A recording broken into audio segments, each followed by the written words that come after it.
What's up, Earthrockers? It's your boy Shovatar, here to talk about another game. Finally, I've moved on from the hell of Dracula X Chronicles and its ugly-ass DS graphics. I've moved on from Symphony of the Night, and now it's time for Blungus to take a stab at Circle of the Moon. Circle of the Moon is a divisive game in the same vein of Simon's Quest, where there are people who say it's really, really good and they really love it, and there are people who say that it's really, really bad and they really hate it. It doesn't seem to be quite as divisive as Simon's Quest, but it is sort of like an extreme one way or the other kind of game, or at least it seems to be based on the conversations that I've seen people have about it. And my feelings are going to become I'm gonna vocalize those as we go through the footage, but something that I want to mention for the moment while this little intro cutscene happens is that this game is actually non-canon in the official Castlevania timeline. Normally I wouldn't bring this up or say anything about it because I don't really care, but it's worth noting that I think that was the right decision. And I think that was the right decision because if you think about the time frame of this game, and things that are established in the storyline of this game, it doesn't really make any sense in the larger context of what came before. Because this is 1830, and the game establishes that Dracula had been killed as recently as 10 years ago. So if you think about that in the context of Rondo, you've got and Rondo and Symphony of the Night, you've got Dracula coming back in 1791, Dracula coming back in like 1797, then he comes back in 1820 and 1830. It just kind of makes it seem like Dracula just can come back whenever he wants, and it kind of messes with the... I mean, the Dracula coming back once every century rule had already been sort of ignored a couple times at this point, so that's not necessarily the... So that's not a hard and fast rule necessarily, but coming back that many times, like 4 times in 40 years, is a little much. On a larger... In a larger sense, though, in a different... I think there's another reason why making this game non-canon is a good idea, and it has to do with Symphony of the Night. Symphony of the Night has this has this sense of finality to it, the sense of the end of a storyline. You know, Dracula, we actually finally learned something about Dracula. Dracula's defeated by Alucard. Alucard was there at the start of the timeline, and Dracula's curse, now he's back again at the end. It all just kind of makes sense. So for this to sort of append to that, where it's like, oh, never mind, he just came back 20 years later, I think undermines the feeling of closure that Symphony of the Night provides. And speaking of Symphony of the Night, Circle of the Moon has the unenviable task of serving as the first follow-up to what is widely considered the best game in the series. Obviously, this wasn't the first Castlevania game to come out after Symphony of the Night. That would be Castlevania 64, and then the other N64 games, which I haven't played, so I can't say anything about them, but I'm guessing that they were not... I'm fairly sure they were not well received, and in any case, they're not the same kind of game as Symphony of the Night is. That is a 2D RPG element, Metroidvania, as you call it. So Circle of the Moon, right off the bat, is... I believe attempting to correct for some of the mistakes, or not necessarily mistakes, but some of the potential complaints you could have about Symphony of the Night. Because Symphony of the Night, as great a game as it is, I could see people having a couple of problems with it. Problem number one is that it basically throws away several of the defining features of Castlevania as a franchise. That being the whip attack and the high difficulty. Castlevania, those are two like central features of Castlevania. Now, I talked in my Symphony of the Night video, one of them, about difficulty. How it didn't bother me that Symphony of the Night was easy, and the reason it didn't bother me is because Symphony of the Night had these RPG elements, and I said that you need to be careful about making games with RPG elements too difficult because you don't want to encourage grinding. You don't want to make players feel like they have to grind if they want to feel safe. So that wasn't a problem for me necessarily. And Circle of the Moon brings back the difficulty in a big way, and exactly as I predicted, incentivizes grinding, although not exactly in the way that you would expect. You're not necessarily going to be grinding for levels in Circle of the Moon. What you're going to be grinding for are something like are cards.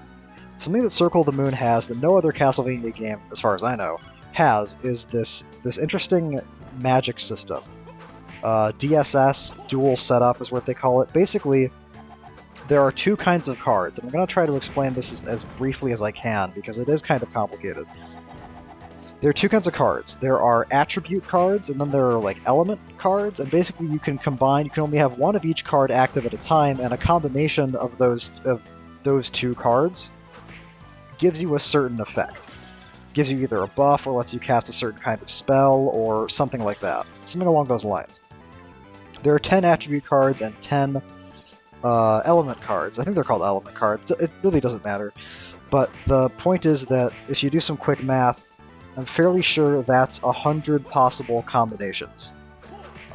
Inevitably, as is the case, if you have 100 possible magic effects, most of them are not going to be super useful. But some of them are extremely useful, and I'm going to be grinding for those specifically. Now, for the sake of you, my 5-person YouTube audience, I've edited out all of the grinding. So if there are any awkward cuts, that's because I'm farming specific cards at specific times. Another thing that they added to Circle of the Moon that was present in some versions of in the Saturn version of Symphony of the Night is this dash thing, which you trigger by double tapping the control pad. This is arguably the worst decision that was made in Circle of the Moon, because double tapping to run creates this awkward, like, stop and start effect where it's like sometimes you want to run to get out of the way of an enemy's attack, or to get out of the way of like a boss attack, and instead you do these like little stutter steps because like you didn't tap fast enough, or like you tapped once and then you tapped the second time too fast, so it didn't really register the second tap.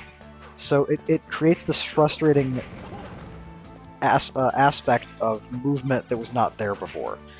What it does have that I think is good, however, is that right there, that slide kick that you saw. If you slide kick into an enemy and kill it, you don't take any damage. If you don't kill it, you do. And what's nice about the slide kick is that I'm fairly sure the slide kick does the same amount of damage as your regular attack. So you always...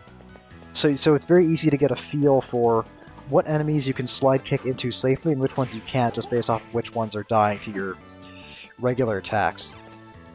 This enemy here, the Earth Demon, I'm going to have a lot to say about these guys, because there's lots of these different demon enemies here, but this guy is a good demonstrator of the difficult aspects of Circle of the Moon combat, which involve flying enemies and trying to wrangle Nathan's jump and getting a handle on how it works. What's nice about Nathan's jump is that you can turn around and really precisely maneuver in mid-air, but the problem is that there's not a... you can only jump forwards if you're dashing. In other Castlevania games, if you're walking forward and you jump, you do a jump that's very forward angled, if you'll pardon the mangled syntax there.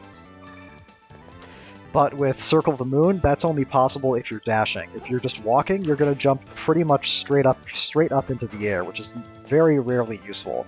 But the trade-off is that you do have access to a lot of minute control over your trajectory in the air once you're in the air. So that's kind of... It's a lot of give and take with Circle of the Moon's movement mechanics. And as you can see here, I'm having a hell of a time figuring out how to get up all these platforms.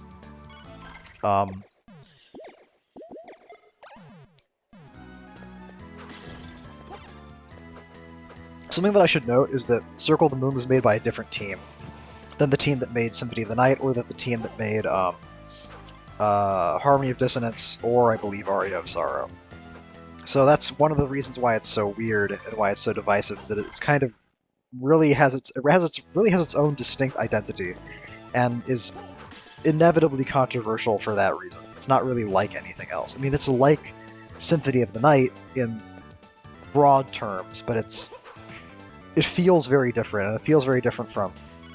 I've played Harmony of Dissonance at this point, and I'm starting Aria of Sorrow, and Circle of the Moon feels like it's from another planet compared to those two. It feels like it's so weird, and a lot of that has to do with the moment-to-moment movement, the like double tapping to dash, and then the other thing that really makes it different is the card system.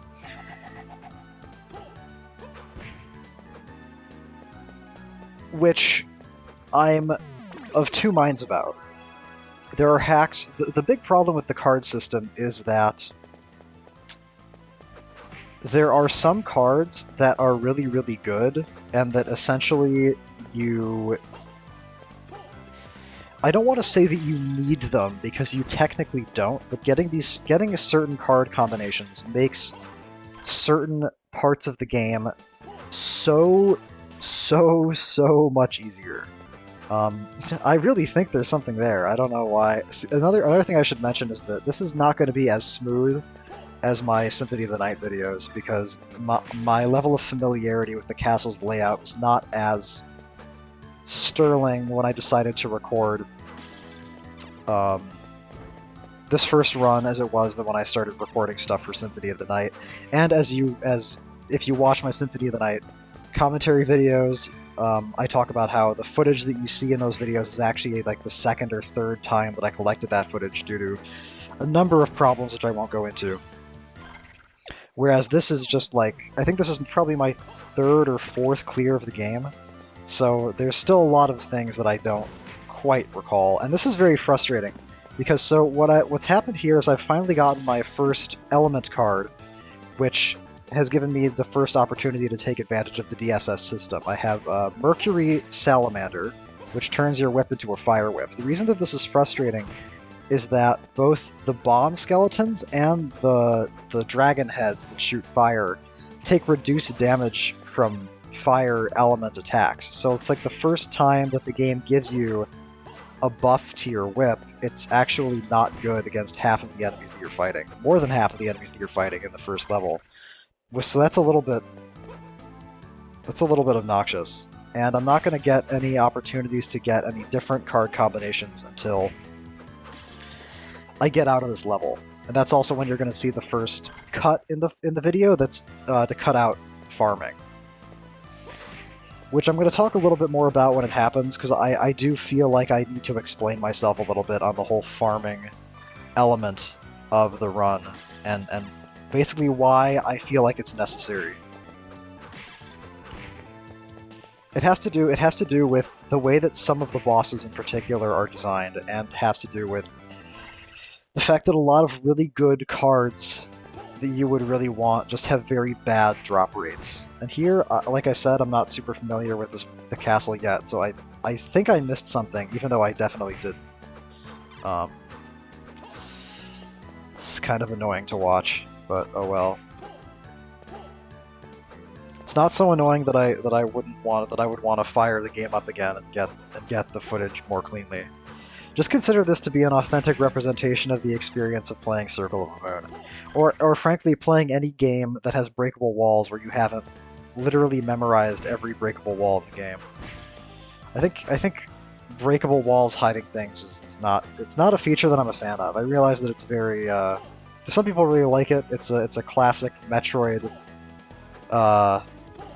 concept, but I don't like it because it's hard to remember where all that shit is. It's an extra complicating factor in exploration. Not that exploration shouldn't necessarily be complicated. Yeah, this is like, watching this is kind of like, I feel like I'm watching I feel like I'm watching a car start and then stop over and over again. That's kind of what the dash feature feels like, because it creates this little delay before every time you start running. There's this little like skipping that I have to do.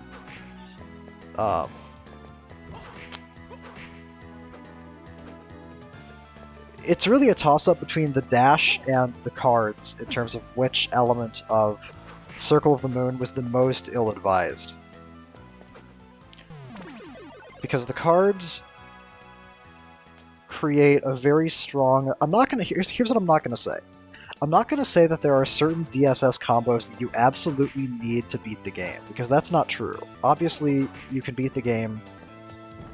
I mean, without using DSS at all, if you really want to. But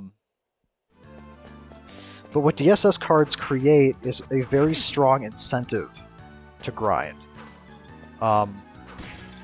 Especially if you're like me and you're trying to do these runs without dying, then that means that I'm directly incentivized to take whatever advantages are presented to me.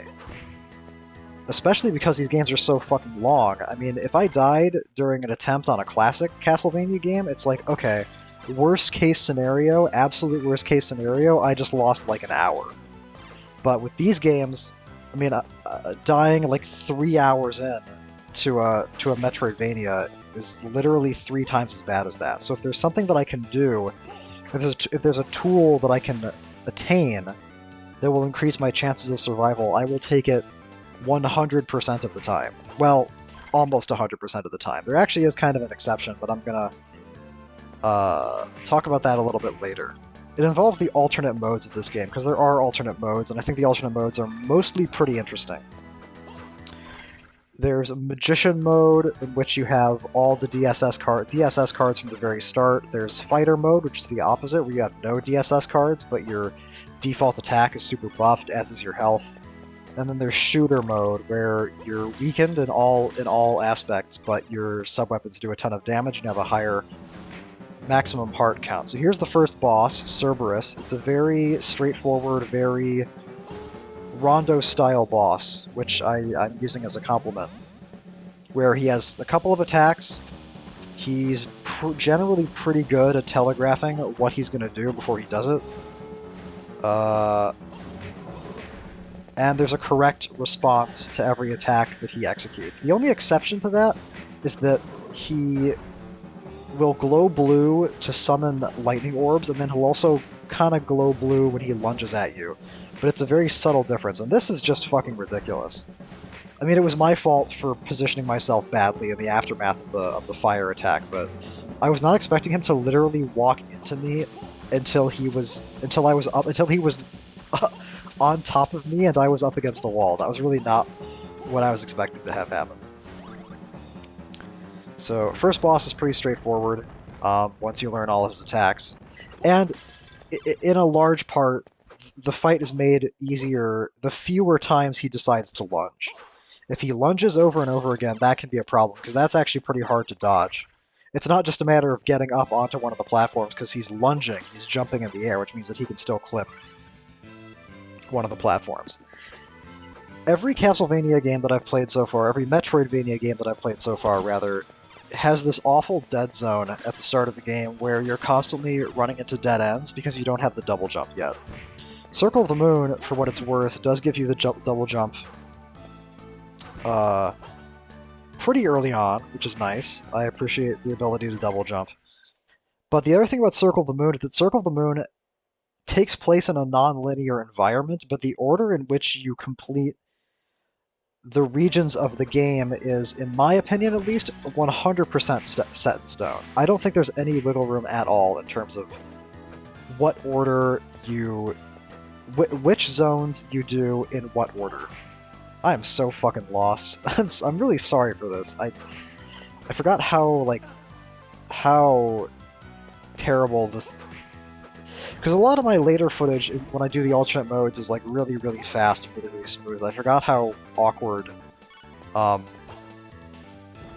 this is. Where am I fucking going?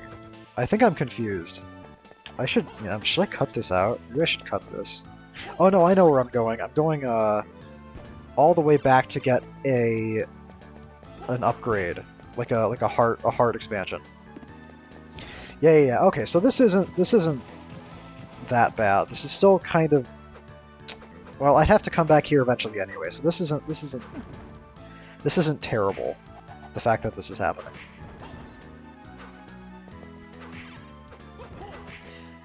One thing that I will give Circle of the Moon is that it does give you a when you hold down the B button. What are you doing? No, it's not there. It's in a different place. Yes, that's right. Good. Okay. Hold down the B button. You spin your whip around in a circle, and that's good for killing bats. It's good for killing ghosts. It's good for killing really weak enemies that are very close to you. Really would have been nice to have that in several areas in the classic Castlevanias. That's my first. That was my first thought when I first realized that existed in this game.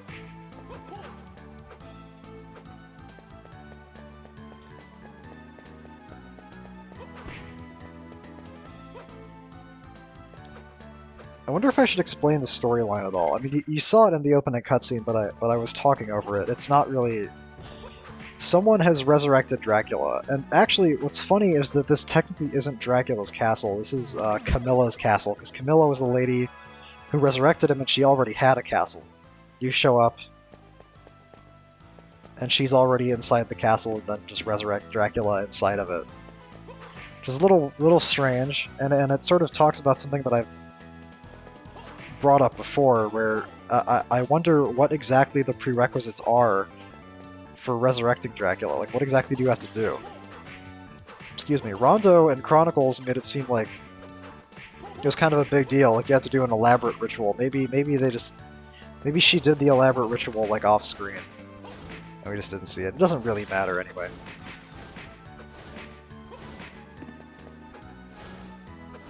I'm gonna make a couple of ancillary videos after this video is over. I'm going to talk a lot. I'm going to make a video where I basically make a tier list for the DSS cards and talk about which ones that I think are good and which ones I think are bad. Because the DSS cards, because I think getting 20 out of 20, getting all 20 DSS cards is like autism territory. There's no reason to farm all 20 of them, because some of the last ones in particular are extremely tedious to get. Extremely tedious to get access to the enemies that drop them. What I'm doing in this run is I'm only farming the ones that I think are absolutely necessary to have. And here's the first section of that. This room is extremely convenient because each of these enemies drops a card that I really want. If I'm remembering correctly, the poison drops the Mandragora card, and then the armor drops the Venus card. The Venus card is an attribute card. Every attribute card has a specific theme as to what it does. Like the one that I have right now, Mercury. Every Mercury card buffs your whip to a certain degree. So, like, if it's Mercury Salamander, because Salamander's the fire card, it makes a whip a fire whip. Mercury Mandragora, Mandragora's plant-themed, generally, it gives you, like, a thorn whip. So here's the first cut. As you can see, that took a while, but now I have Venus and I have Mandragora. Venus gives you buffs to your stats. Venus Salamander gives you a flat 25% damage buff. But more importantly, Venus Mandragora increases your luck by 25%. And that's going to make farming all the other cards way easier. And that's really the only thing I want Venus for. There are minor uses for Venus in the very late game, except beyond Mandragora, but most of what I want Venus for is for the Venus Mandragora luck buff, so that when I have to farm the other cards that I really need, I don't have to spend that much time doing it. Mandragora is, I would say, probably the best element card in the game, because of its interaction, because of Venus Mandragora, and because of its interaction with a couple of later attribute cards. But that's the last bit of farming I'm gonna have to do for a while. The only reason I do it right then and there is because that's just a really convenient spot to do it. I'm not going to be farming any more DSS cards until I get to what? until like after the clock tower. So I really don't need it right now, but this is just the point in the run where it makes the most sense to do that farming. And I could, because there are poison blobs and axe arbors that naturally occur on the path from the entrance to the second boss, the Necromancer, and then onto the through the rest of the castle, I could just wing it. I could have just kept going and just hoped for a natural drop of either Mandragora or Venus along the way in the normal course of gameplay. But the problem with that is that if I didn't get, I want both Venus and Mandragora, and that little room that I was in is the best place to farm both of them. So if neither of them drop, I'm going to have to go back there and farm. If only one of them drop, I'm going to have to go back there and farm. And I might as well try to farm both of them at the same time. Do you know what I mean? Because that way I'm not wasting any of my time. I'm rolling for both at the same time instead of just one. So it's kind of like it's more efficient. That it means I get to take advantage of Mercury Mandragora earlier. And Mercury Mandragora doesn't have the problem that Mercury Salamander does, which is that several enemies in this game are resistant to fire attacks. There are some enemies in this game that are resistant to plant-based attacks, but I don't really know what they are, and there can't be that many of them. So here we're in what I would say is the most maze-like part of the castle in Circle of the Moon. Necessarily so, because it's the part in the middle. It's the part that goes to all the other parts. It's kind of like the Marble Gallery in Symphony of the Night. There are areas like this in a lot of Metroidvania games. Like the first place you get to after the entrance that connects to the rest of the castle. And for that reason, there's lots of dead ends, there's lots of false paths that I can't go down yet. Hopefully I'll be better about that. I'll be better about not just running down every dead end and whipping the wall for no reason a million times the way that I was in the entrance. We're just going to have to cross our fingers and hope. And the grinding, the farming, is the biggest reason why I wouldn't necessarily want to fire up the GBA, start it up, put some oil, put some gasoline in it, fire it up, and get more footage, because farming is tedious, and not farming is not really an option for reasons that I will explain. I guess I should just probably explain it now, because nothing else is going on. The reason why farming is ultimately necessary, it's a cascading, it's like a backwards cascade. There's a special zone in Circle of the Moon called the Battle Arena. The Battle Arena is optional. You don't have to clear the Battle Arena in order to go fight Dracula and beat the game and see the end credits, but if you want to get 100% map completion, you do have to do the whole Battle Arena. And also, it's just a zone in the game. Do you know what I mean? Like, it's kind of like the thing I said about Maria Mode and about Maria Mode Galamoth, where I complained a lot in my commentary video for the PSP Symphony of the Night port, where if you play on Maria Mode, where you play as an alternate character, there's an optional boss called Galamoth, who's extremely tedious to fight as Maria.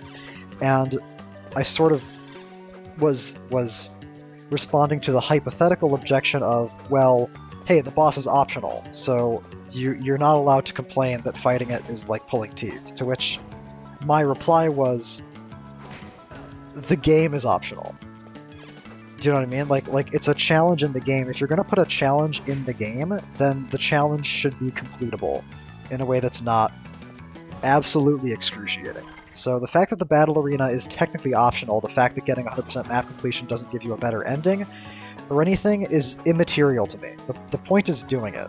The point is that it's there, it's in the game, and it should be doable. And it is doable, but the thing about the Battle Arena is that the Battle Arena is way harder than Dracula. And in order to have a fighting chance in the Battle Arena, And another thing is that because the battle arena is so hard, I will be doing it at the very end of a run. And you'll remember what I talked about before about wanting to beat these games without ever dying once. It's like, put yourself in my shoes. Here's the hardest thing, the hardest part of the whole game is going to be 3.5, 4.5 hours in. Okay? Like, not counting farming. Not counting farming. Tack farming on, and that's like even more time spent. So, this is the wrong way. I'm confused again. Oh well.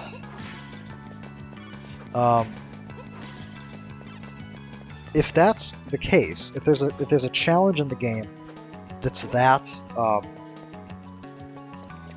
difficult and that's that late in the run, I'm going to take every advantage that's available to me. And there's a particular piece of armor in Circle of the Moon that basically doubles your defense. And if you want to have any chance at all in the battle arena, you're going to want to get it. And but the problem is that the enemy that drops it has a very low percentage chance to drop it, and the enemy is itself extremely hard to fight. Unless you get a specific DSS card combo, which makes it a lot easier to farm it. But in order to get the specific DSS card combo, you need a very rare drop attribute card, Uranus. And so, in order to make that farming section way easier, that's what I need Venus Mandragora for. So the battle arena is like this gigantic problem that cascades outward to the rest of the run and just creates more and more and more problems until the game is completely obscured and only the problems remain. Okay, that's actually not true.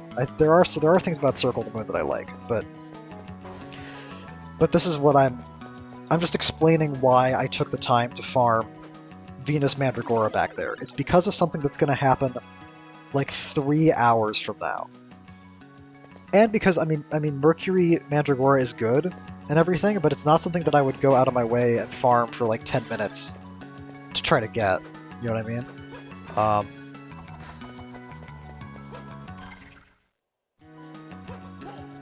Whereas the whole battle arena problem, I don't really have a choice.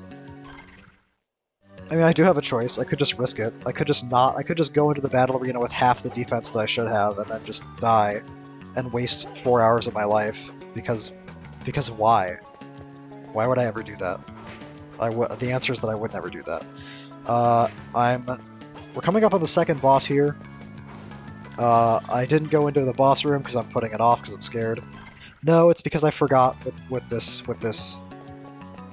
path was. Or maybe I just wanted to discover it on the map, because I don't think I ever end up back over there again.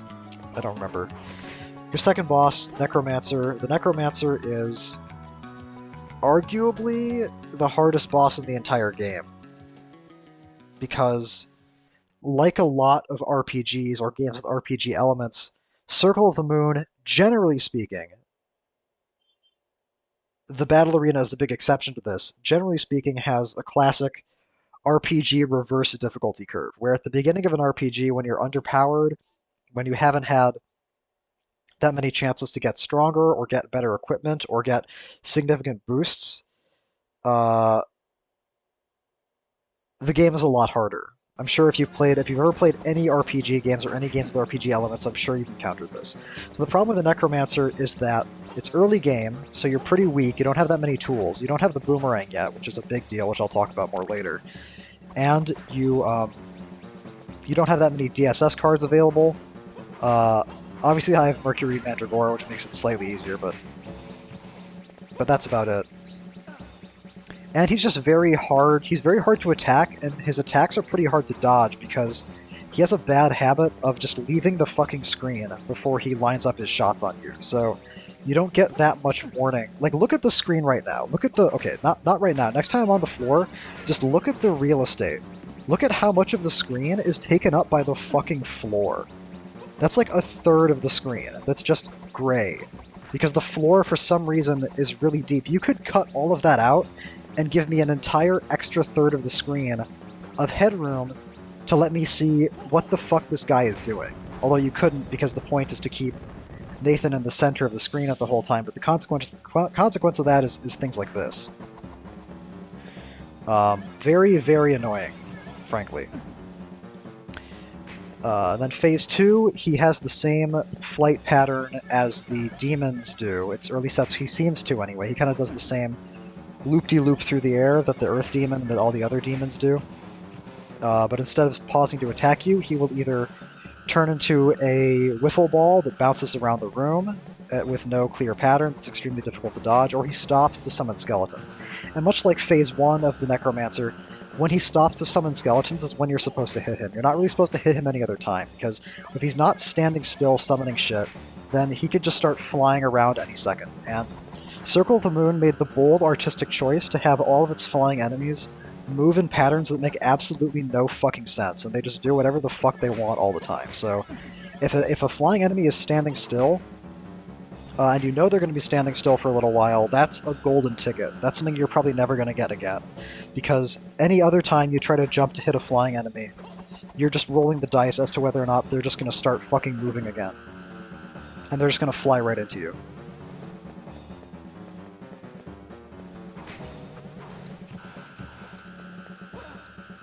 Yeah, this is why this boss is hard, because he does whatever the fuck he wants all the time. He becomes invincible and like bounces around like you're playing fucking pinball.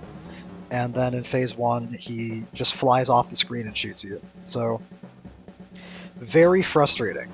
But fortunately, I get him. Yeah, phase 1 was pretty good there, but I kind of shit the bed on phase 2 because I had a hard time both killing the skeletons that he summoned and getting in time to like hit him while he was summoning. Optimally, what you would do there is you would hit him while he's summoning, and then once he starts moving again, go and deal with the skeletons. But that's harder in phase 2 because instead of summoning just zombies that walk around, he's summoning skeletons that are throwing bones at you and that can fuck up your positioning. So that's the problem there. And that platform up there, you might be thinking, Shovatar, if you're worried about not seeing the man, not seeing the necromancer, why not go up on that higher platform? You don't go to that when you fight the necromancer. You don't position yourself on that platform. You basically rent that platform, and it's a random span of time before some horseshit knocks you off of it again. You will never stay on that platform. That platform is a fucking death trap. Because he's just gonna fucking fly into you. He's just gonna knock you off because you don't have enough room to maneuver horizontally to avoid him. So that's the main reason why that's just like why I do that whole fight on the floor, even though it means that my visibility is poor, just because it's the best available option. It means you don't just constantly get knocked off and fucked with the whole time.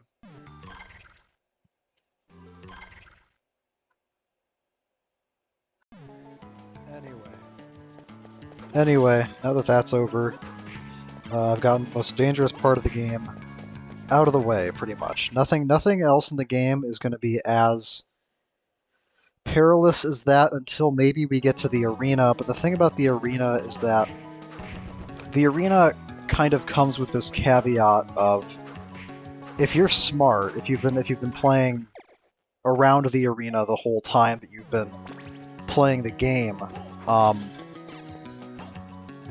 you should have all your healing items saved up for the arena. So the arena is like dangerous, but you also kind of have this variable safety buffer of healing items depending on how you want to play it, or depending on how you played prior to that. Something that I should mention is that healing items in Circle of the Moon exist, but they are extremely scarce. They're not really practical to farm for, in my opinion, which I approve of. I think that having to farm for DSS cards is bad enough, but I think that if the game had also incentivized farming for healing items, then it would be even worse. And I don't really feel like... I guess if I wanted to take every possible precaution, then I would do that too, but I don't really feel like that's necessary. Like, I don't want to die, but I also don't want to spend like 2 hours farming just like on the off chance that I screw up really badly. So now we're gonna go from the from the central area, the Marble Gallery, to the Clock Tower. As far as Clock Tower levels go, this is the first one that I'd seen. Well, there's a Clock Tower level in Symphony of the Night, of course, but the Clock Tower in Symphony of the Night is very different. And to digress for just a moment here, what I just did there was I turned on Venus Mandragora, which is the luck boost, because the zombie thieves here in this room can drop a luck ring, which increases your luck by, I believe, 25%. And when the time comes to start doing some heavy farming, I'm going to want all the luck I can get, because even though you guys aren't going to see it, even though I'm going to cut it out of the final video, I still want to minimize the time I spend farming as much as possible. You can't go this way yet, Shovatar. This is the wrong way. You're going to run into a box you can't move. Okay. Clock Tower levels. As far as Clock Tower levels go, the Clock Tower in Symphony of the Night was sort of like two very obnoxious rooms, 2 or 3 very obnoxious rooms, and then one very obnoxious puzzle. It wasn't really like a consistent thread of verticality, and at the point that you get into the Clock Tower, you have bat form, right? So if you fall down, you can always just fly back up again. Not so here. This is a Clock Tower level from an older era, complete with Medusa heads. And it's even playing the Clock Tower music from Castlevania 3, which is appreciated, but unfortunately sets the tone for the rest of the level in general. What I'm laboriously trying to say is that I'm probably going to fall off a lot here, and at least do the Medusa heads here fucking petrify you? I don't remember. I'll probably find out, because they're probably going to hit me. It wouldn't surprise me one bit if they did. Anyway, yeah, see, this is like the archers, the Medusa heads, the platforms. This is obnoxiousness central right here. But it's actually not the most annoying part of the whole game, in my opinion, in terms of the environment. I think the chapel is worse, but we're going to have to talk about that when I get to it. Something that's important in the Clock Tower is that this is the first appearance of the fire spirits, which we haven't seen yet, but they drop the Jupiter card. The Jupiter card is, I would argue, the best card in the entire game, because there's 2 things that Circle of the Moon absolutely fucking loves. Circle of the Moon loves enemies that fly around with no discernible pattern and just do whatever the fuck they want. And it loves to throw projectiles at you. And what the Jupiter card does is the Jupiter card gives you different kinds of protective shields, which are mostly differentiated, rather, mostly by their levels of usefulness. Where, like, Jupiter Salamander is not very good. Jupiter Mandragora is not a protective shield at all, actually. Jupiter Mandragora is a healing ability, where, get this, if you stand still with Jupiter Mandragora active, you very slowly recover all your HP. Yeah, there's a fire spirit. Heat Shade, my mistake. And that's why I'm turning on Venus Mandragora there, is to increase my luck every time I fight one, to increase the chances of getting a natural Jupiter drop, because there is a place back in the Marble Gallery that I could go to farm the Heat Shades for the Jupiter card, but of course I would like to keep farming to a minimum, if at all possible. Yeah, Jupiter Mandragora is the thing that...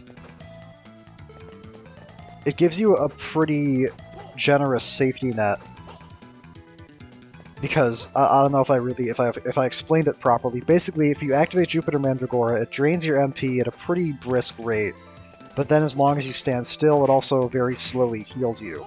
And because MP naturally regenerates, what that basically means is that if... oh, there it is. Wonderful. What that means is that if you are not currently being fought, if you are in a safe spot, you can activate Jupiter Mandragora, stand still, recover a tiny amount of health, then stand still, then stand around and wait even more to recover all your MP, and then do it again. It essentially gives you a repeatable source of healing at the cost of extreme tedium. That's what Jupiter Mandragora is, and I hope, I made a point to play the game multiple times until I was like good enough that I felt like I wouldn't be using it, because the only thing worse than including footage of me fucking farming for DSS cards be including footage of me fucking standing around with my thumb on my ass waiting for Jupiter Mandragora to heal me. So Jupiter Mandragora is good, but it's also not it's also it's good in the sense of here's an infinitely replenishable source of healing, but it's bad in the sense of it's awful and boring to utilize because you're literally standing still. So that's Jupiter Mandragora, kind of the most. I mean, if you take out the factor of trying to collect footage for a YouTube video, if you assume that the player has an infinite tolerance level for tedium, then it is one of the best cards in the whole game, because it's available very early and it's a source of healing. And like I said, healing items in Circle of the Moon are very, very scarce, so you don't really have any opportunities to heal yourself. Something that's very frustrating about these shade enemies is that they really demand that you fight them. And this was an adjustment that I struggled to make with a lot of enemies in not just Circle of the Moon, but also in later Castlevania entries, later Metroidvania entries rather. When I say Metroidvania, I'm just talking about like the Metroid-style Castlevania games. I'm aware that that's a larger genre designation. But one thing that I struggled with adjusting to was fighting enemies at their pace instead of at my pace. A lot of enemies in the classic Castlevania games really reward aggression, like just killing them as fast as possible, because they don't take that many hits to die. Oh, they do petrify you. Wonderful, wonderful. I wouldn't have it any other way. I think this level just wouldn't be annoying enough without it. And you know what? It's not just this level, it's this one enemy up here. Because I'm going to digress for a second to talk about this one enemy here. Okay. What am I supposed to do? Look at the situation up there. It's pretty hard to, because I keep falling down, but what's happening is I have two possible places to stand to hit that shade. I can stand on the platform that I'm on now, or I can jump off the platform that I'm on down there. Problem is, if I stay on the platform that I was on a second ago that's closest to the heat shade, it rotates back and forth, and it's gonna move me into the shade. And I can't jump over it because there's a ceiling with like an electricity pylon or whatever the fuck that is up above the shade, and so I have to jump down off of that platform, but because I can't see what's under me, I'm taking a risk in terms of if I walk off that platform, then I might just fall all the way back down to the floor again. And if I jump off the platform that's lower, then it's the same thing, where I don't know where the upper platform is until I'm already there. Is the upper platform safely away from the heat shade? Is it too close to the heat shade? I don't fucking know.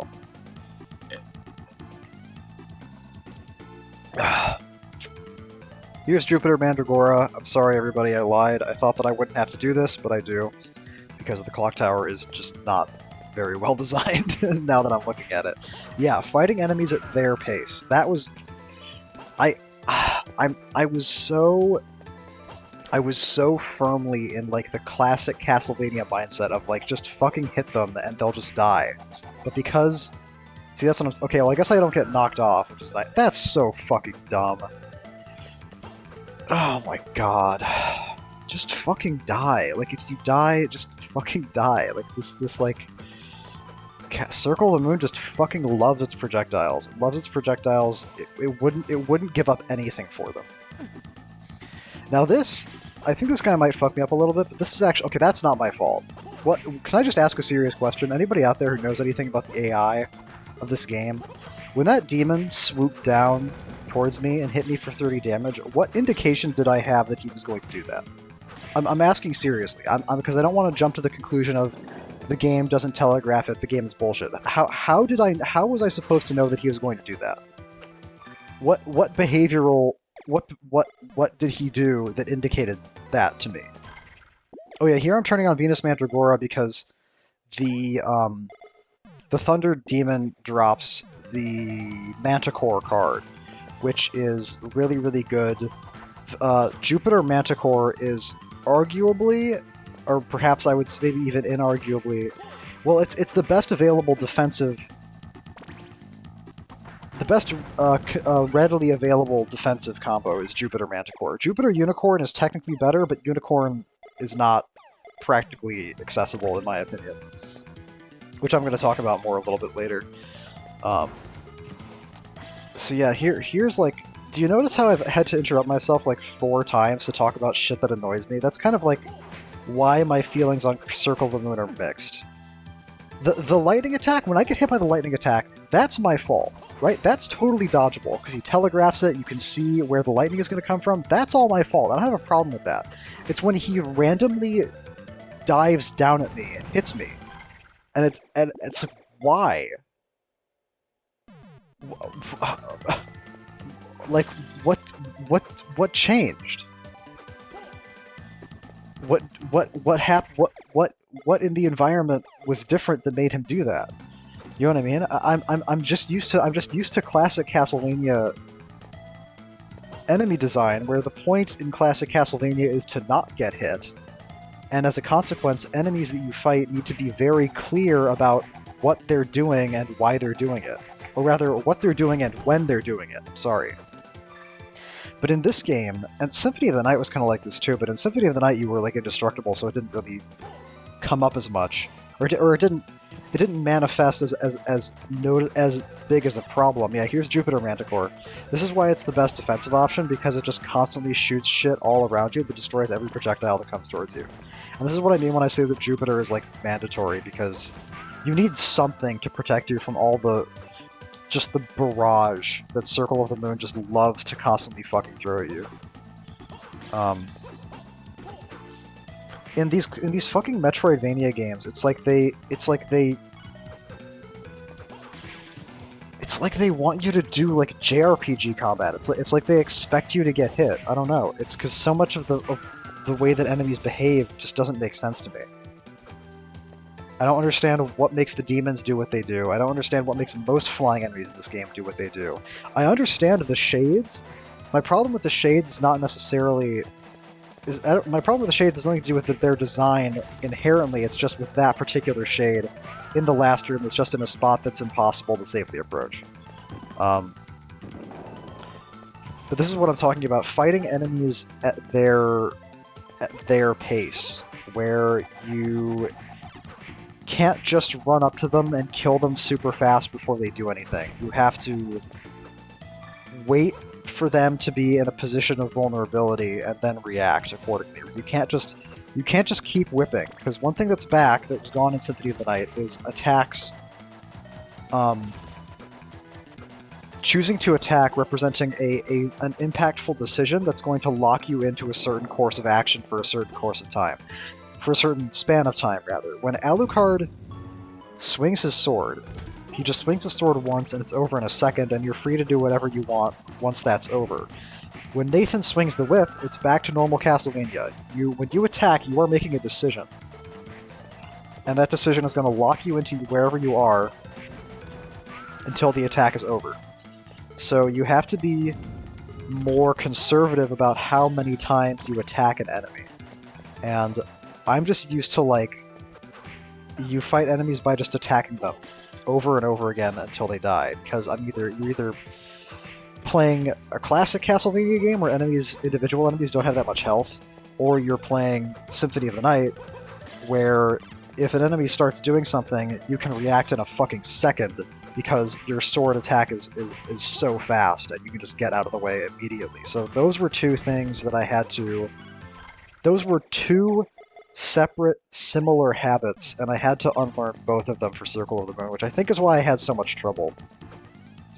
But like the heat shades, I can't just keep jumping and whipping at the heat shades. At a certain point in time, I'm going to have to stop jumping, stop whipping, wait for them to wind up their projectile, react to that, then attack them again. Because if I just keep attacking them, then odds are I'm probably just going to just jump into the projectile. So that's what I'm talking about.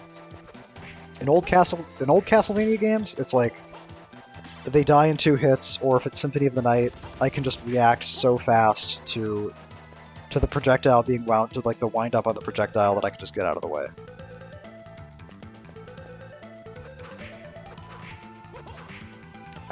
I will admit the lightning, getting hit by lightning projectiles by this guy's lightning attack is my fault, but it is also part of what I'm talking about, where like the awkwardness um, of having to double tap to run.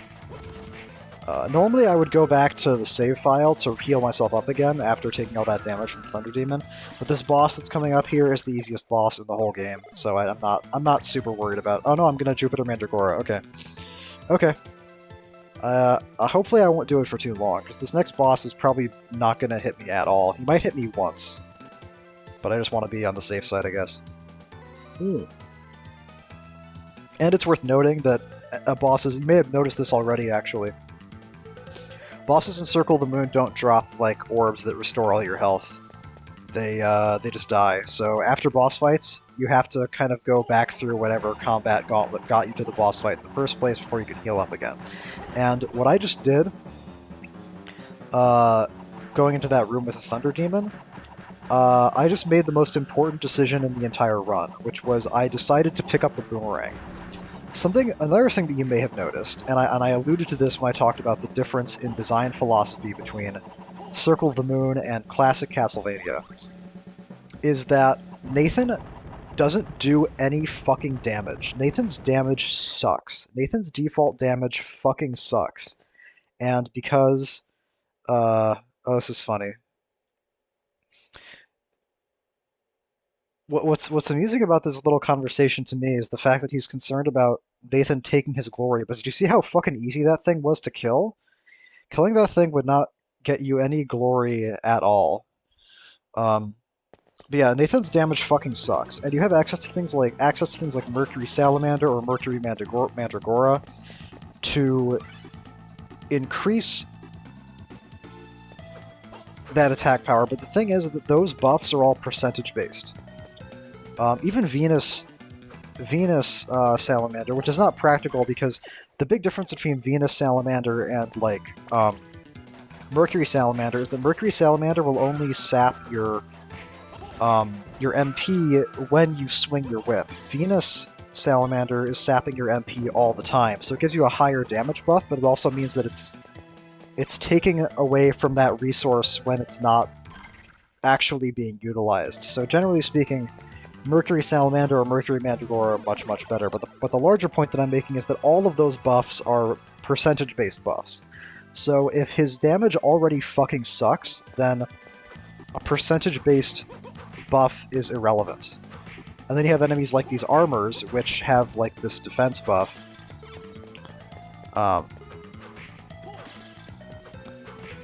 Which makes the Nathan doesn't do that much damage problem even worse. Now I'm okay with that. I'm okay with armors. Like armored enemies take a lot of hits to kill. That's fine. That's Castlevania, right? And mostly the problem I have is with like the fucking ghosts taking like 4 hits to kill when I first got into the clock tower. It's better now, but when I first got in there, the fact that heat shades taking like 4 hits to kill, I don't know. That just seems fucking ridiculous to me.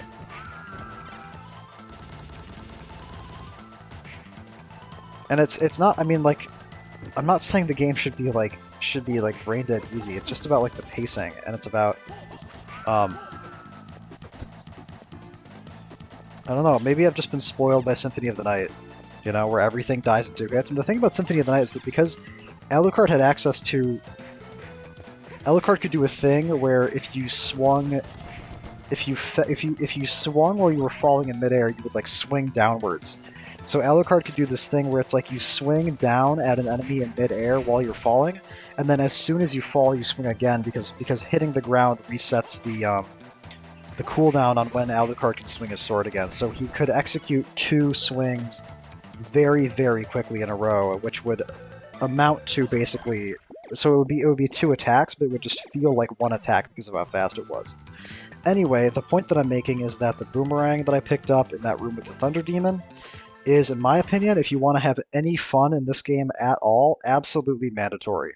Because Nathan's default damage just fucking sucks, and without the boomerang, and the boomerang makes that so much better, because if you position yourself accordingly, you throw the boomerang so that it hits the enemy at the right point, then it will hit an enemy like 4 or 5 times.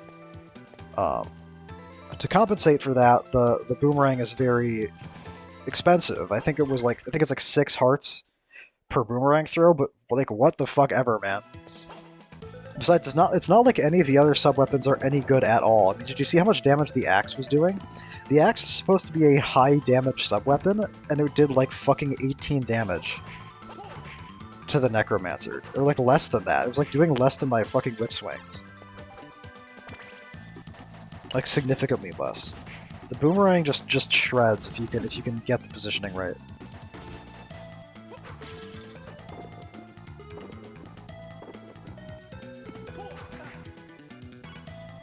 The wall kick... Okay, this is annoying too.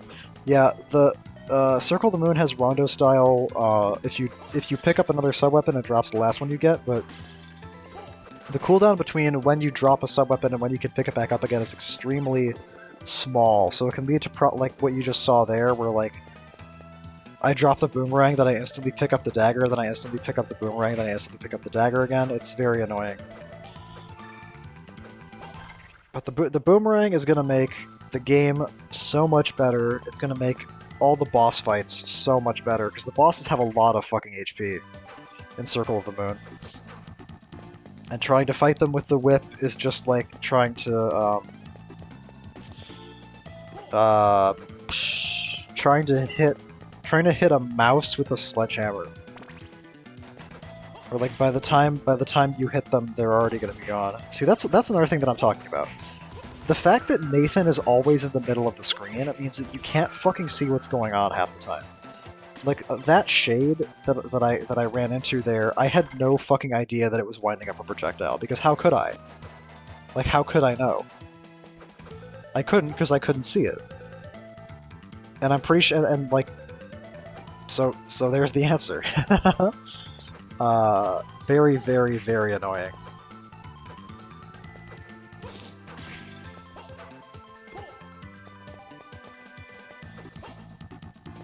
The wall kick, I got the wall kick just now from the golem that I killed, and unfortunately the wall kick is really not useful outside of like contextual like exploration like this stuff, which is fine. It doesn't need to be, but it would have been cool if the wall kick was applicable in some kind of combat situation, because I think that'd be pretty cool. Did I just say it would be cool because I think it would be pretty cool? I think I may have just said that. Sorry everybody for that lapse. I know I'm usually so unfailingly eloquent, but I just sounded like an idiot for a second there. Here I'm turning Venus Mandragora back on to get the luck ring, or to try to get the luck ring. But that was pretty fortunate. That was a natural Jupiter drop and a natural Manticore drop, which I really was not expecting.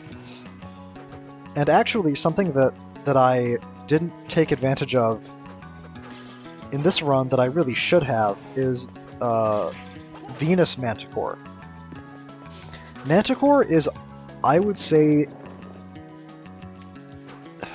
Manticore is probably the best element card in the game. It's either Manticore or Mandragora.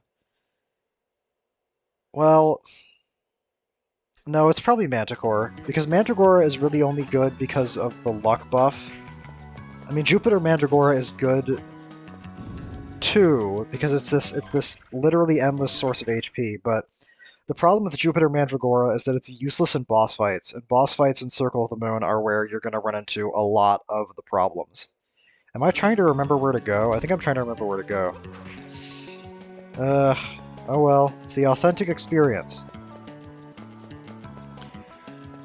Manticore, yeah, I would say Manticore is the best, probably the best element card in the game, because it gives you access to Jupiter Manticore, which trivializes 1, 2, 3 whole boss fights in the middle of the game. And it gives you access to Venus Manticore, which doubles the hearts you get from every time hearts drop, you get double the hearts from those drops if you use Venus Manticore, which I underestimated severely. I don't think I use it in this run, but in other runs that I did, like when I did When I did shooter mode, definitely shooter mode, Venus Manticore is fucking god tier.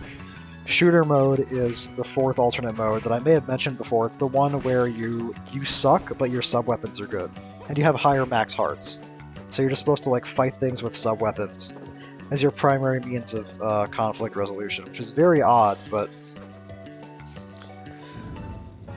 actually kind of works, because in Vampire Killer you do so little damage that use of the boomerang is... Oh, now I use it. Okay, good. Yeah, look at that. Okay. That was what? 4 hits of 50 damage to that ox to kill it? 4 or 5? And my whip swings were doing 40. So I could either throw 1 boomerang to kill this thing, or I could stand there and whip it. If it had at least 250 HP, let me do some math here. 7 times, right? Because 40 times 6 would be 240.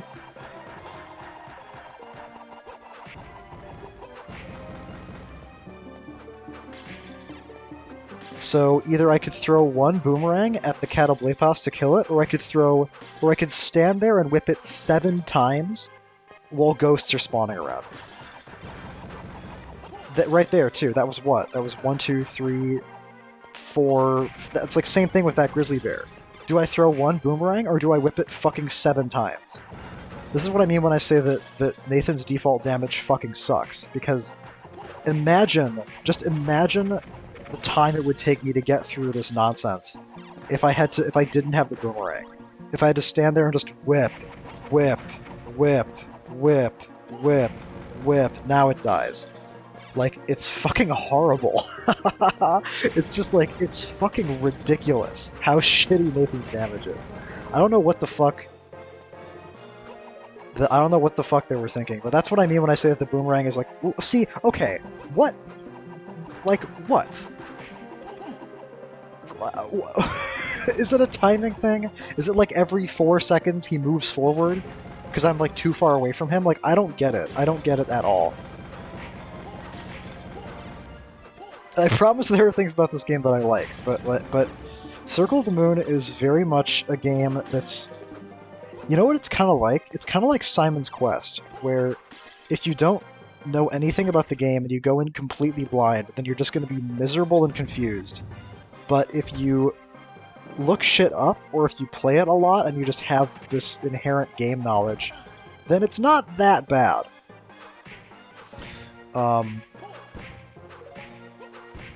With Circle of the Moon, just the simple fact of someone telling you, look, get the boomerang. Here's where the boomerang is. Here's where the first available boomerang is. It's in a hidden room in the clock tower. Get it, and then never use anything else. Just somebody being told that piece of information makes this game twice as good. Because now you can actually do damage. Gorgon, not Catoblepas, sorry. Because now you can actually do fucking damage to the things that you're fighting. Imagine that, by the way. Imagine being able to do damage. It's a revolutionary concept. And then beyond that, there's things like, oh, this boss is like just fucking throwing a million projectiles at me every fucking second. What the fuck am I supposed to do? Oh, get Jupiter. Get like Jupiter Manticore. Oh, now the boss is just fucking trivial. Okay. Maybe it's not necessarily trivial, depends on the boss. There's really only one boss that I would say Jupiter Manticore trivializes. The other ones, it just makes them, like, doable. And if you don't have Jupiter Manticore, then, like, Jupiter Salamander's, like, not awful. And Jupiter Serpent is really good. Not really good, but it's like... It's serviceable. If you go into the boss fights that get trivialized with Jupiter Manticore and you have Jupiter Serpent instead, it's like... it's not that bad. You'll probably be okay, if you know what you're doing. And if you have the fucking boomerang, because that way you'll actually be able to kill them before the heat death of the universe.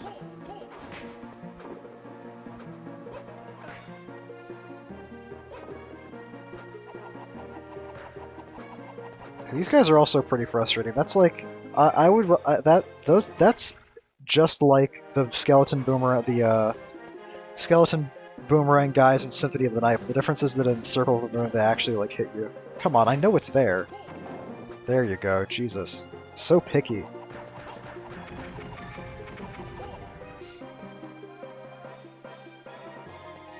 That cloud of dust there petrifies you. That's why I stood there and waited for it to go away. Oh yeah, and that glowing golden doorway back there, I should explain, but that's the teleportation chamber in Circle of the Moon, which I would say is not as convenient as the one in Symphony of the Night, which isn't shocking given how little else of the rest of the game is convenient. There are some parts of Circle of the Moon that I think are desperately crying out for the presence of a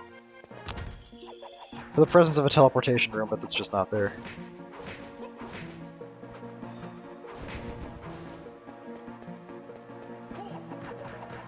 One, two, three, 4, 5, 6. Okay. So there it is again. I could either throw a boomerang and whip him twice, or throw a boomerang and stand and whip him fucking 6 times. Or throw a boomerang and whip him once, you know what I mean? Anyway, I'm not gonna try not to beat a dead horse here, but I really just want to emphasize this, because this is something that I don't... When people complain about Circle of the Moon, they usually complain about DSS grinding, or bosses having too much health, or like bosses being too hard, or something like that, but I rarely see people mention the fact that Nathan in all of his Vampire Hunter training never learned how to fucking do any damage. But that's like a bigger problem for me than the grinding, honestly, because the grinding is bad. The grinding shouldn't exist, but it doesn't. It's just like a little detour you have to take in the middle of playing the game. It's not something that affects every single combat interaction in the entire game, for the entire game, from the very beginning to the very end. And it doesn't like mean that if you don't find this first boomerang in a hidden area in the most annoying level in the game, then second most annoying level in the game, sorry, then you're just going to be fucking miserable the whole time. I say second most annoying level because here in the chapel,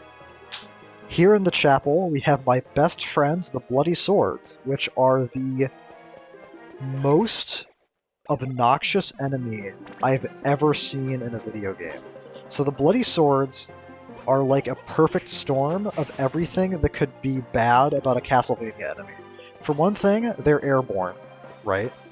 For another thing, you can't see them coming at you half the time because they're off the fucking screen, because half the time, because a third of the screen is taken up by the fucking floor. Also, their hitbox is bewilderingly small. Like, they're not their attack hitbox. Their attack hitbox can hit you if you're in the same fucking zip code as them. But if you want to actually hit them with your whip, then you have to hit this very specific part of them. And it's like not the handle, it's the blade. Which is like contrary to what's been established in prior Castlevania games, where like if you have like animated swords, I'm thinking about like the hunting girls in Symphony of the Night, like I would expect to have to go for the handles, but instead you have to go for the blades. And if the blades are resting in a position such that they are horizontal, then like good fucking luck hitting them, because they charge at you. They stop underneath you, and then they don't move again until they charge up at you again. And also, every time you jump, you lose sight of them, because you're jumping up so far above them, you can't fucking see them anymore.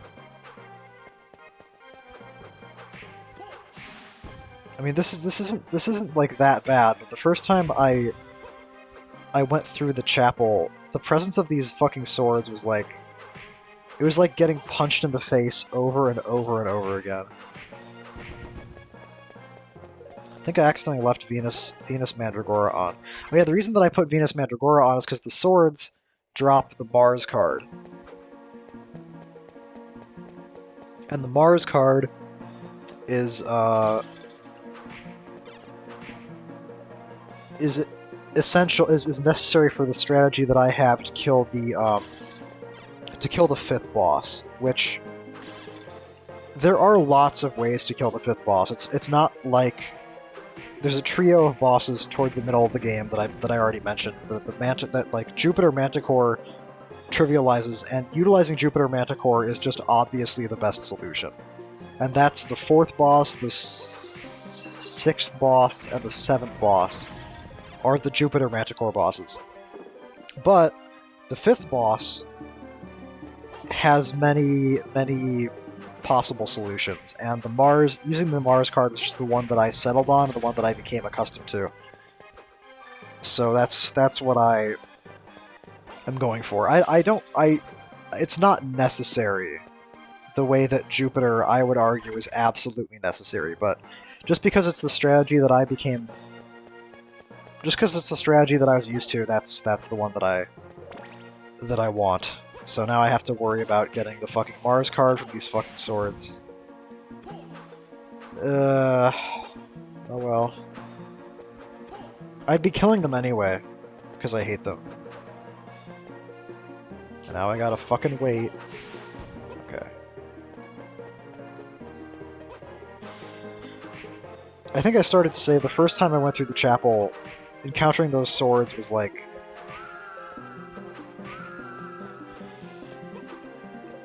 It was like just getting punched in the face over and over and over again. That's kind of what the chapel feels like the first time you go through it. And the second time, and however many times it takes before you figure out how to wrangle the swords. They're actually behaving pretty well here. They're actually pretty normal. Oh no, except for that one. That's like what normally happens, is a sword just flies in from off the fucking screen and just hits you. Oh yeah, one hits you while you try to hit the other two. Yeah, that's usually what happens. This is, I guess at this point my familiarity with the castle wasn't great, but I had gone through the chapel enough times to kind of know what to do with the bloody swords.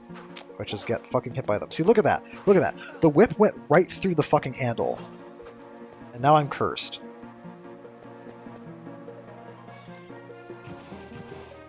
Curse means you can't attack, and you can't use sub-weapons. You can attack by slide kicking, and that's it. And if you have a DSS card active that does like passive damage, like Jupiter Salamander is not very good as a defensive option.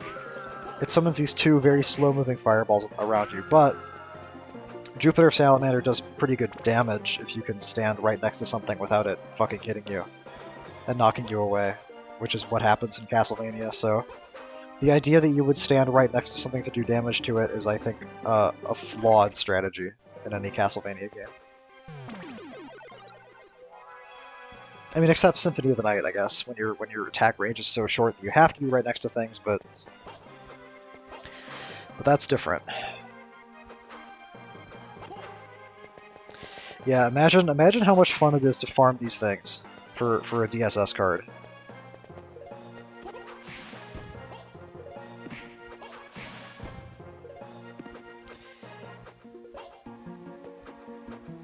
I'll give you a hint, it's not fun at all. It's not the worst farm in the whole game. The worst farm in the whole game is going to come at the very end, but it's definitely very annoying.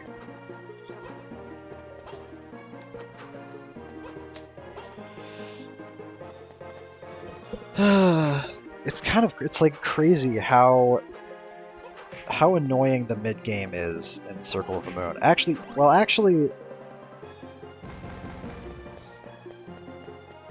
I'm just thinking about future levels. Because you have, it's like the clock tower into the chapel, like the two most annoying levels in the game, one after the other, and then towards the end you go to the underground waterway, which is just terrible for different reasons. So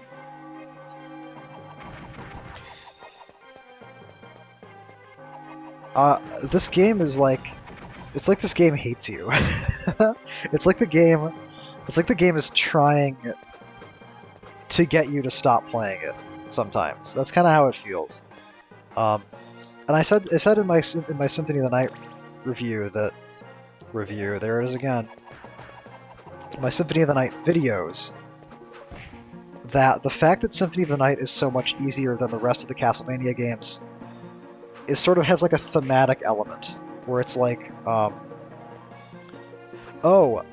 reason that I'm not, the reason that I have Venus Mandragora active right now is because these Were Jaguars drop the Thunderbird card, which is absolutely mandatory if you're playing Vampire Killer, in my opinion. Because there's a specific card combo called Uranus Thunderbird, which, once you get it, makes the game be over. Except for the arena, because you can't use DSS cards in the arena, but Uranus Thunderbird is like the most important card combo in the late game. And the only reason... And it's like definitive in a way that, because with Jupiter Manticore, it's like, oh, you could get other cards. With the Uranus Thunderbird, it's like, no, this is the one that you want. I mean, I guess you could, because Uranus is a card that lets you summon things, and like that's the attribute. That's what the attribute card does. So Uranus Thunderbird summons a big lightning bird, and Uranus Thunderbird is just the most efficient summon in terms of MP expended versus damage inflicted. And there are lots of points in the game where Uranus Thunderbird is extremely, extremely useful. So that's why I say that it's mandatory, and why I say that it's hyper important in a way that few other cards are.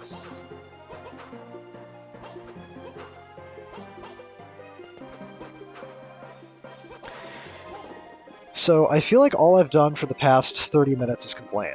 I should say what I like about Circle of the Moon. I like the fact that the DSS system gives you options, even though a lot of the options have... Even though there are lots of situations where the best option is obvious, so it's kind of like... It's like you have a choice, but you're either making like a wrong choice or a right choice. Is how it is with a lot of the boss fights, at least. Like with a lot of the boss fights, if you don't put on Jupiter Manticore, you're just gimping yourself.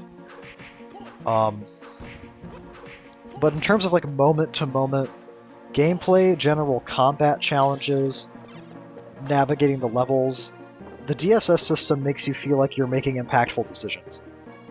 And it gives you different options for dealing with the very difficult problems that the game puts in front of you. And as the thing about this game is that the game's difficulty incentivizes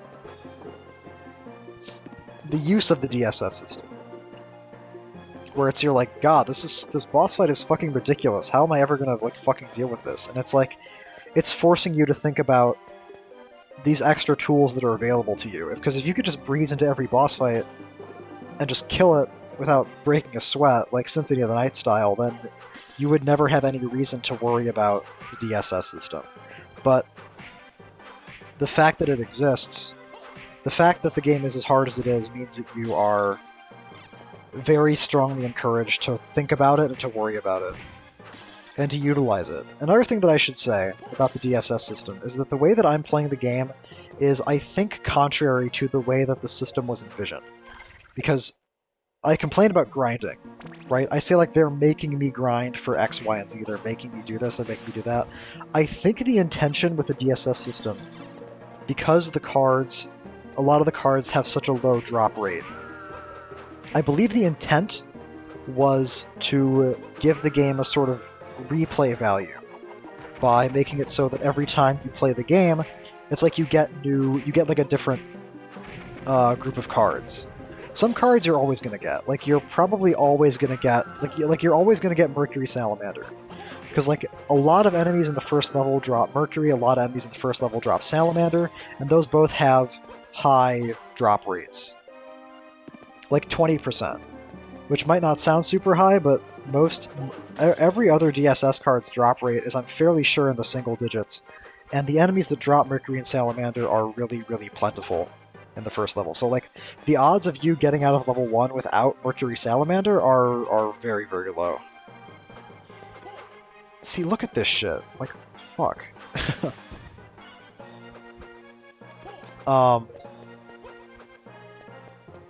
Which is good, because they should give you something to actually make use of that blue bar at the top of the screen.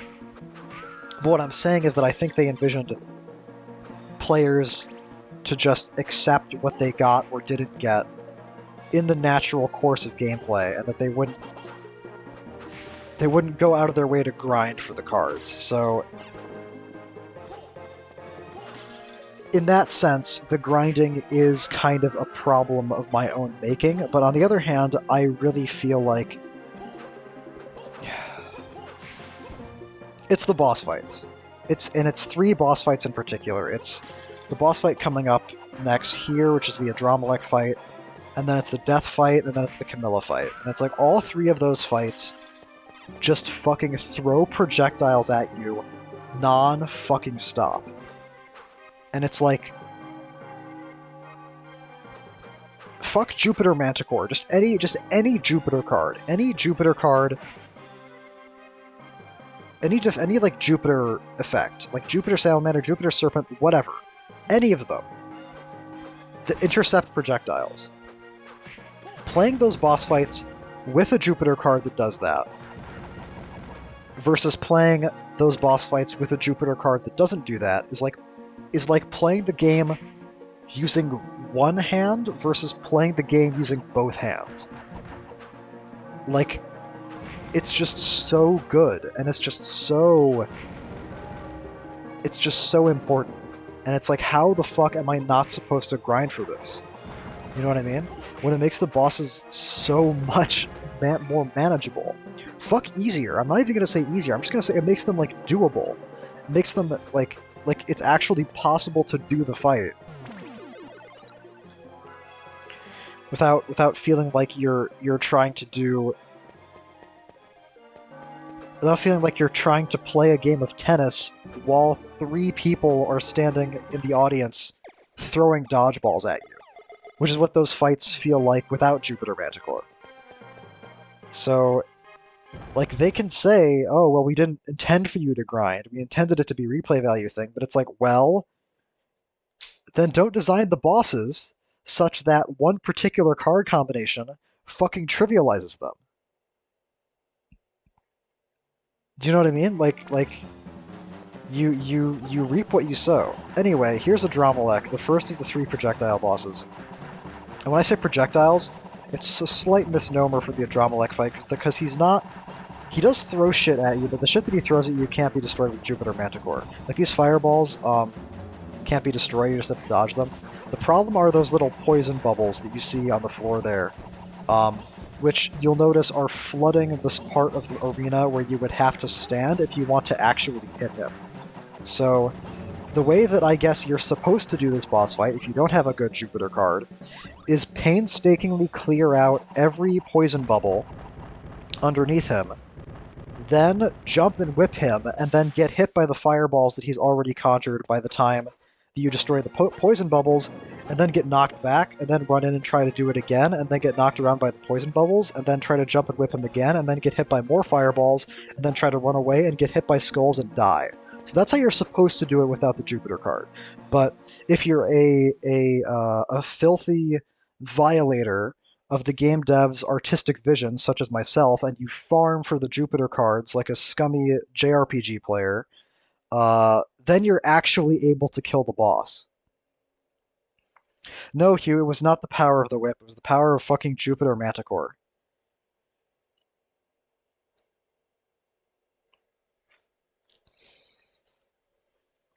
I do think it's funny that when you get here, Hugh flies off the screen and lands on his ass. It's kind of like a comedy moment to me. And it's fitting, because it does kind of help you mentally prepare for the idea that whatever you're going to fight is a fucking problem.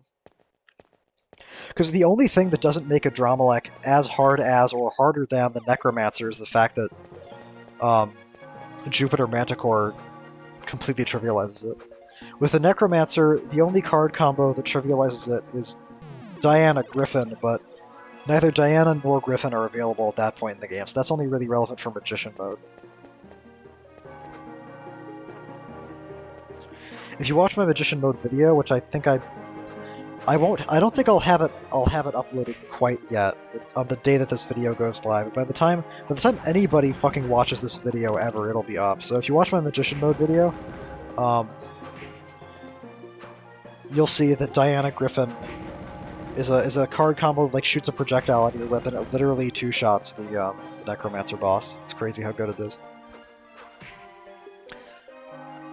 Diana cards are how you... Because in Magician mode, your strength is nerfed a lot, so it's like the fact that you can't do damage is even more of a problem in Magician mode.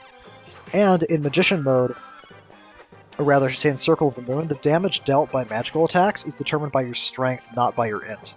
So Magician mode, you have like terrible strength, terrible defense, terrible int, or terrible strength, terrible defense, good int, but the good int doesn't make you do any more damage. So the Diana cards are the solution in Magician mode for the fact that you can't do any damage, because the Diana cards shoot projectiles out of your whip that do mega fucking damage, but the trade-off is that you have to be really far away in order for the projectiles to actually hit things, because otherwise your whip will just hit them and projectile will go past them. So in a funny way, you do kind of end up playing like a mage, where you try to like keep distance and... See, they're supposed to do a fucking... Okay. They're supposed to like hesitate before they charge you. They're supposed to charge you and then wait and then charge you again. But there it was just like... It was like fucking just charging nonstop.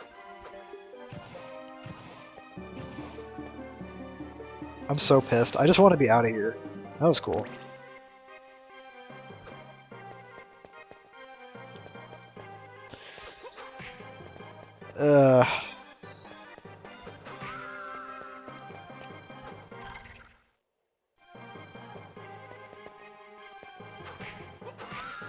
Anyway, that's the chapel. That's the Adramelech fight. I should talk a little bit about fighter mode, actually, because I'm talking a lot about how this boss is pretty much impossible without a particular card combo. And in fighter mode, which is the third alternate mode of the game, you have no DSS cards.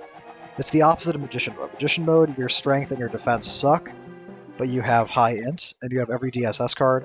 In fighter mode, your int sucks, you have no DSS cards, and you can't get any DSS cards, but the trade-off is that your defense and your attack and your health are buffed significantly.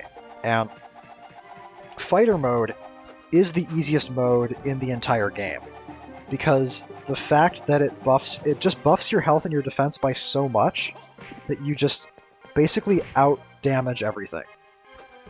It becomes like it's like an RPG. It's like an RPG where you're over-leveled, where it literally doesn't matter how many times you get hit because you have so much health and you do so much damage that you're practically guaranteed to kill whatever you're fighting before it kills you, as long as you just keep attacking it. So that's how you get that done in fighter mode. In fighter mode, you're just fucking overpowered, so you just fucking kill everything. I'm taking the long way around. No, I'm not. I think I just want to get out of here. I was gonna say, I thought I might be taking the long way around to get more hearts, but apparently not. And yeah, this is what I mean when I talk about how good Venus Manticore is. Venus Manticore giving you double hearts means that you, means more boomerangs, which means more actually doing damage to enemies, which of course I'm not doing here because I am relatively confident in my ability to fight these Thunder Armors. I mean, that's not... Sounds like a dumb thing to say considering how many times I've gotten hit, but like... See, that's so annoying. I'm relatively confident in my ability to fight them when I'm not fighting them on a fucking balcony. See, that's just trolling, honestly. When they put an enemy in like that, who you need like horizontal space and like substantial distance to fight, and then you put him on a tiny ledge, and then you put a turret behind him.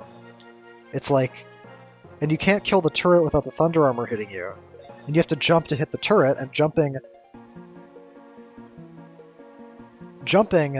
commits you to a certain horizontal spot. It's like there's no good solution. They basically just put you in. They put you in a closet and then just punch you over and over again and tell you to get out of the way, but you can't do. So that's what that little combat area is. So I think there's gonna be a cut here, because I'm gonna farm these swords for the Mars card. This is the best place to do it because it's right next to a save station. That's all right, guys. Just keep it up. Keep it up. See if I care. And that means that, like, farming things right next to a save station means that if I take damage, I can just run back in here, run back out again. So, very easy. And as I believe I already mentioned, I only farmed the Mars card exclusively and specifically for the Zombie Dragon boss fight, which is coming up fairly soon. It's the next boss, and as I think I also already mentioned, I've found other ways of doing the Zombie Dragon fight since this footage was collected. But that being said, the Mars card is a great example of a card that I don't think is necessarily worth farming for because there are other ways to kill the Zombie Dragon. There's as many ways to kill the Zombie Dragon as there are stars in the sky, but the problem is that they're all very slow. But I'll talk more about that when I actually get to the Zombie Dragon. Yeah, the Mars card is wouldn't not necessarily mandatory to farm, but if you get it, it's like a really, really useful incidental card to have, because it lets you attack at an angle that's new, where you have this big overhand swing with either bigger overhand swing with a sword. There are other things that the Mars card does. The Mars card gives you some alternate weapons. I think Mars Thunderbird gives you like fists, or Mars Golem or something. I don't know, because the only Mars alternate weapons I've ever really utilized are the two swords, which is Mars Salamander and Mars Mandragora. Oh, and Mars Serpent gives you like an ice sword, but the ice sword kind of sucks unless you're trying to freeze enemies to jump on them, which is something you can do. And I don't know if I'm gonna do it in this footage. I hope I do, because there's a specific spot in the catacombs, the first zone that you're in, where it's like there's an area you can only get to by either utilizing the freeze, a serpent card, to climb up a bunch of floating enemies, or utilize the high jump that you get towards the very end of the game. Problem is that it's awkward to go back to the catacombs after you get the high jump. It's much cleaner for the overall route if I can just go straight to the catacombs from the underground warehouse, which the underground warehouse contains an exit to the catacombs, and then just get everything done there. And hopefully that's what happens, because this is already like not great footage, frankly, in terms of how often I'm stopping to check the map. You know what would have made more sense would be to do this footage last. Because the way that I did it was I got this footage first and then I did all the alternate modes. It would have made much more sense to do it the other way around, because this is the footage that I'm actually going to be commentating. I'm not commentating any of the other alternate mode footage, because I think everything that I have to say about the game I'll already have said.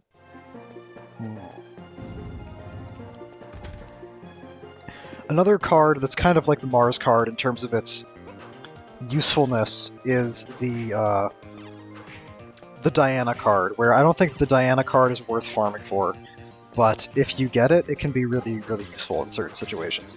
I had talked about it briefly when I was talking about Magician Mode, and how it's the thing that makes Magician Mode, like, fun, because you can actually do damage with it. But even outside the context of Magician Mode, you can never... Diana Griffin, like, basically just launches a fucking Hellfire missile at whatever you're looking at. Like, the projectile that gets shot by Diana Griffin is fucking ridiculous in terms of how much damage it does, and there's no reason to there's no reason to turn that down ever.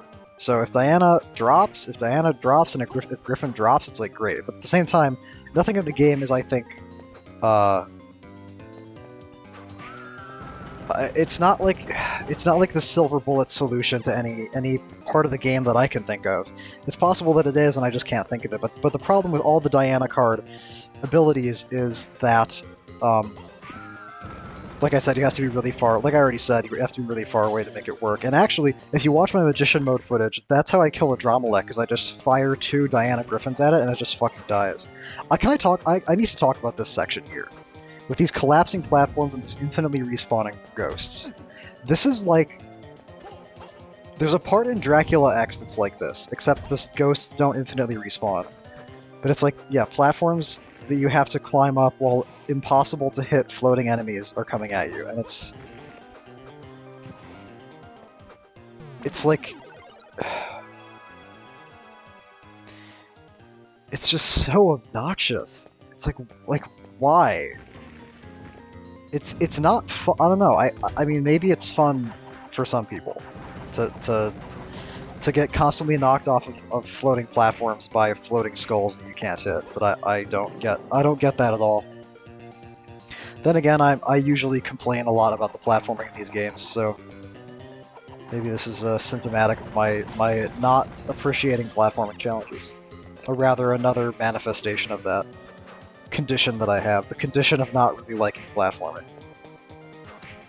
So this room is a big... this part of the game is pretty annoying too, because you go through a lot of hallways like the one I was just in there, where you have to fight enemies that poison you, and poison in Circle of the Moon... Look, like, fucking... let me get out of there. God damn. Circle of the Moon,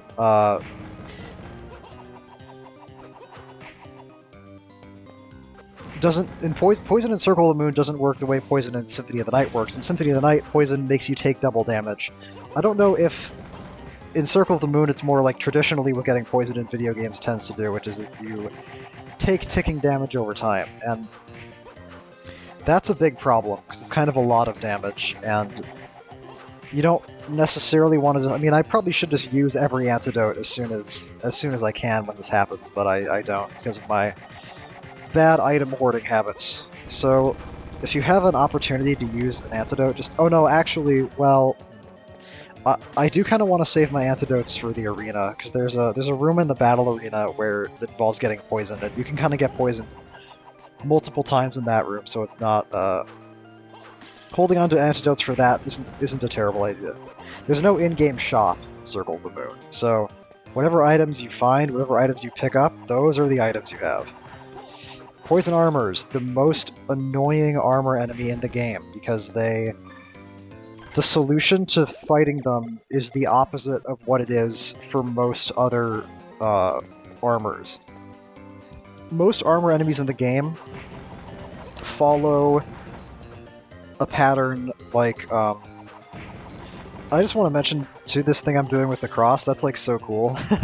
I know it's, maybe it's a little bit like narcissistic to talk about my own gameplay like that, but this is like a trick I remember utilizing all the way back in like Dracula's Curse, and it's been so long since I've had a reason to use it again. The poison armors are horrible to fight because most armor enemies in the game adhere to the following pattern. They will take 3 steps, then they will do something, and when they do that something that they do, you need to either jump over the thing they do, or run away from them. The poison armors do something slightly different, which is, when they do the thing that they do, you have to jump forward and then jump towards them. You have to jump in between the poison cloud and them. Which, see, look at this. What am I supposed to do? Like, I spend so much time clearing them out, and it just, like, doesn't fucking matter. This is fucking absurd. Oh my god. See, and This is actually where Jupiter's Serpent would come in handy, because Jupiter's Serpent creates a shield that freezes enemies, like at these rotating orbs. Jupiter's Serpent's actually pretty good, but farming Serpent is annoying because Serpent only drops from Earth Demons, and the Earth Demons that are naturally accessible in the route are accessible only in the Catacomb. I mean, maybe there are Earth Demons somewhere else that I don't remember, but I don't remember. And so it would make the most sense to try to farm them like at the very start of the game, and that would just kind of take a long time.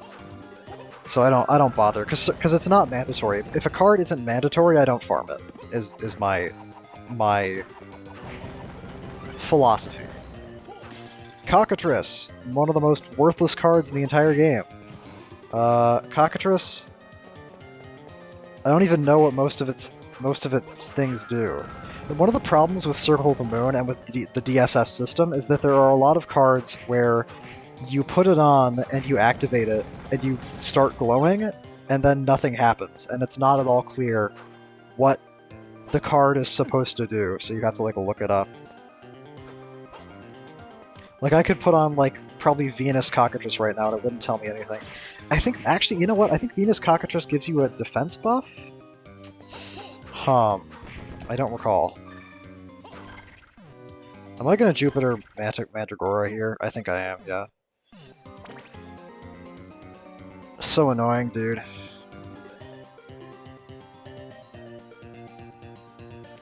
The Thunder Armors, I saw somebody say once that the Thunder Armors are the most obnoxious armor enemy to fight, and I think that would be true if it wasn't for the Poison Armors.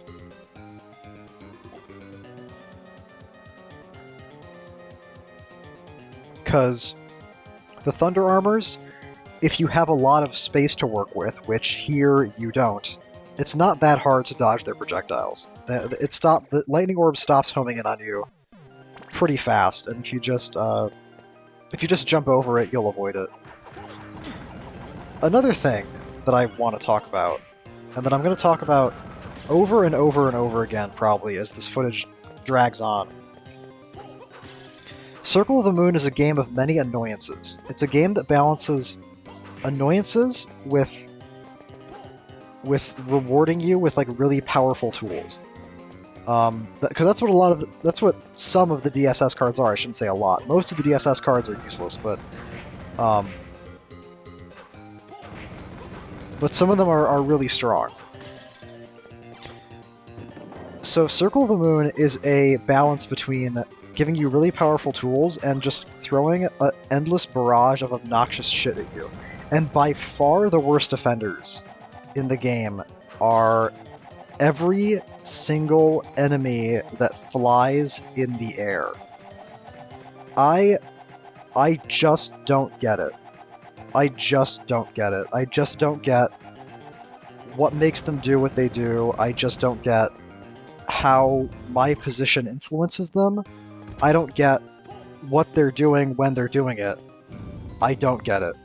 I can't... I don't know if I just don't have a high enough IQ to engage in spatial reasoning when it involves vertical and horizontal movement. I don't know what my problem is, but I played this game over and over and over again, and all the Harpies and the Succubi just completely mystified me to the very end. Oh, there's the Diana card. Cool. See, now I think I'm actually going to use this, because, yes, smart.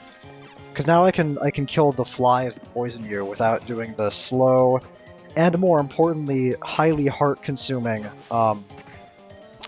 boomerang trick. Now I can just kill them with a fireball from my whip like I'm Christopher Belmont.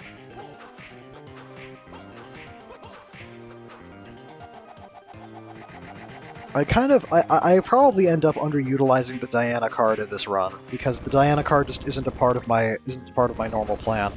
So I don't usually think of it as a solution to a problem. I just think of it as something that I have that is like sporadically useful.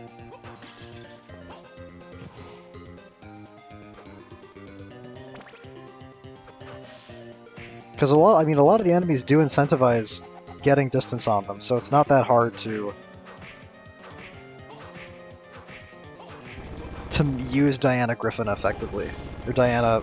Even Diana Salamander is kind of doing a lot of damage. 148, that's pretty darn good.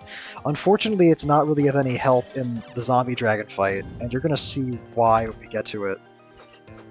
And it's not good against those poison armors, quite frankly, because you're not supposed to keep distance on the poison armors. You're supposed to stand between the armors and the poison cloud so that you're locked in a teeny tiny prison cell of minute movement in a game where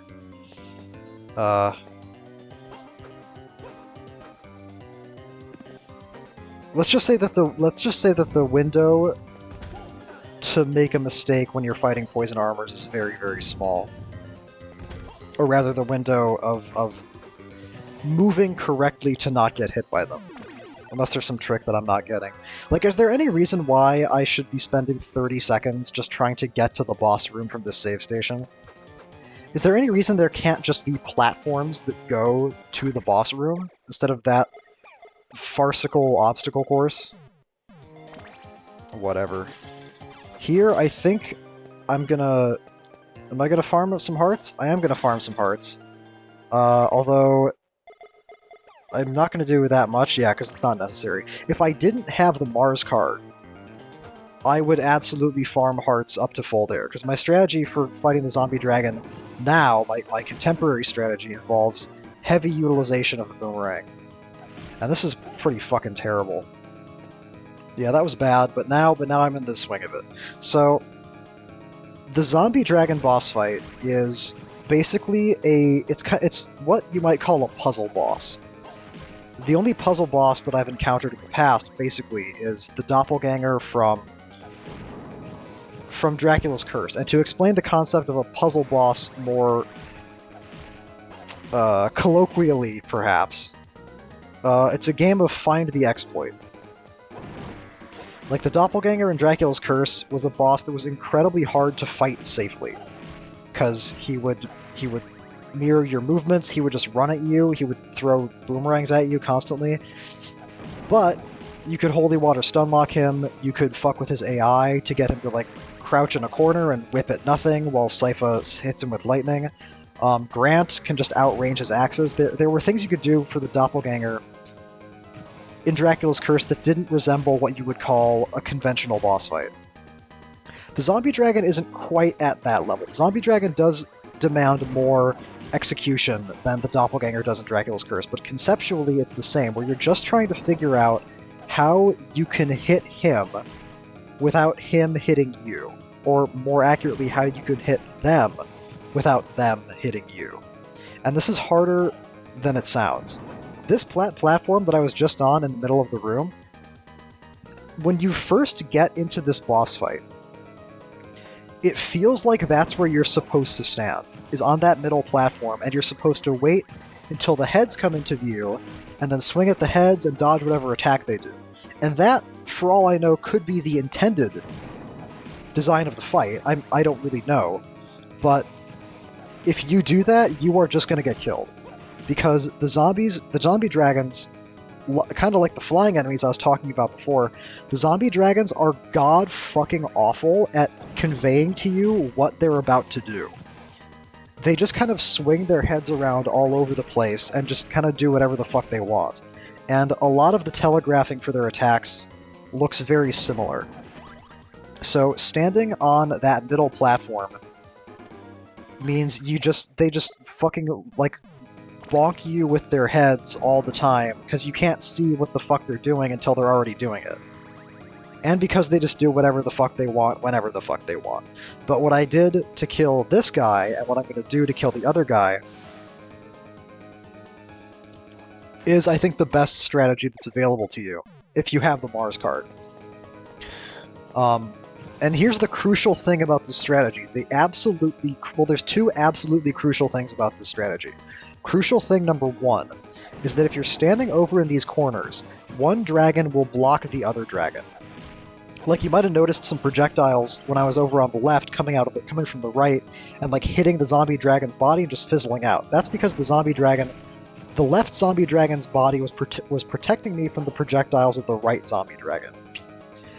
That's the first crucial thing, which is of course no longer a factor because there's only one dragon left. The second crucial thing, I would say the most crucial thing, is that sitting in this corner the whole time makes what the dragon does predictable. Because if you're over here, he will constantly bash his head against the wall over and over again to make rocks fall. So you actually know what he's doing when you do this, which is not the case at any other point in the fight if you're standing anywhere else. If you're standing anywhere else, they just do whatever the fuck they want all the time. But if you stand here, you can control what they're doing and you can react to it, and all you have to worry about is basically lingering in the corner too long when before his head comes down, or getting hit by the rocks that fall. And there's a lot of pretty precise like jump timing and kind of mid-air positioning to where you want to jump forward enough to hit the head, but not so forward that you land on the neck, which is something that can happen a lot.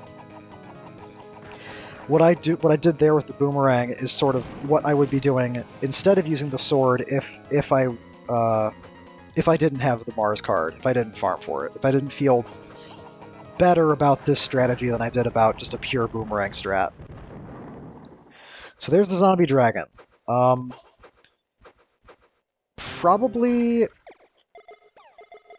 Definitely one of the harder bosses in the game, but it's like I said, it's a game of find the exploit, where once it's hard when you first get there. Like when you first get into the fight, it just seems like a cavalcade of nonsense. But once you find out a strat for it, it's pretty easy. It's a test of positioning and timing and air control and risk-taking and decision-making. And in Magician mode, I can't just use Diana Griffin there, so I think what I do in Magician mode is what did I do in Magician mode? I can't remember what I did in Magician mode. I guess I could have just used the Mars card. I don't recall. Maybe I used the boomerang. I don't know. Anyway, that's the zombie dragon. Pretty cool boss, in my opinion. It may not have sounded like it from the way that I was talking about it, but I don't mind if you make a boss that's absolute horseshit as long as you also give me a viable solution.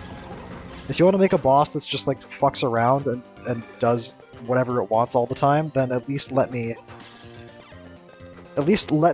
influence its behavior such that it is actually possible to respond to it and possible to consistently defeat it. And this is the other thing about the Mars card that's really good, just in regular gameplay, and why it's sort of incidentally good, is that it lets you do things like that. It lets you attack enemies through the floor. Why am I fighting this guy? Don't fight this guy, Shovatar. Ignore him. Ignore him. You don't need to fight him. Why am I fighting this guy? Oh my god, just fucking ignore him. Ugh. Maybe I'm practicing. Maybe I'm just like using this opportunity to like practice the poison armor dance for the battle arena. Yeah, see, that's the problem, and this is where the double tap to dash becomes an issue, where like all I want to do after I land, so it's like he shoots the poison cloud, jump over it, swing, jump back over the poison cloud, and then all I want to do is dash away from him immediately so I can get in position to jump over the next cloud. But because I have to do this obnoxious double tap, I just fucking casually stroll away from him and I get hit by the poison cloud. Because this is an argument I've seen people make about why the double tap to run is bullshit. It's because in what situation in Circle of the Moon would you not want to run? The answer is that there is no situation. Please remember the... Are you kidding me? Okay, there's a breakable wall down there that I appear to have completely forgotten about. I don't know what the fuck my problem is. Maybe I'll get it on the way back, because I'm pretty sure I 100% the map. I should anyway. Yeah, I think I just remembered. Yeah. Ah, sloppy footage. Oh god, and I have to fight this fucking guy again. Do you see that, like... If I could run all the time, I wouldn't be doing this. I would just be fighting him normally. But the fact there's this, like... There's this very precise margin of error where if I don't double tap at exactly the right time, then I just get hit.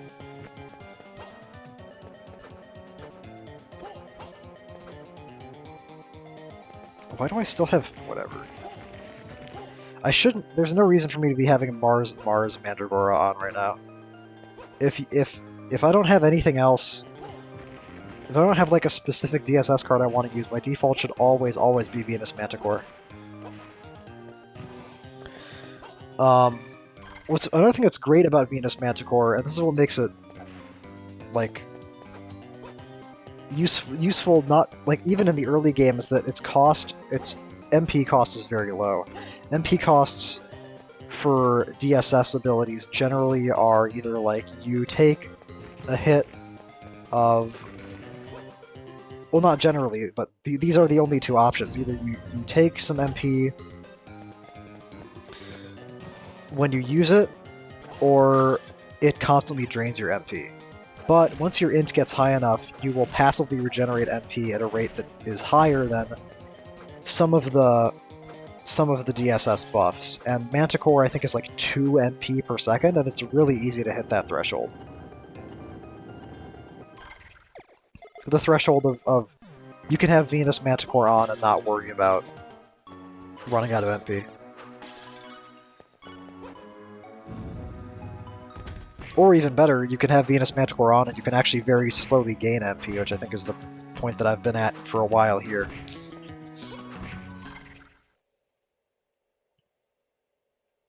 So after the zombie dragons, now I'm going to the underground warehouse.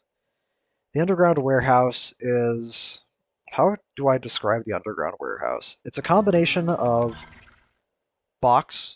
pushing box puzzles and some combat that's irritating, but I think fair. It's not irritating in the way that the... What am I doing? I think I might be looking up like another map or something. Yeah, I think I'm comparing... I think I was looking up a map and comparing it to see what see if I missed something.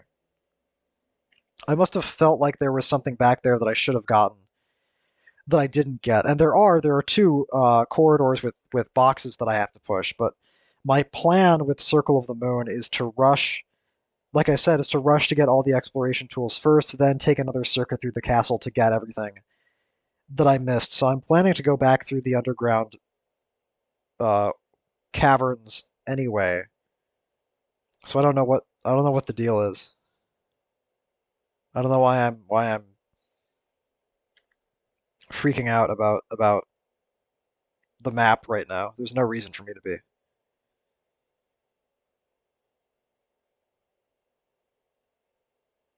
I guess you guys can enjoy what the fuck am I doing? I guess you guys can just enjoy this completely inexplicable interlude. I don't know what the hell's going on. This is so weird. Because I've gotten in the habit at this point that if I use the bathroom, I just fucking stop. If I have to use the bathroom, I just fucking stop recording, and then I start it up again. Because, like, that just makes more sense. So I don't know. Maybe I was alt-tabbed and I forgot that I was recording? I can't explain what the hell just happened there. Sorry. Fuck, maybe I should just cut that out. Yeah, maybe I should just do that.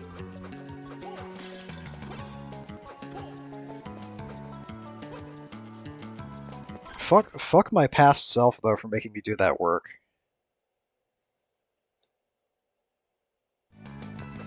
You just spent 2 minutes looking at the map. You're just fucking go to the underground warehouse already. These bitches, this is exactly what I'm talking about. These fucking things, I can't figure them out. And it's part of the problem is the fact that Nathan's jumping, like your air control is so slight. Like the fact that when he just jumps like straight up and down. Like, do you see this nonsense? Can you make any can you tell me what's going on? Can you tell me what the hell just happened to me? What I was supposed to do to react to them correctly? Because it seems like they just zoom through the air way too fast for you to ever possibly react to, and then they just fly into you and they hit you. And they change course in ways that are completely arcane and make no sense. And here I think I'm taking a detour to go to a save station because Made the foolish decision of trying to fight enemies in Circle of the Moon that are in the air, which you should just never fucking do. And the underground warehouse doesn't have a save station for a little while, a little bit through it. And the underground warehouse is pretty dangerous. What am I fucking doing? Sorry, this is like so weird. Is this part of my route to go down here at this point? Why? Just die, dude. See, this is why the boomerang is so important. Because, like, he's still not dead. There. How many swings was that? Was that like 10? 1, 2. Okay, good. 3, 4, 5, 6, 7, 8, 9, 10, 11, 12? Jesus fucking Christ. See, that's why I thought I was going to save this part until the end game, until after I got the last, like, the super jump. Why am I here now? Maybe I'm just trying to get some power-ups, some, like, energy tanks, before I do the death fight. Because the death fight... Well, the MP max isn't going to help on the fucking death fight, so I don't know what the fuck is going on. But... the death fight is not like the zombie dragon fight. It's kind of exactly the opposite. Where the zombie dragon fight is very measured and, like, rhythmic and,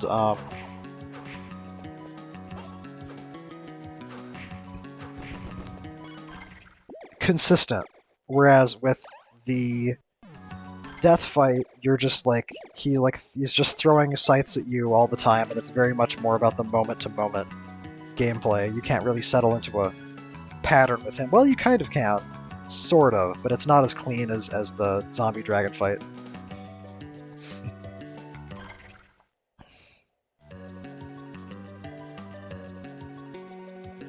This is so strange. This weird path that I'm taking. Maybe I thought there was an energy tank in there, and I just figured as long as I'm down here, I might as well just snag it. That's probably what happened.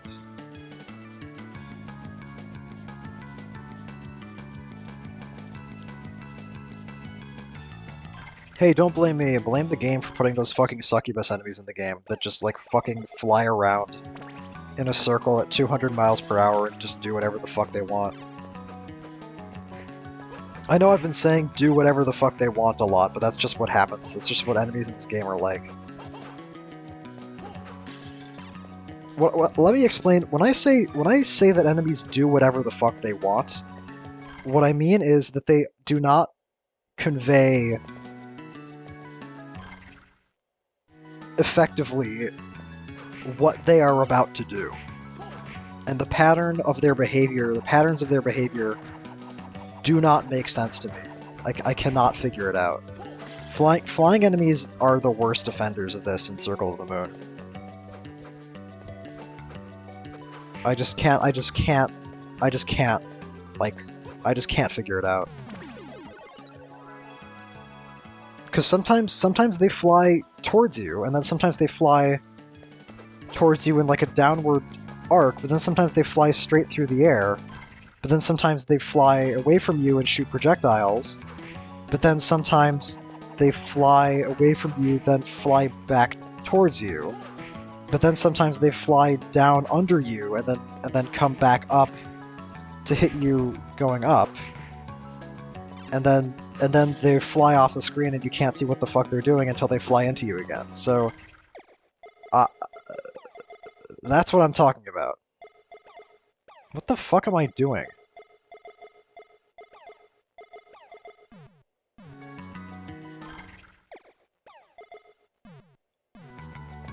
Oh, I'm changing up my, what I want to do is I want to be able to fight those vine armors without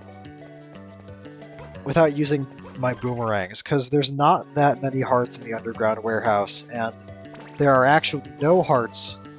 There are no candles in the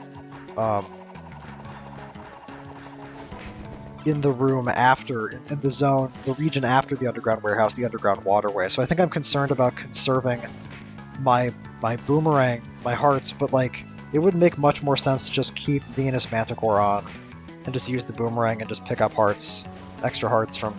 Because these imps seem to tend to drop hearts. And there's plenty of hearts in these torches, so not the best decision making on display right now. This whole little detour is kind of nonsensical.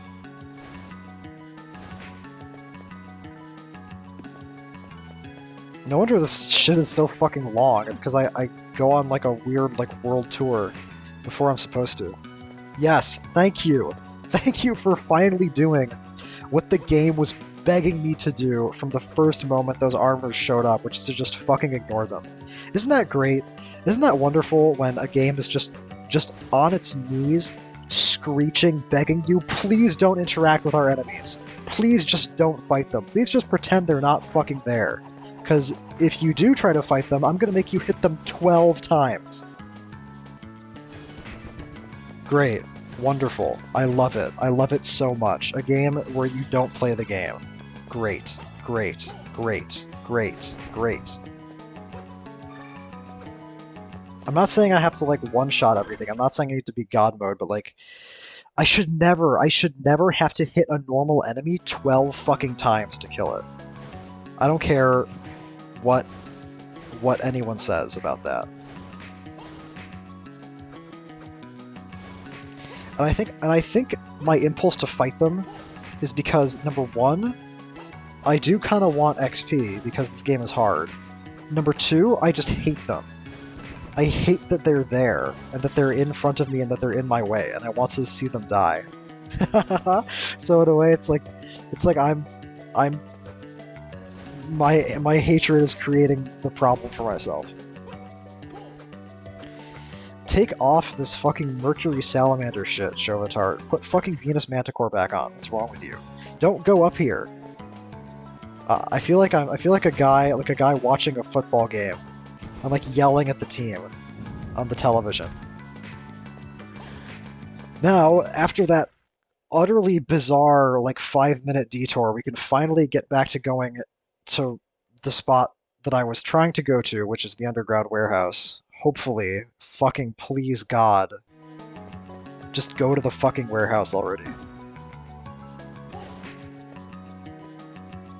And take off Mercury Salamander. What's wrong with you? Okay. I have to stop. I have to just. Let me just calm down for a second. I'm sorry, but this is very frustrating to watch.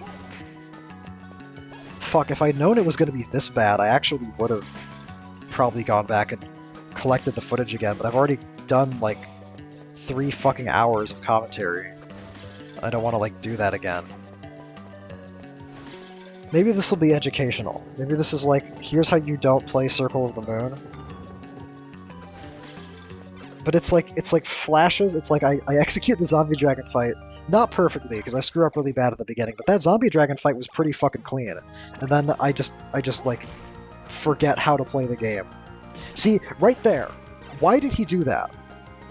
Why did he suddenly dip downwards? Right there. How did I know he was gonna lunge at me instead of just keep flying? How was I supposed to know? Like he flies back towards me and he either lunges down at me or he just keeps fucking flying. How am I supposed to fucking tell the difference? What is the indicator?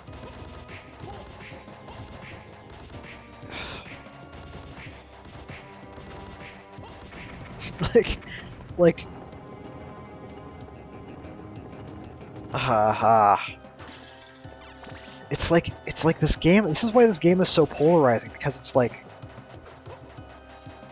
something will happen that's really cool, and then a second later something will happen that's just the most ridiculous shit you've ever seen in your entire life. That's Circle of the Moon. It's a roller coaster of emotions from beginning to end. It's a laugh-a-minute romp. It's the gut-busting comedy sensation of 2 continents. But ultimately, it's a story about family. That's really what's so powerful about it. Anyway, here's the first of many pushing boxes around the warehouse puzzles. Get used to this, because it's going to happen a lot. That's another thing, actually. I was so busy getting fucking pissed off at a bunch of pixels on my computer screen that I forgot to mention that hitting flying enemies is actually something that Mars card is pretty good at, too. It's another, like, incidental thing, where it's not necessarily mandatory for fighting them, but holy fuck does it make it easier. Because, like, you're so committed every time you jump. It's so hard to adjust your positioning when you're jumping in Circle of the Moon. It's like you're so, like, glued to the spot where you jumped from.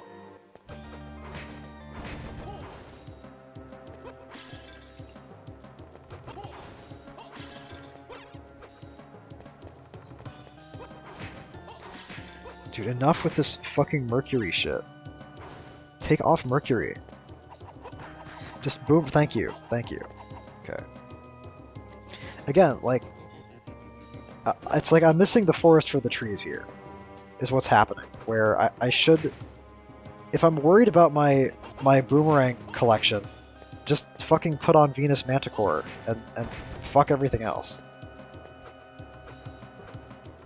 I don't know, maybe this is the right call. Maybe I'm wrong to keep giving myself shit for that. I don't know. But it's like, the fact that I have Venus Manticore means that every time I see a heart drop that I pick up without having Venus Manticore on, I just think, well, there's another heart that I fucking missed. It's another potentially crucial 1/6 of a boomerang.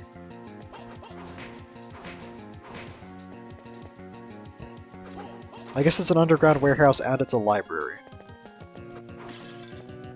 Less elaborate than the library in Super Castlevania 4.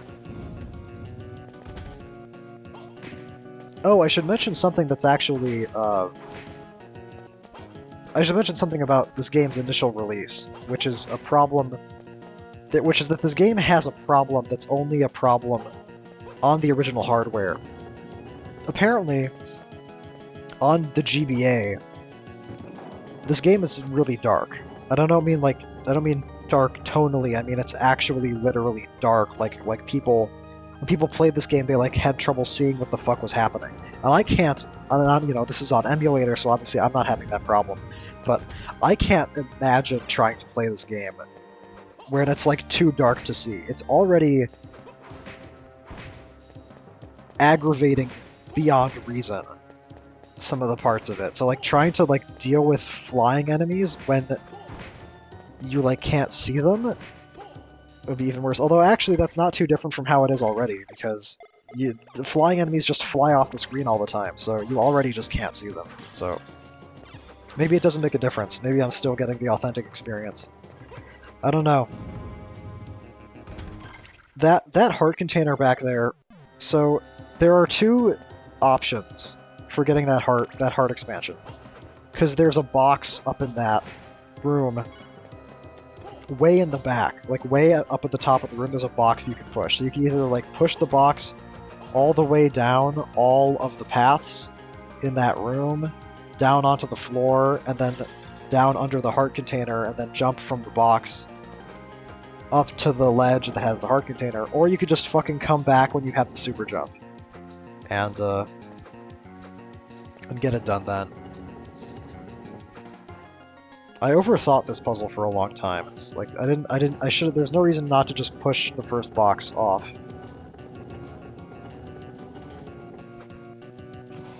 As soon as you destroy the stone block. These are interesting enemies. This is the Holy Armor. The Holy Armor is so wonderful because its attack is very, very straightforward, where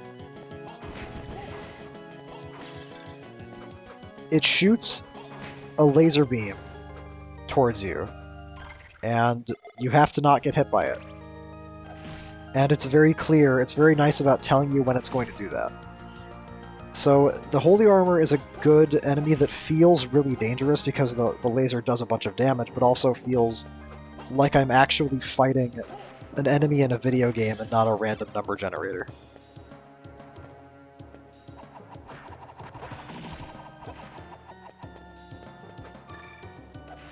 I was fucking pissed when I discovered that the fire attacks don't do extra damage to the floating book and furniture enemy.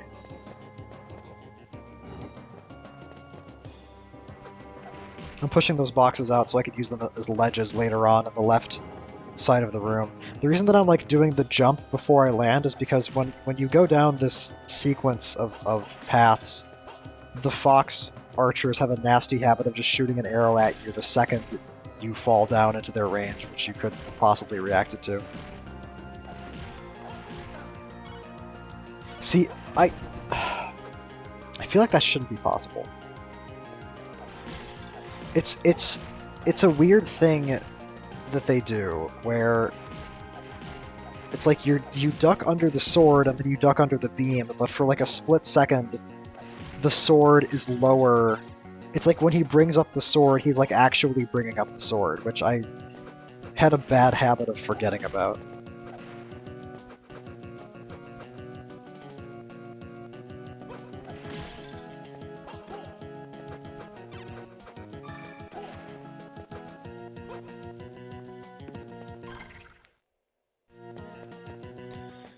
But otherwise, I think those enemies are pretty much fine. Oh, it's my favorite room in the whole game. This is well, actually, this is like the succubus are kind of like the see when they shoot the laser, when they fly through the air and they stop and they shoot the three-way beam. That's fine. That makes sense, right? Because like, and if I get hit by that, that's just my fucking fault. But it's when they like just zoom around and just like fly in a fucking circle, like they're fucking drunk or something, and then they just fucking fly into you because they flew off the screen and you couldn't see what the fuck they were doing, and then they just flew back and fucking hit you. That's when it's annoying.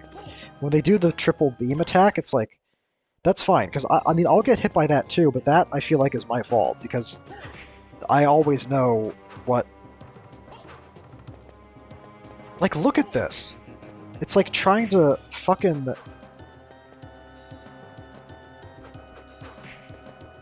It's just so annoying. And I'm like, I'm only fighting it because I'm trying to learn its patterns, because there's a room in the battle arena where you have to fight 3 of those bitches at the same time, and it's just like, well, not at the same time, that's not true. We have to fight 2 of them at the same time, and I'm just trying to figure out how they work. That's why I'm fighting them. That's why I'm not just ignoring every single one I see, because I have to learn them at some point for the battle arena. These grizzlies would take so much time to kill if I didn't have the boomerang. It's just absurd how shitty Nathan's damage is at base. Like, without the boomerang, he's just so bad. Like, the time it takes for the boomerang to rack up, like, that was like 76 damage, like 4 times. My whip hits are like 63. So I'd have to, like, I don't know, 280, 304, 5 whip swings to reach that same damage threshold, and that would take just so much longer.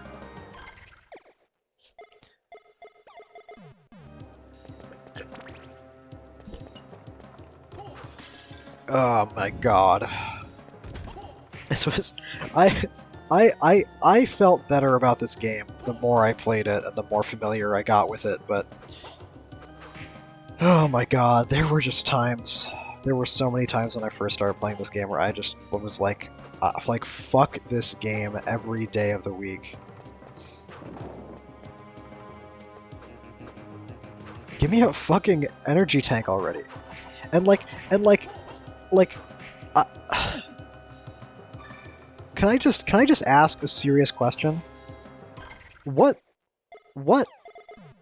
is going on? What was going on there exactly? Because if I stayed in front of him, he would have hit me. So I tried to jump behind him, and then he hits me anyway. And then I try to jump above him and get out of range of the sword, and he hits me anyway. Can I just issue a suggestion? If you're going to put an enemy in the game, in a room, like, is the player supposed to fight them or not?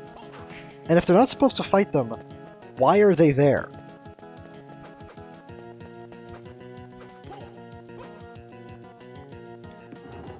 Like, if the intent is for me to just jump over that fucker and then ignore him and then jump... Like, there's nothing hard about that. That's not difficult at all to do. But I fight him because it just feels like that's what I should do. But then it's like, no, you're not supposed to do that. Because we've put you in a tiny box where there is no good place to be and no good directions to go.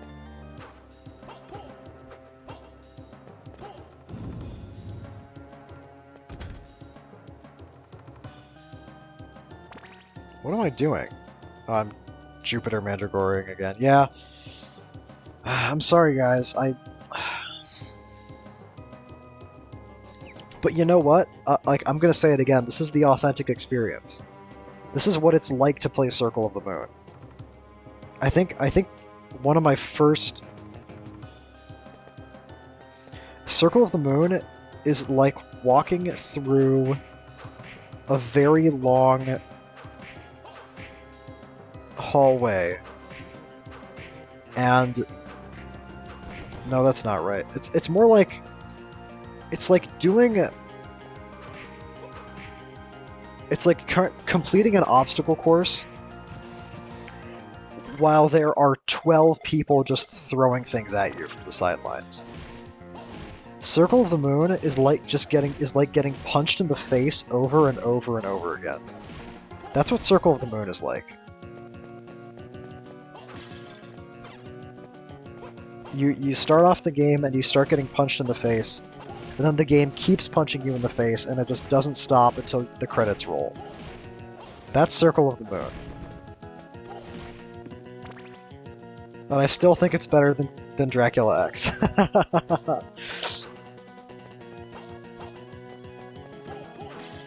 I will say this, like... I mean, I don't want to talk too much about the other GBA games, but I do think Circle of the Moon is the worst of the GBA trilogy. Because at this point, I have played Aria of Sorrow. I've played Harmony of Dissonance. I'm not going to say which of those two I think is better, but... Because I need a little bit more time to sit with Aria, but I can say with confidence that Circle of the Moon is worse than Harmony and Aria. There's just no excuse for a lot of this shit. It's like Simon's Quest. I should elaborate on that. I should actually complete that thought instead of just saying it's like Simon's Quest and then leaving it at that. What I mean is that it's like Simon's Quest in the sense that, like, outside knowledge from walkthroughs, knowledge from outside sources of information is what makes Circle of the Moon playable, basically. Like, trying to do the battle arena without the dark armor, I probably would just skip it. I'd probably just never do it.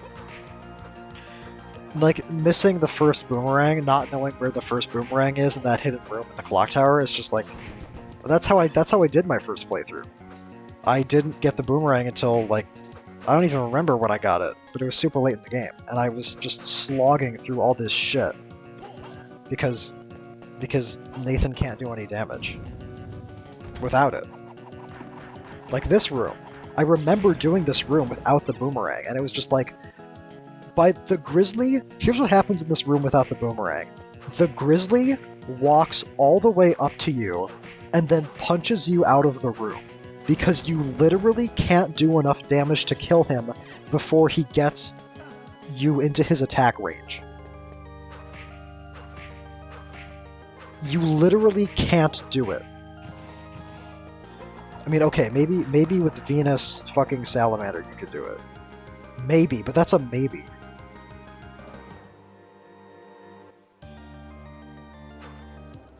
It's more fucking fiddling with the menus. My least favorite thing.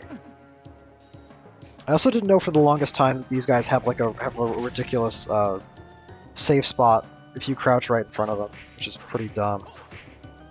Because it really feels like what you're supposed to do is get distance on them and then find a gap in the fireball fan, but with some of the later demon enemies, they'll shoot out 3 waves of fireballs that are essentially impossible to dodge. So what you're supposed to do is get right up in the face of the fire-breathing demon and then crouch right in front of him, like you're sucking his dick, and then just, I guess that just makes sense as a way to not get hit by him. Like, what is this fucking nonsense aerial show they're putting on? Whatever. Every time I see a flying enemy encircle the moon, I'm just gonna get pissed again. I'm sorry, guys. You're just gonna have to live with it.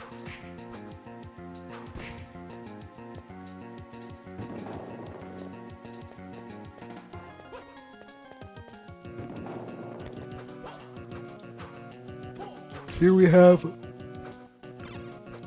the pushing block puzzle to end all pushing block puzzles, where I have to push a block such that the block falls on top of it, but not directly on top of it.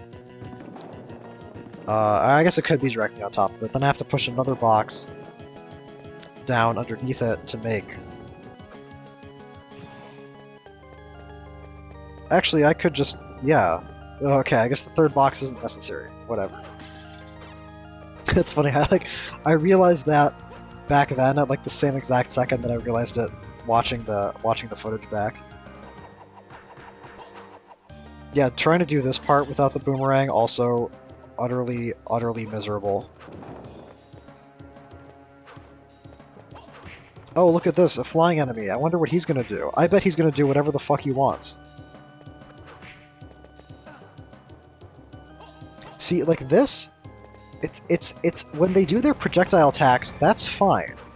Because the projectile attacks follow a pattern. Like, there's a way to avoid the tornado shit that he does. It's when they do the random lunges, or the random, like, aerial maneuvers, where they just fucking fly around in a circle, that it enrages me. 4, 5, 6, 7, 8, 9, 10, 11. Okay, so I've cut down the number of whips by 1 if I don't use the boomerang.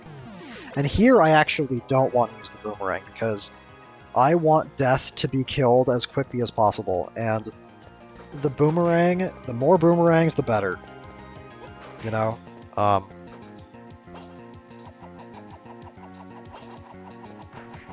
Unfortunately, I still have to use the boomerang to kill these furniture pieces, because if you don't kill them before they start throwing furniture at you, you just get hit by the furniture, because the furniture travels at roughly the speed of a bullet, and it's not like you can jump over it, because it's taking up the entire space in the hallway. So, the poltergeist is essentially like a DPS check, as strange as that might sound, where it's like, can you kill this thing before it hits you? But the death fight, as good death fights do, has 2 phases.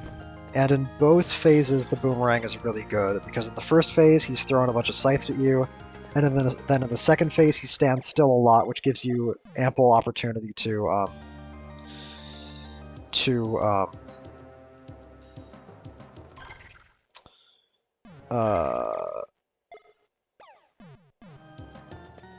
hit him with, like, full boomerang damage. And here, I think I wanted to go back and farm more hearts, but it just wasn't gonna be practical, because every torch that has hearts that I would want in it is just being guarded by one of those fuckers, so I hope I just give up on this and don't try to farm this shit. Or maybe I just farm once, because I feel like this might seem ridiculous because I have 135 hearts, but you gotta remember that every boomerang costs 6 hearts, and I'm gonna want to be throwing them constantly in this fight, so 145 hearts is, See, this is also nonsense, because I want to say he can't actually hit me on that ledge, even though it looks like he can. Yeah, see? Look at that. That went right through me. So it's like it doesn't make any sense. And then I get fucking hit. Oh my god. This is a fucking disaster. I'm just saying fuck it. That's so funny. Oh, I thought I was just gonna run right into the boss room. Okay, I'm a little bit smarter than that. Yeah, every boomerang is 6 hearts, and I want to be throwing boomerangs constantly in this fight. Like, constantly, non-stop boomerang. Am I gonna... Okay, good, thank you. So this is fight number 2, where Jupiter Manticore trivializes it, because except on the odd occasions, like right there at the start, where you jump directly into the scythe, Jupiter Manticore destroys every scythe before it gets to you. Generally speaking, it's the best at that, unless it doesn't. And here I wanted to use boomerangs in Phase 1 and Phase 2. I think my initial strategy was to just save the boomerangs for Phase 2, but I predict that I will eventually get bored of doing this, and I'm going to start throwing boomerangs at him. Yep, that didn't take long. And there's a cool thing you can do with the boomerangs and with how Death moves, which is that you can kind of like try to sync up the boomerang so that the boomerang comes back over to the left or the right as he flies over to the left or the right. I do that a lot in my, I think in shooter mode, or in, it's either shooter mode or fighter mode. One of those two pieces of footage, and I should be doing that more here. And I don't want to like sound like an asshole or anything. I don't want to sound like I'm mad that the game's mechanics are that I have to interact with the game, but like, is there any reason why those scythes kept hitting me? Like, do you see the clouds of shit that are constantly spewing off of me in every direction? In what universe does anything ever get through that? Well, so I guess Jupiter Manticore doesn't literally completely protect you from the projectiles. The only... I think Jupiter Unicorn does. Unless you... Actually, I think a Jupiter Unicorn, if you literally jump into them, you can still get hit. And I'm not going to swap to a different one, because I'm pretty sure he still summons scythes in this phase, yeah. This phase is very weird.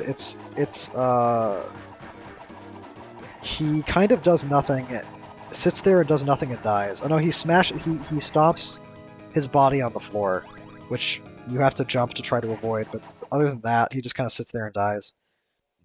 And look at that. 47 hearts? That's what? 7 boomerangs? Almost 8 boomerangs? So, not,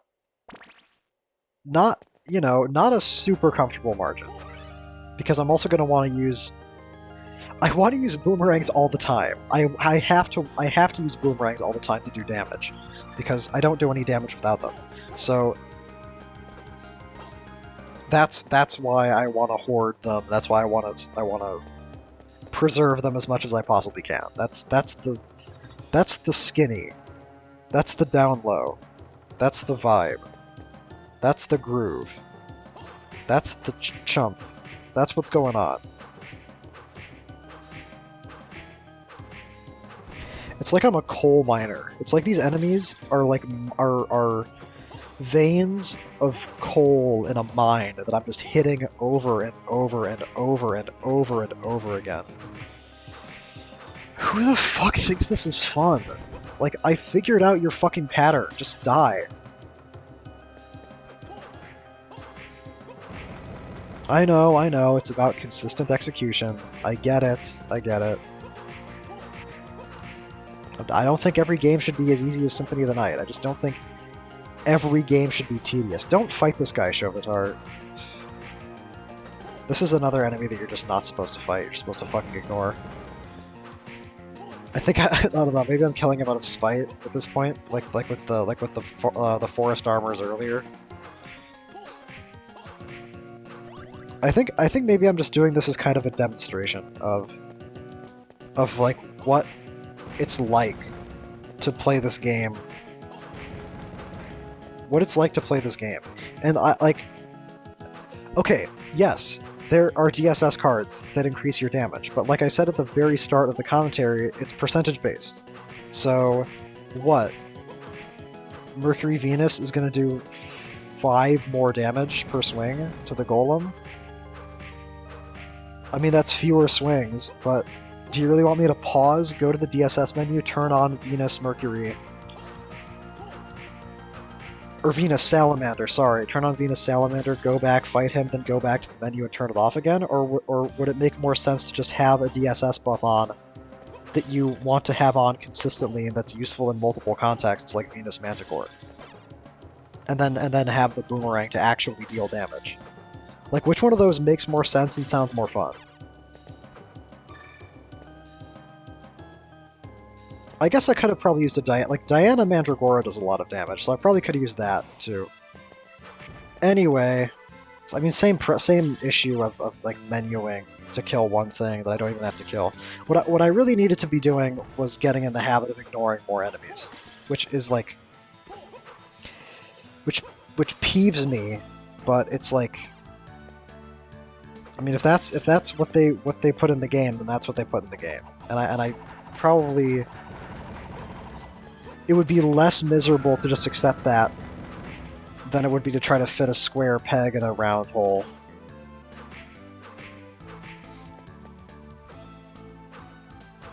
Which is how I'm describing trying to fight enemies when they're arrayed in such a way or designed in such a way that you're obviously supposed to ignore them. So here we are, we're back in the catacombs. I think I'm going to go on a little journey here and go into all the rooms that I couldn't go into at the start of the game. And because I have the Serpent card from the Holy Armors, I should be able to go to the room with the floating things and the... I don't remember what actually is there, if it's like a hard expansion or what. But there's something where I can freeze things and use them as platforms to get up to it, and I hope that's what I do. I hope I don't think that I need the rock wing for that still, because I know that I figured out the whole freezing enemies and jumping on them thing pretty late into the time I spent with this game. I didn't know it at the start, I didn't figure it out in my first few playthroughs. So I don't know if I know that yet.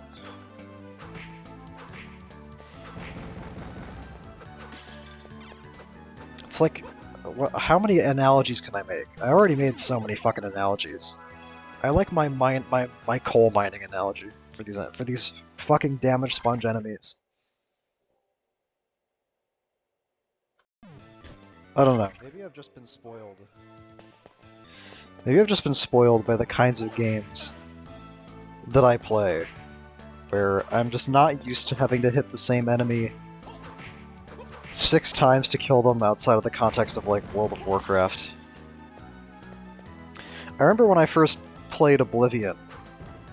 Do people even, like, know what Oblivion is anymore? I guess if you're watching this video, you probably do. If you're one of the 3 people who will ever watch this video.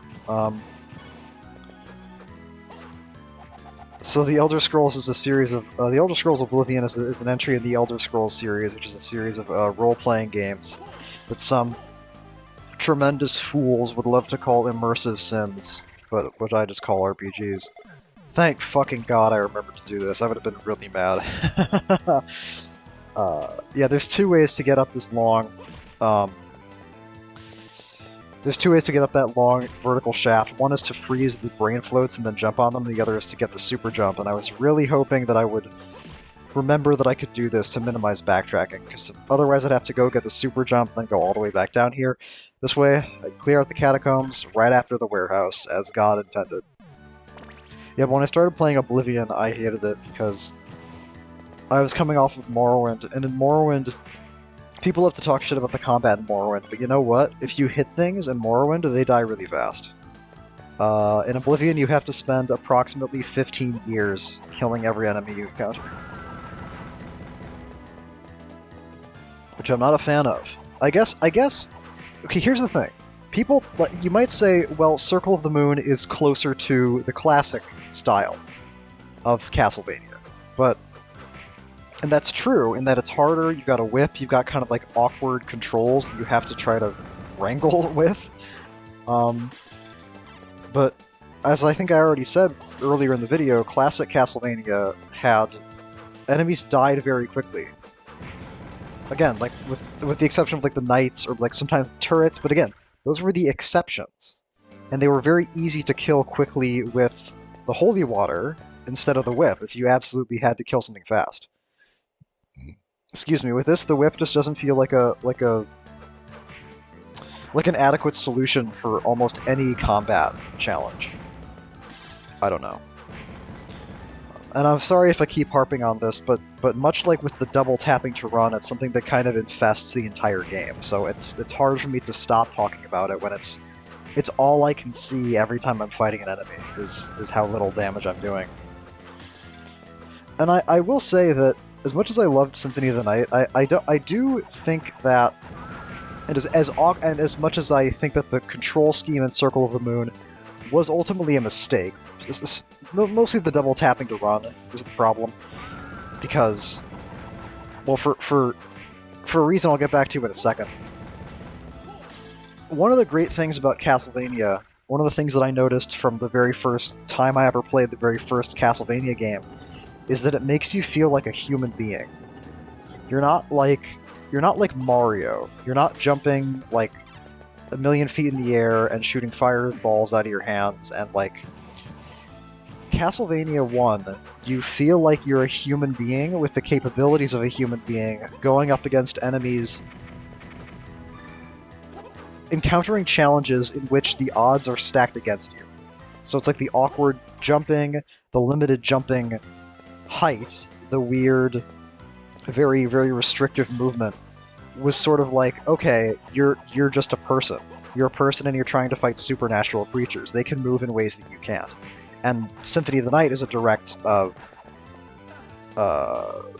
contradiction to that, where Alucard is a supernatural creature the way that the inhabitants of the castle are, so he can move the way they can move, and he doesn't often encounter problems with being outmaneuvered for that reason. I've already talked about this in my Symphony of the Night video, but I'm bringing it up again because I want to talk about the control scheme in these games more generally. And the problem is, from the standpoint of modern game design, is responsive controls are good, but if you make them too responsive, or if you make them not too responsive, but if you give the player too many movement options, then you miss out on the feeling of going up against things that you are like not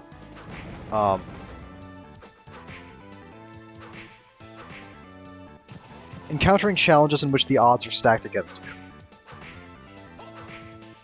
My problem with Circle of the Moon is not that I'm not Alucard. The problem with Circle of the Moon is that the ways in which they designed the combat as if you were Alucard.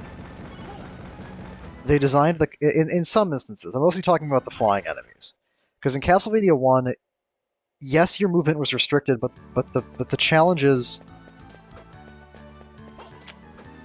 You never felt like you couldn't do anything about what was happening to you in Castlevania 1. It was going to be hard, but there were correct solutions and there were correct reactions.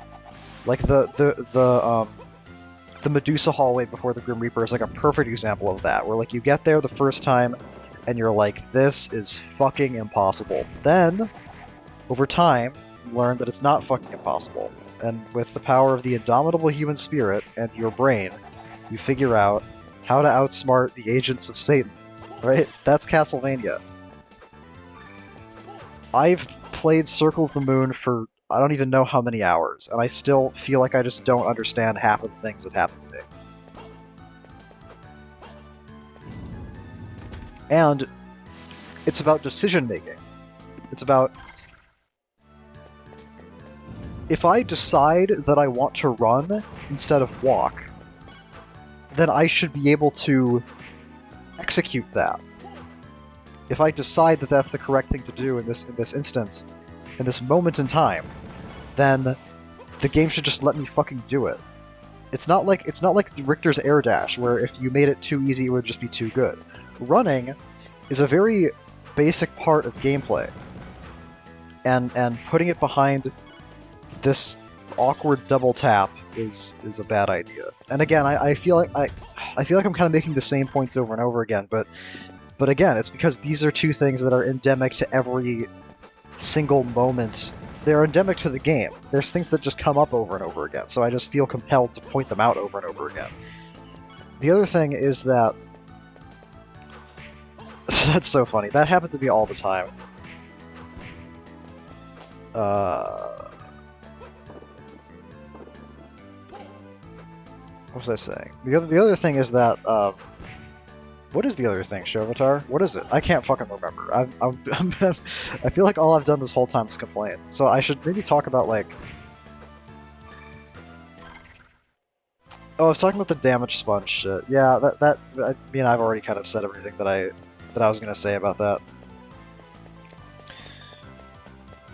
It's a tricky balancing act you have to do between making the game responsive and making the controls fluent on the one hand, and then also making you feel fairly and severely but fairly challenged at the same time. And I think Circle of the Moon was really trying to strike that balance, and I think it just didn't quite make it. It was a Oh, I remember what I was going to say. I was going to talk about the whole running, because the thing is that in Castlevania games, your positioning is so important. Your positioning is so important. And the whip is typically the thing that makes your positioning, that like makes it possible to play the games safely. Where you need to be able to, where it's like that distance, the buffer of distance, where like you can hit enemies at a distance, meaning that if you're far away from them, you have time to react to them. So you can safely attack from a distance and then also still have time to react to whatever it is that they're going to do. But all the same, but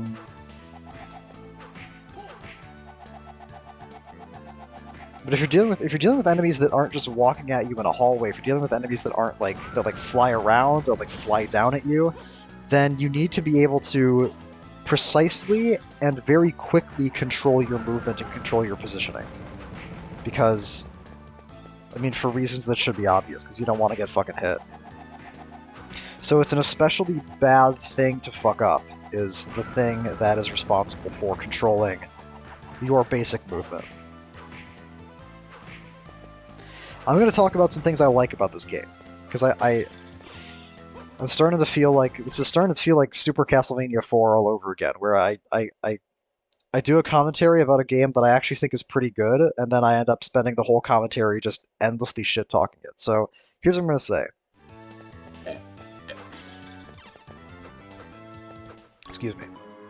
Number one, I like the DSS system. I like the fact that it creates options. I like the fact that as I'm going back over this footage, I'm thinking to myself, oh, I could have used Diana Mandragora there, I could have used this here, I could have done this differently, I could have done that differently. Great. Great system. Problem. It's locked behind specific knowledge, specific foreknowledge of what enemies drop what cards, and also behind a ridiculous grind. So that has to come with a caveat, but I do think that the concept is good.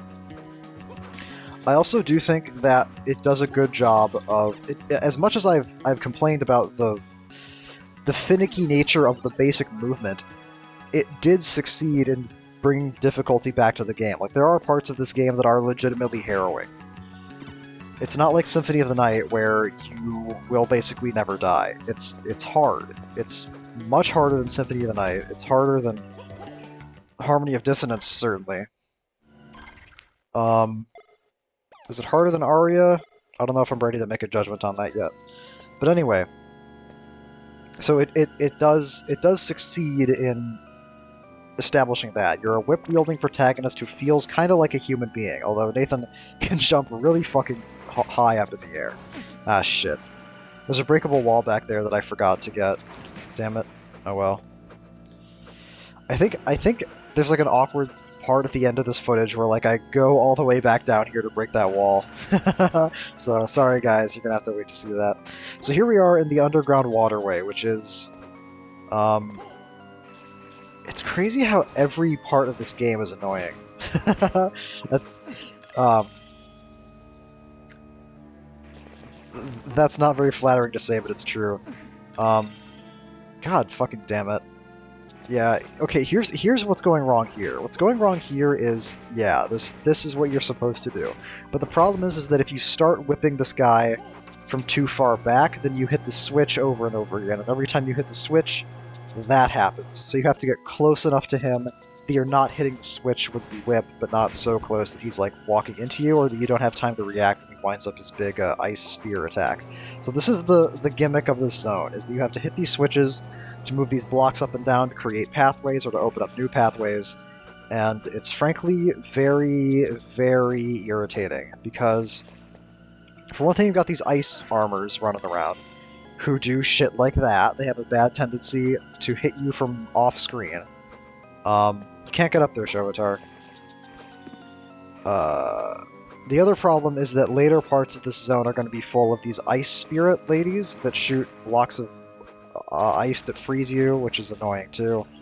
But another thing that's annoying is that it's just kind of hard to keep track of which pathways are and are not available to you, what effect hitting the switches has on all the possible areas. And this is actually very frustrating to watch, because I could be utilizing Diana here. I could be using Diana Mandragora to kill these things, but the reason I'm not using the boomerang is because I want to save as many hearts as I can for the Camilla fight at the end of this, because there are no torches that drop hearts in the underground waterway. So I don't want to use I don't want to use the boomerang, which is why I'm whipping everything. But instead of using Mercury Mandragora, I really should be using Diana Mandragora, because that would be much, much better. And kill them much, much faster. Although the thing about the Diana cards is that, as good as they are, they do tend to have exorbitant mana costs, so I don't really know if I'd be able to just put Diana Mandragora on and then just blaze through all this shit. It's really good in Magician mode, because in Magician mode you have buffed Int, which means buffed max MP, and I think buffed MP regeneration rate, so in Magician mode using Diana is fine, but Vampire Killer mode Diana is not really is not an available solution all of the time because of the cost. So it's possible I knew that at the time and I just forgot it just now. Yeah, the Frozen Shades. These are the other annoying enemy in the underground waterway. You have the knights that throw ice spears from off screen that you can't fucking see, and then you have those ladies who also have a tendency to hit you from off screen. I think I remembered that there was a breakable wall over on the right there, but I didn't want to try to go for it while this guy was here. Another good illustration of the usefulness of the Mars card. Yeah, Diana probably wouldn't be practical, because I'm just looking at how much my MP has already been drained just from using Mars Mandragora for a little bit, so probably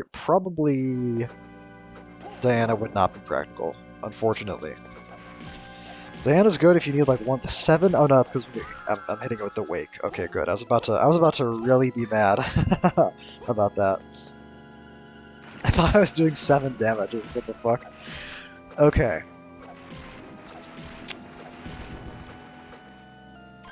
Another thing I like about Circle of the Moon is that I think that the environments themselves are mostly pretty samey, but I like the way that it looks. Like the game has good GBA graphics.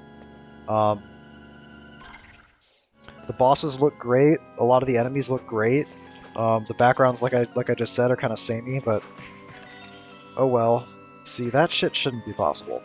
Yeah, that's why this part is so dangerous, is because getting hit by the frozen spear is bad, but if you get hit again after you get frozen, you take a fucking truckload of damage. I already have Jupiter Mandragora on. See that, which is why I'm doing this, even though I said that I wouldn't, because I'm pretty scared right now. This is the scary part of the game. And what's funny is that this is insane to me, but when I first got into the underground waterway, you might have noticed that the water in the zone was red, and then I jumped into the water and the water changed color from red to blue. That happens because you get because of, yeah, and again, you already might have seen this, but just in case you missed it, I'm just going to explain it. After the Grim Reaper fight, you get an item that lets you purify the water in the underground waterway, because originally the water is acidic, and if you step into it, it damages you. So, technically, this part of the game is doable without that. Like, technically, you can get through this zone with all the water being acidic and constantly damaging you. And I've actually read before on like game FAQs that there were people who didn't realize they had to go to the underground warehouse. They just went straight here, and they just thought that this was like a ridiculously hard portion of the game, where you not only have to deal with like ice projectiles freezing you from off screen, but you also have to deal with like half of the fucking floor in the entire zone damaging you, which is fucking crazy to me. Because I did the same thing at first. I jumped in. I like went into the zone with like the water and like the acid damaging me, and I was like, there must be something I'm missing. There must be some item that, because I'm thinking Metroid, right? I'm thinking a Varia suit. I'm thinking like they can get immune to like lava or whatever. The Varia suit, does the Varia suit make you immune to lava? I don't remember. But the Varia suit makes you immune to like high temperatures. And I was thinking like that kind of thing. So I was like, I must be a Varia suit in this castle somewhere that lets me not get killed by this acid. I was correct. But I guess if I was like a completely clueless kid who's just like picking up this game for the first time, I can't imagine, by the way, having to play this game as like a 9-year-old kid. I would just be completely fucking flabbergasted. Again, it's like Simon's Quest. It's like one of those Nintendo Power things. See that shit? Did you see that little ice cube that just came out from fucking off screen and just missed me? That's why you need Jupiter Manticore. That's why you need Jupiter Manticore. You need Jupiter Manticore for Dromalek, you need it for Death, you need it for Camilla, and you need it for this horse shit. This horse shit that they call the Underground Waterway. Because Circle of the Moon has absolutely no regard for whether or not the enemies that are shooting at you are visible. It doesn't care. It doesn't know. All it knows is, are you close enough to the enemies to like activate them? And it's very easy to be close enough to like activate them without being close enough to see them. Consequence is what you've already seen happen several times. And that, I think, is actually a complaint that is more valid, I think, than any complaints about... Well, yeah, because the thing about the DSS system is that the DSS system has... Like, it's bad because of the farming, and it's bad because of the grinding. But... God, I'm healing again? See, there's a see, okay, this is really annoying, because I'm pretty sure there's a save station right below me. Damn it.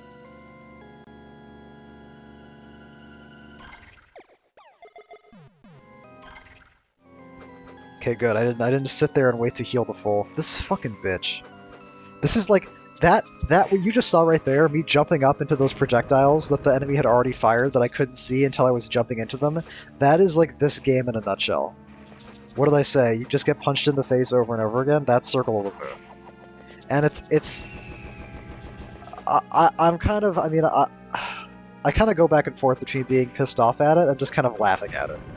Because of how, like how fucking ridiculous a lot of the shit that happens to you in this game is. It's just like, I don't know, I mean, it was frustrating in the moment. And it was frustrating earlier on in the commentary. Yeah, that door back there, up and to the right, has a save station in it, so... Standing still and Jupiter Mandragoring to heal back there was completely unnecessary, and I may remember that now, which is why I'm going through this whole area without worrying about my health. But I'm also not worried because there's no ice armors here.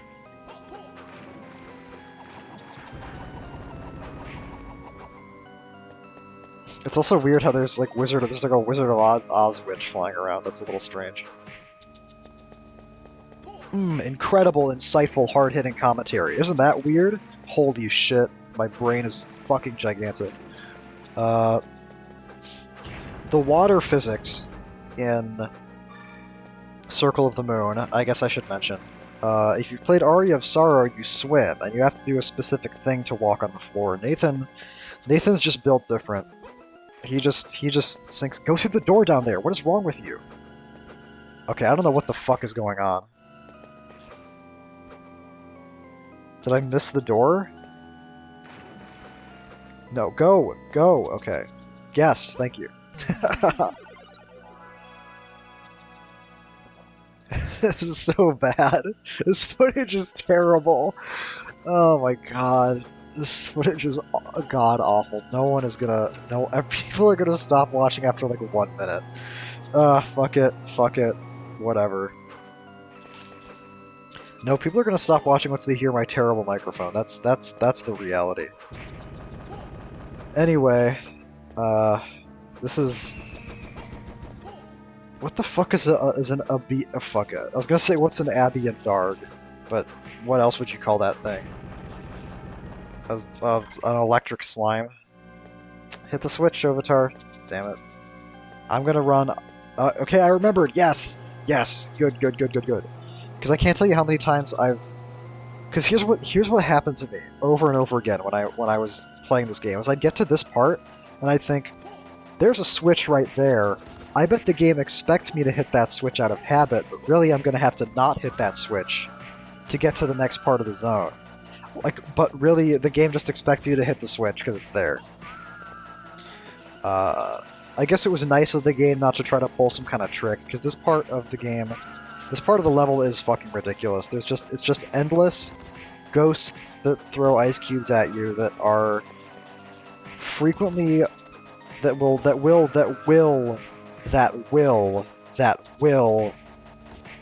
try to hit you from off the screen.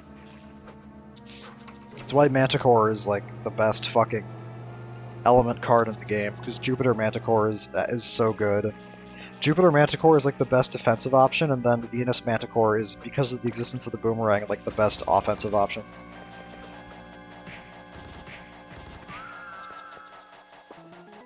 The best sustainable offensive option, because Diana Griffin is the best defensive option, but it's not consistently workable because of how expensive it is. Anyway, more fucking flying enemies. Which I've already talked about to death, so I'm not gonna harp on that again. I was thinking about, like, I guess it would make sense that the ice enemies are in the water level, right? Because you guys might not know this, but ice is water. Ice is actually just really cold water, which I learned that like last week. I didn't really know that before. I just thought it was like some kind of mineral. This fucking guy, speaking of ice, this guy's the biggest prick in the universe. Because he's the one guy who, like, the Jupiter Manticore solution has a bad habit of not working on. Because when he throws these icy projectiles at you, and they, as you've already seen multiple times, and the shards, Jupiter Manticore will break apart the first projectile, but then the shards of it will still hit me. And this guy is also super fucking dangerous, because if the big projectiles hit you, like the big ice cube projectiles hit you, then they freeze you. And that means if you get hit again, which you will, because he summons fucking 12 of them and they're gigantic, you take 1,000,000 fucking damage. So I thought I was being all clever with Jupiter Manticore, but instead he still fucking hits me. I avoid getting killed because Jupiter Manticore is intercepting the large projectiles, and it's still getting hit by the small projectiles. And the only way to safely get past this guy is to use Neptune Serpent. Neptune is a fucking god card that you get from that the ice armors in this level have a chance to drop. And what Neptune does is, depending on the element card you pair with it, it gives you complete immunity to certain types of elemental damage. Well, not complete immunity. It makes damage subtract from your MP instead of your HP. So, if I wanted to be 100% safe getting through that area, if I didn't want to waste everybody's time standing there Jupiter Mandragoraing, I would farm Neptune, and I'd put on Neptune Serpent, and every time he hit me with those ice cubes, it would just subtract from my NP instead of my HP. And that's literally the only safe way to get past that guy. I don't think Jupiter Unicorn even does it, because the little ice cube shards just phase in like past your shield. Jupiter Unicorn creates like a solid bubble shield around yourself. If you watch my Magician mode footage, you're going to see me use that a lot, but I'm pretty sure it doesn't work on that guy. Like, that Neptune card might sound really good, like immunity to elemental damage, but in a lot of instances where elemental damage is important, like here, as you can see, Jupiter Manticore is working just fine, and I really wanted to keep a strict policy with myself of, if I don't think that a card is literally mandatory, I'm not farming for it. See, look at this. Did you see that shit? Did you see that shit? Can I just ask a serious question? What specifically did I do wrong there? Do you think? Like, seriously, like, what's the intended solution? This is a question that I ask a lot about these games, but this guy, like, the Ice Demon is like the most, like, what the fuck am I supposed to do enemy I've ever seen. Where it's like, I'm just gonna throw 25 comets at you, and you are just gonna get hit by them, and you're just gonna take 200 damage. And unless you have Neptune Serpent, you're just fucked. Okay, thanks, asshole. Like, what the fuck is the matter with you? What you're supposed to do, and this is another thing I have a philosophical issue with, is you're supposed to just ignore him, I'm pretty sure. You're supposed to just run past him, and then, I don't know, try to jump over the lizard men with spears that are past him, and then just go on your merry way. But again, I feel like I have to ask, wouldn't it make more sense to just design an enemy that can be fought, instead of an enemy that can't? I don't know. Maybe this is something you have to be Japanese to understand.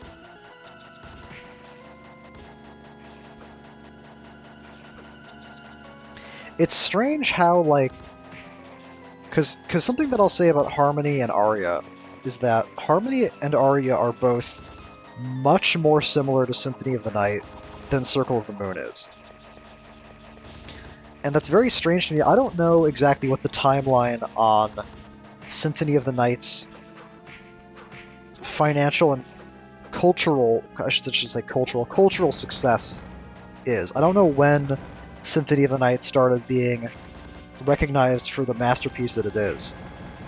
I know that it wasn't popular at first, it didn't sell very well, but my point of what I'm saying is that I would expect the first Metroidvania-style Castlevania game to be almost identical to Symphony of the Night. Like, wouldn't the obvious course just be to make Symphony of the Night again?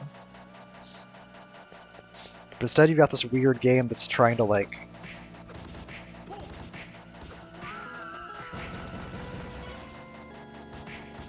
that's trying to recapture an older spirit of Castlevania and integrate it into the Symphony of the Night formula, which I think Harmony of Dissonance does more naturally, but it's a conversation for another time.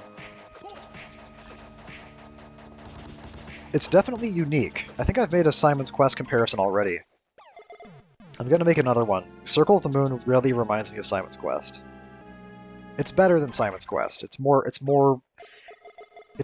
interesting than Simon's Quest in terms of its actual gameplay, but it does remind me of it a lot in terms of how helpful outside information is.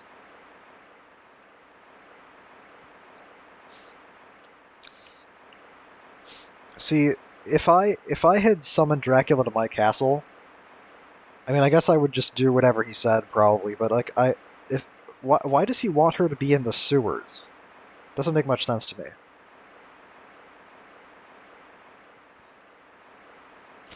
You think this is the last place she'd want to be? Or the sewers of her own castle? I don't know if you guys noticed that from the opening text scroll, but this is not actually Dracula's castle, this is her castle. Nathan's such a, like, the way that they translated his lines is so funny. He just kind of yells at people. He just, yeah, like that, exactly. He says, "You're delusional, shut up. I don't care, fuck you." That's basically all he says. It's like Richter, but somehow even less articulate.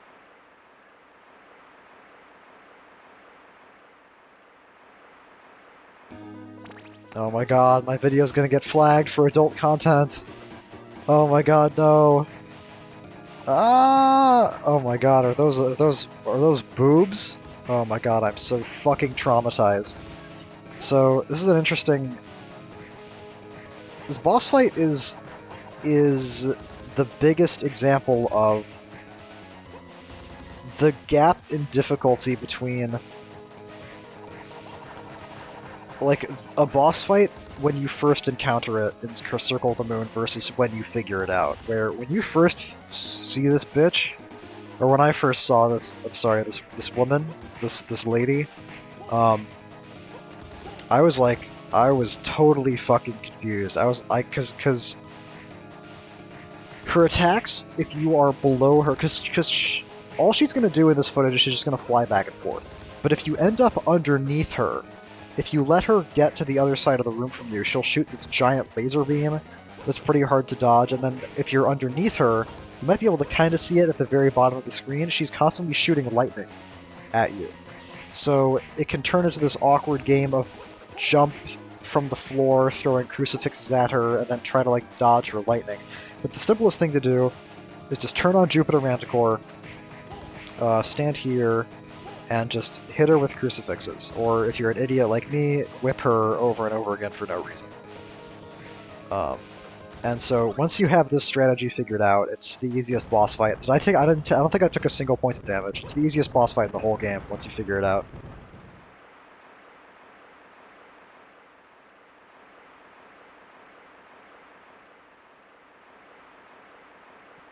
I got quiet because I was expecting, like, talking to happen, but I forgot that there's no voice acting in these games.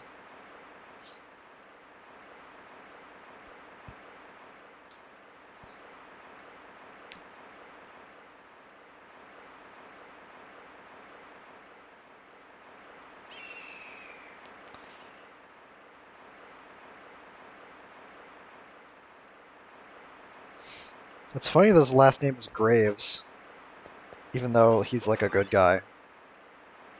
I wonder what his name is in the original. You know what? Fuck it. I'm just gonna look it up real quick. I'm just gonna. The rest of this footage is gonna be me excruciatingly backtracking through through the underground waterway and fucking with the switches and forgetting a bunch of shit over and over again. So I can afford to alt tab for a few seconds. So what's Nathan's name? Nason Gurebuzu. Gurebuzu. Nathan Graves. Okay, I guess if you're left with Graves, then all you can really say is Graves. But it's weird that that's his name. It should be uh, Nathan Churches. Nathan, good guy.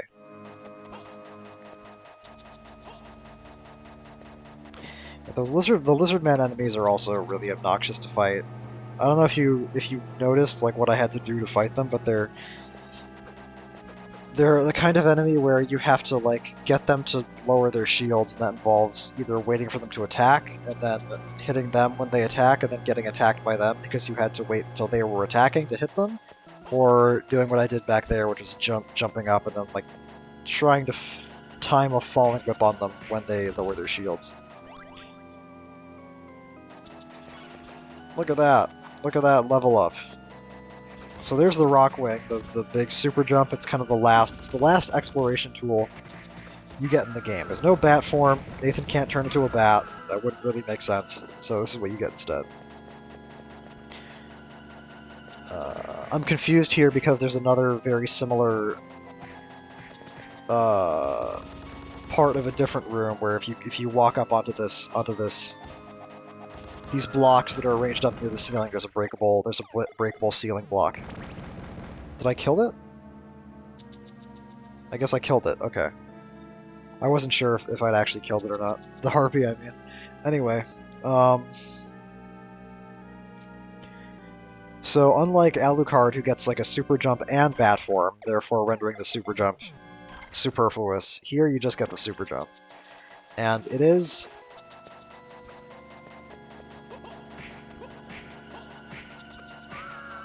it's better than bat form, as far as an exploration tool goes, because it doesn't have the problems that bat form had, which is the slow awkwardness of it and the fact that it drains your MP. Instead, you just jump up into the air like Neo at the end of the Matrix and go wherever you want.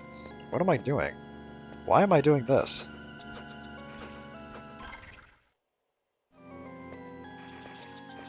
This is very odd. I don't know what. So this is Jupiter Serpent. This is another defensive shield ability, but I don't know why I swapped off Jupiter Manticore for it, because I think Jupiter Manticore is probably more consistent. I'm so fucking lost. What I'm trying to do is I'm trying to go back to earlier in the stage, but I've just forgotten how to do that. Yeah, see, this is just put Jupiter Manticore back on, you fucking idiot.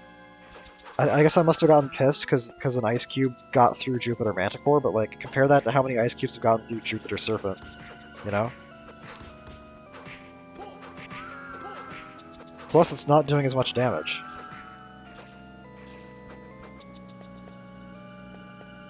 I'm desperately looking for a switch. Yeah, it's down there. Oh, man. Oh, man.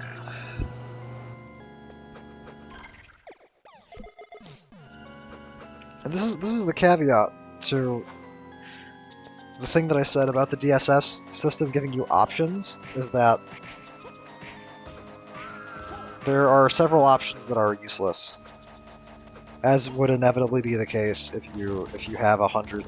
Like I said at the very start of the commentary, you have 100 magic spells. They can't all be useful, and in fact, 20 of them are 20 or 30 of them are like not really practically accessible in a normal run through of the game. Because there are some cards like Neptune or Manticore or Mars or Diana that you have a pretty good chance of encountering organically, but there are several other cards that you really have to go out of your way to farm. Saturn is like that, Uranus is like that, Pluto is like that, and then Unicorn is like that, and Black Dog is like that. Those are all accessible towards the end of the game, and are only really useful. Well, I mean, if you had Jupiter Unicorn from the start, I mean, watch my Magician Mode video, and you'll see me using that shit all the time. So it would be useful all the time, but it's only practically accessible towards the late game, and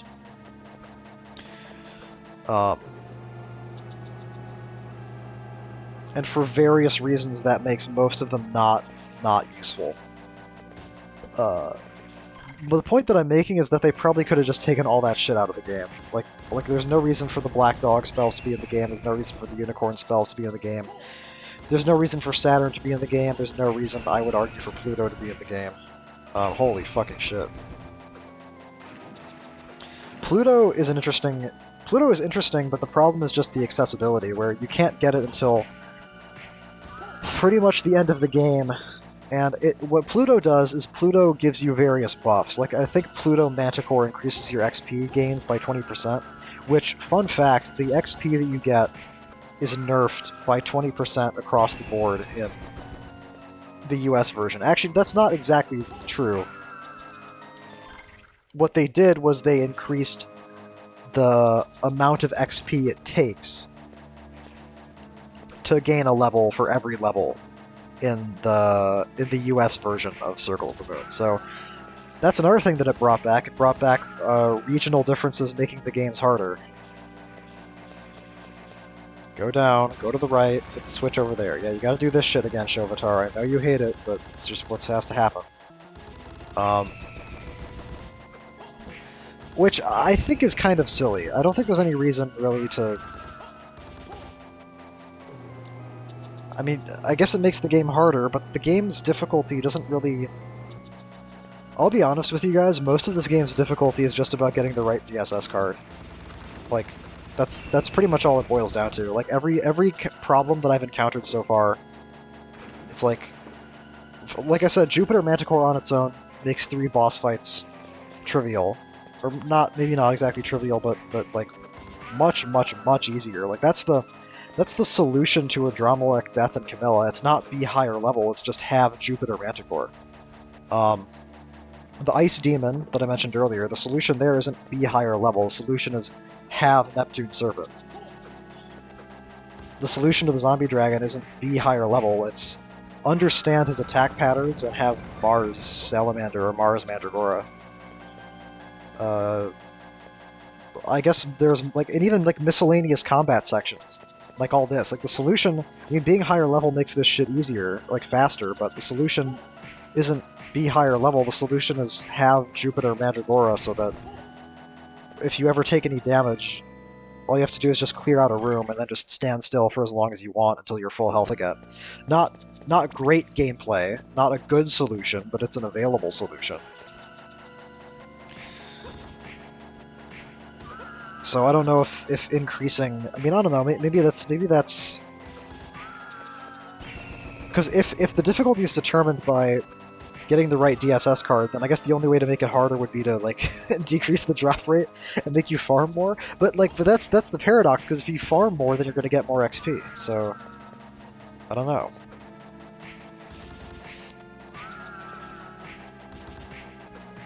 But I guess the one exception to that is the arena, because in the arena there are no... you can't use DSS in the arena. But I think I'm gonna wait to talk about the arena more until we get there, because I do have a lot to say about it. It's kind of the worst thing in the whole game, although it's not...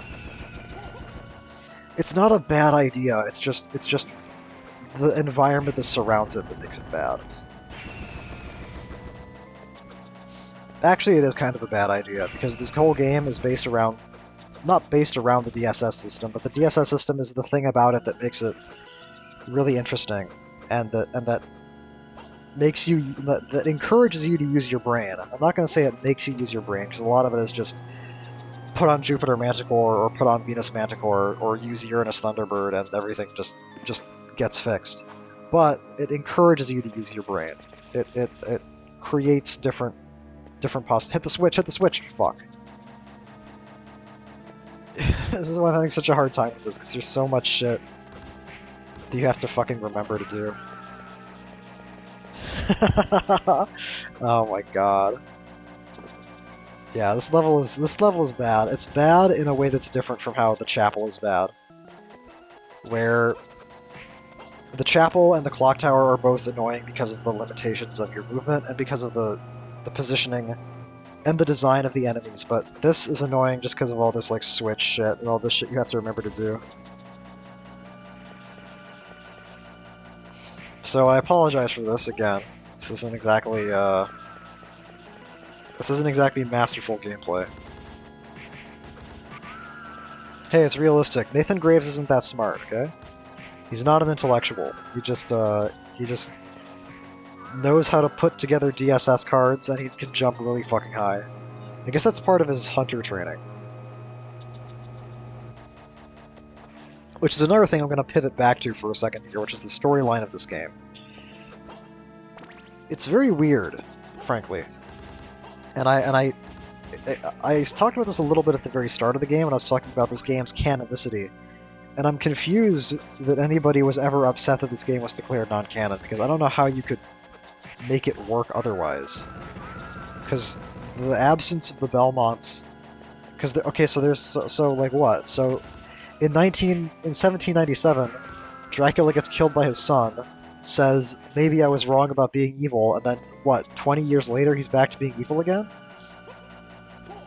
And then somebody who's not a Belmont kills him, and then trains 2 other guys, also neither of whom are Belmonts, and who has a whip called the Hunter Whip. That's a magic, mystical, ancient whip for killing vampires. That's not the same whip as the Belmont Whip. I mean, like, how would this make any sense in the larger context of Castlevania? It wouldn't.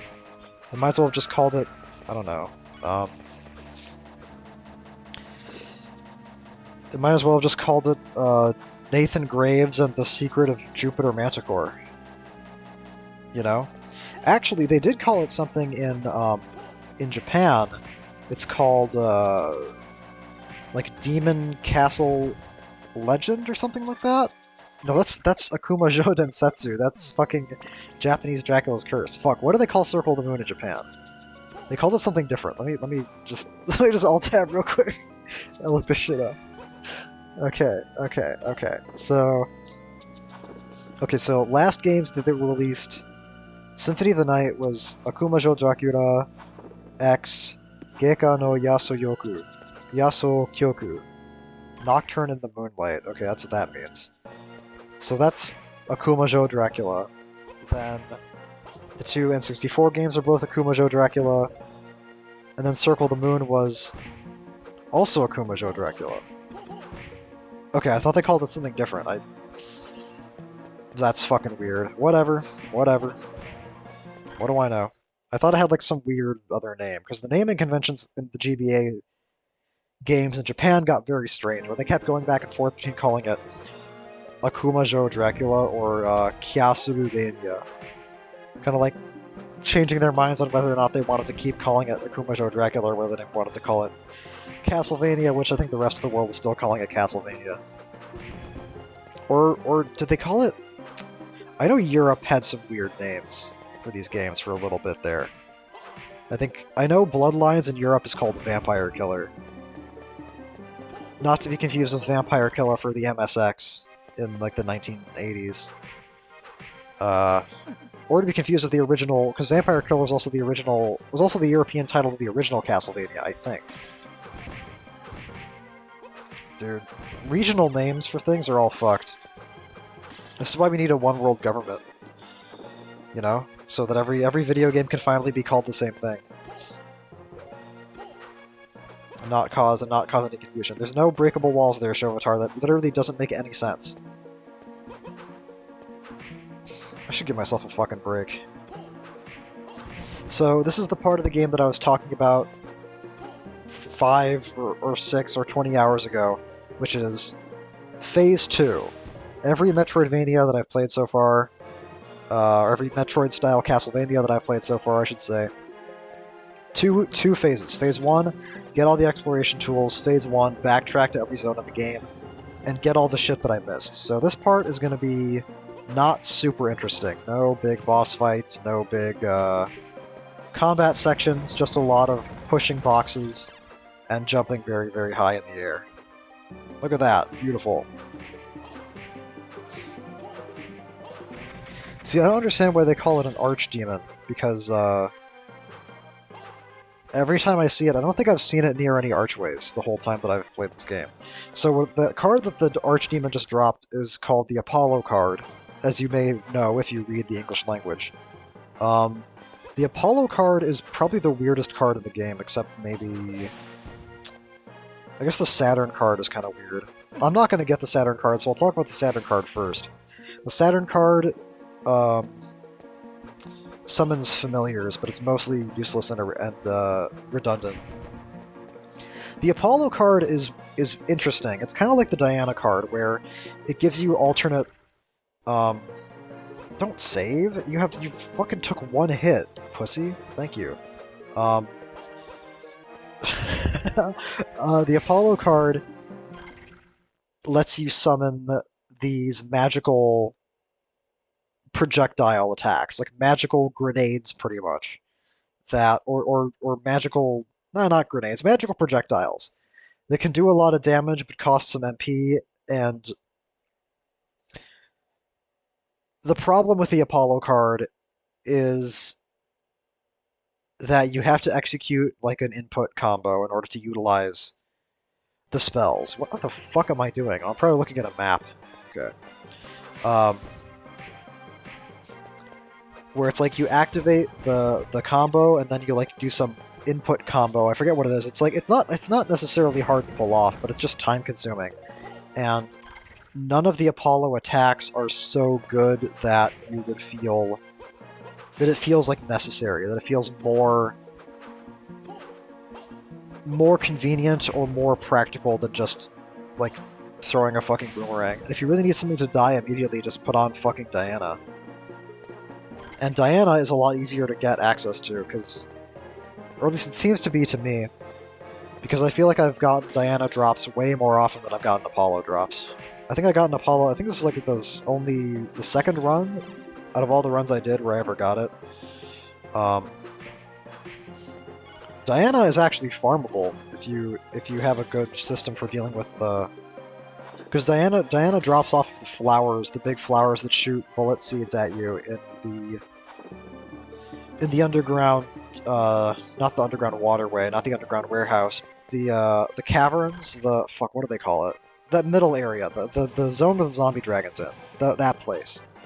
The flowers with like the buzzing flies around them. See, if you have a good way to not get hit by those flies, then Diana's actually farmable. Apollo is not really easily farmable in any spot in the game.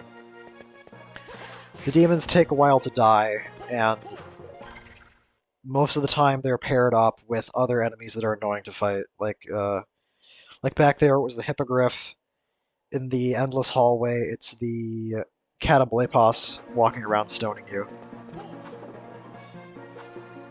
Petrifying you, I should say. Stoning you would be something else.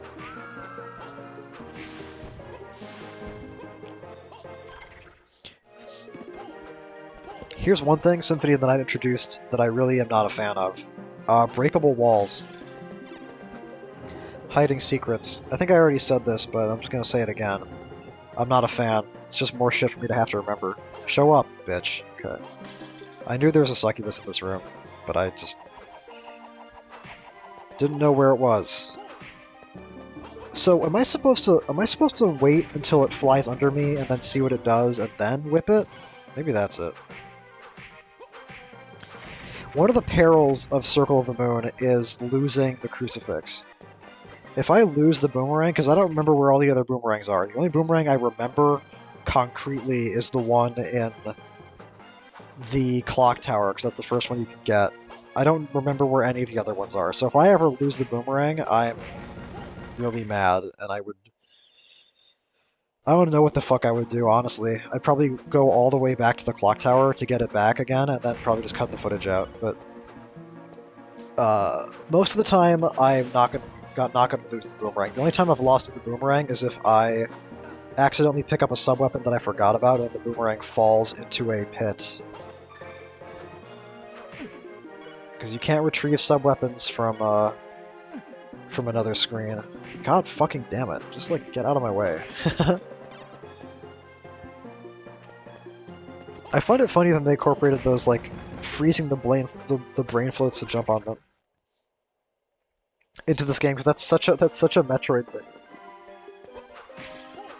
It's interesting to me that I decided to do the chapel first. I think I refined this route better in later runs for this part of the game where I backtrack everywhere, because the arena that I've talked about is accessible via the chapel, so I think it would make the most sense to... What am I doing? Oh. Oh, I have full hearts now, okay. See, this is dumb. I should just now use the full hearts that I have and then just keep Venus Manticore on to... Apollo Salamander? What the fuck am I doing? Am I just like seeing what this does? This is gonna be funny. What does... I forget what Apollo Salamander does. And of course there's nothing here that I can hit with it. This is also dumb, by the way, because I've forgotten at this point that I have the super jump. I could have just jumped up straight from a lower part of the zone to get through this little gap here. And I don't have to wall jump either, because I have the super jump, but like I just said, I've forgotten that I have it. Now I remember. Apollo Salamander his ass. Yeah, I threw a bomb straight over his head and it didn't hit him. Cool. And because it requires a complex button combo, there's no fucking way I'm pulling it off in midair, so... Useless! Apollo... Thunderbird is pretty neat, I think. Apollo Thunderbird throws a lightning projectile that does a lot of damage and kind of like sticks to enemies, but again, if you want to do a bunch of damage to an enemy that's far away from you, just put on fucking Diana Mandragora. I guess if you don't have it, if you have one or the other, if you really need to hit an enemy that's far away from you and you don't have Diana but you have Apollo, then I guess use Apollo.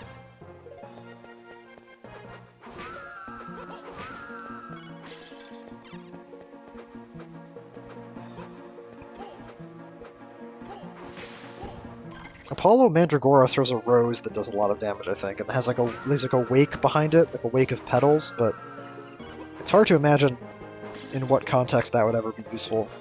I guess if there's one enemy far away from you, but also a bunch of enemies close to you, and you don't have a boomerang, and you want to do a bunch of damage to the enemy that's far away from you, and do probably no damage at all to the enemies that are close to you. Probably. Like, the wake on Mars Mandragora is good, because it's basically a way to still do damage if you miss.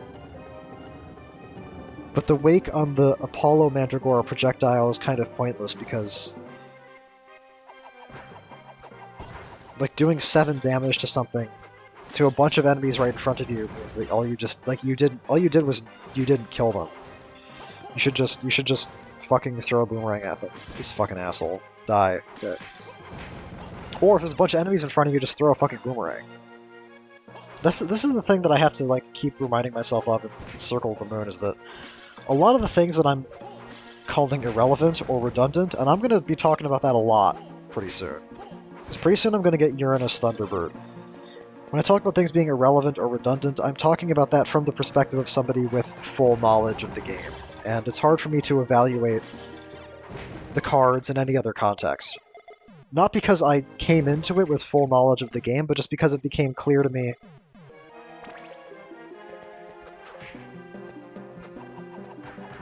very quickly, like, what solutions made the most sense. I will admit there were things that I looked up, like the whole existence of the Uranus card was something that I did look up. The Dark Armor, I looked that up. I don't think anybody would ever figure that out. Otherwise, I mean, presumably somebody must have, but I don't know how the fuck they did that. So if I were to go out of that door over to the left up there, that would take me to the arena, but I'm going to come back to the arena last. What I'm going to do now is I'm going to go back up to the Adromelech room, probably discover a few squares on the map just for fun, even though it doesn't make a difference. And then I'm going to farm the Thunderbird card, which I don't think I've done yet.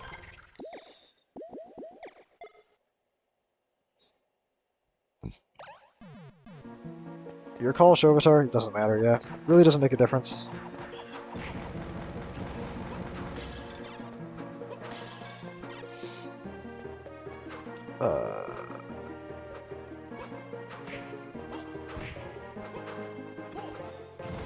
It's fucking dogs with guns. It's so weird.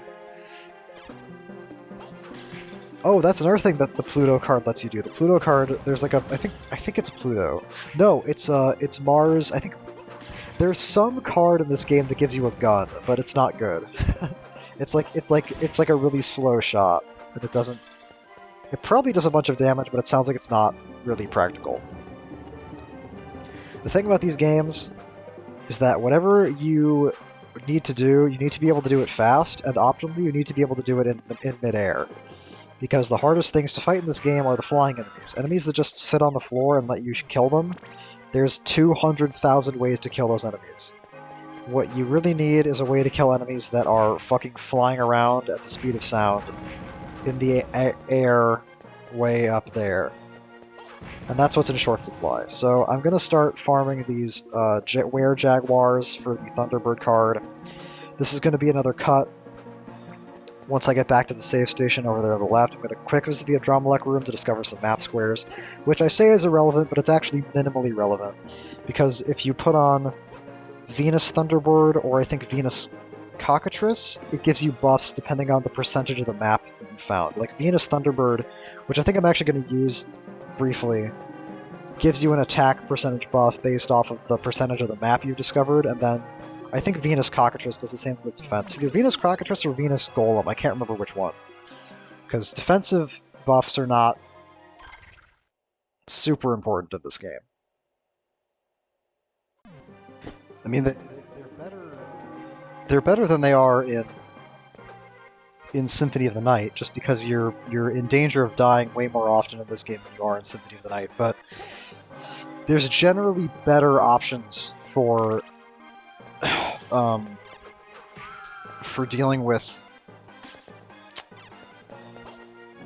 There's generally better options for dealing with enemies than that. You should just try to kill them before they kill you instead of using a defensive DSS card. That's my opinion. What is this? What is this Jupiter Serpent shit? I don't know why I'm using this.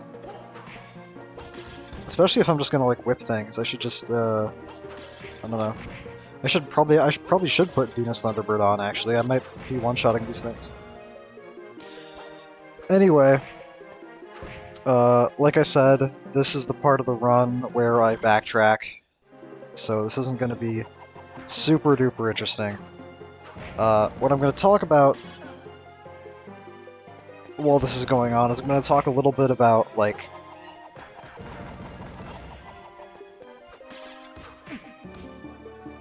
whether or not I would recommend this game. And that's tricky to me for a couple reasons. The thing here, okay, here's the thing, right? If you've just watched this commentary and you've never heard of this game before, you don't know anything about it, I've probably made it sound like it's the worst game ever made, because all I've done is complain. But there are things about the game that I think are interesting. And in terms of a recommendation, I would probably say no, just because I think there's a hack out there. I think there's a ROM hack that turns auto run on by default. You don't have to like, so it makes it so you don't have to like double tap to run, but so that might make it a lot better. I didn't do that just because I don't know. I think it was because I was coming off of Richter mode in Symphony of the Night and I felt like the double tap to run thing was already kind of in my muscle memory. So I was just more... It wasn't as jarring to me as it would have been if I'd come off of, I don't know, the other GBA Castlevanias or something like that. Well, the things that I like about this game, other than the DSS system, which I think I already said I think is a neat system, is I do like the environments. I think the environments look really cool. Like, the GBA is just such a fucking good console. The GBA looks good, it sounds good, it's like... So many important games that I played growing up were GBA games, so it's fun to... It's interesting for me to come to come back to the GBA after all these years and hear the sound font and have it remind me of like Fire Emblem or 3rd gen Pokemon. This fucking part is really annoying because you have to do a blind super jump in order to what I'm trying to do there is I'm trying to land on the floating platform and then slide kick underneath that gap back there before the platform disintegrates, but in order to do that I have to high jump up onto the platform and then I have to do everything really fast. It involves doing a blind jump up into a part of the... It involves doing a blind jump up where there are a bunch of brain floats, and I don't know if they're going to be there or not. See, like... Wait. Wait. Was that because of iframes, or does the poison cloud go through you when the fucking poison armor summons it? Because it looked like I was in front of him, and he swung his sword. I didn't get hit by the sword, but when he summoned the poison cloud, it looked like the poison cloud like shot right through me before it fully manifested. Is that how it fucking works? I'm gonna be so fucking mad if I'm gonna look at that footage again, and I'm gonna analyze it frame by frame with a team of scientists, and if that's what happened, then this game is going in the dumpster forever. because I that is fucking ridiculous if that's the case. Like how would this is like knowledge, the K, the knowledge. Where am I going? I missed something. There's more stuff for me to get down here. See, I think I just didn't see it. Is this the one where I there's an energy tank up in the goddamn what I wouldn't fucking give for Jupiter Unicorn right now. Jupiter Unicorn gives you like a like a total like bubble shield that damages enemies around you. This is like really bad. I guess just don't get grabbed is the solution. See, do I really think Jupiter Serpent is going to save me? Oh, this is interesting. This is the so after a certain point of the game, I don't know what triggers this. The enemies in this part of the Eternal Hallway change, and this is the only place in the whole game where the Frankenstein monster appears, which is strange, but that's how it is. Another thing that I should note about Jupiter Serpent and other Serpent card spells in general is that normally doing 65 damage to one of those skeletons would kill them, but because I'm hitting it with a Jupiter, because I'm hitting it with a Serpent spell, instead of it dying on the first hit, it just gets frozen on the first hit and then dies on the second hit. And I think they did that specifically to accommodate climbing brain floats even if you were high level, so that way the game didn't like punish you for having too much strength, where it's like you can't freeze and then climb on the brain floats if you're too strong. This is some shit. You know what there should be? There should just be like a fucking option to like turn on or off picking up sub-weapons by running into them. I think there are a couple of things I missed. I think there's something in the waterway that I missed, and there's something in the caverns that I missed. There's like I was saying, there's an energy tank in the caverns that you need the rock wing to access, but I think I just forgot about it. So this is like this now usurps my Richter mode footage as the worst footage I've ever uploaded. This is really bad. How many mistakes I'm making. I think I was just in a rush to get this one finished. Is kind of the unfortunate reality. Because I just wanted to play the other modes because they seemed magician mode seemed interesting. Go back, go back, go back. Ah, shit. Well, oh no, okay. I noticed that I missed something down here. Although, how's that doing? Why is that doing 5 damage? It must have some kind of fucking elemental resistance.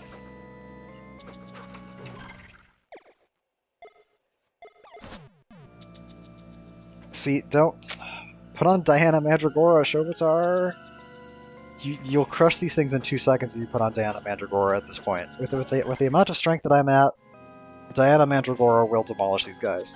Where am I fucking going? I have no idea what I'm doing.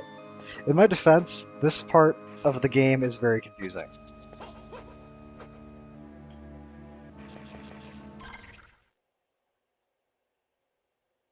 Yeah, there's a door. I'm trying to get to the doorway.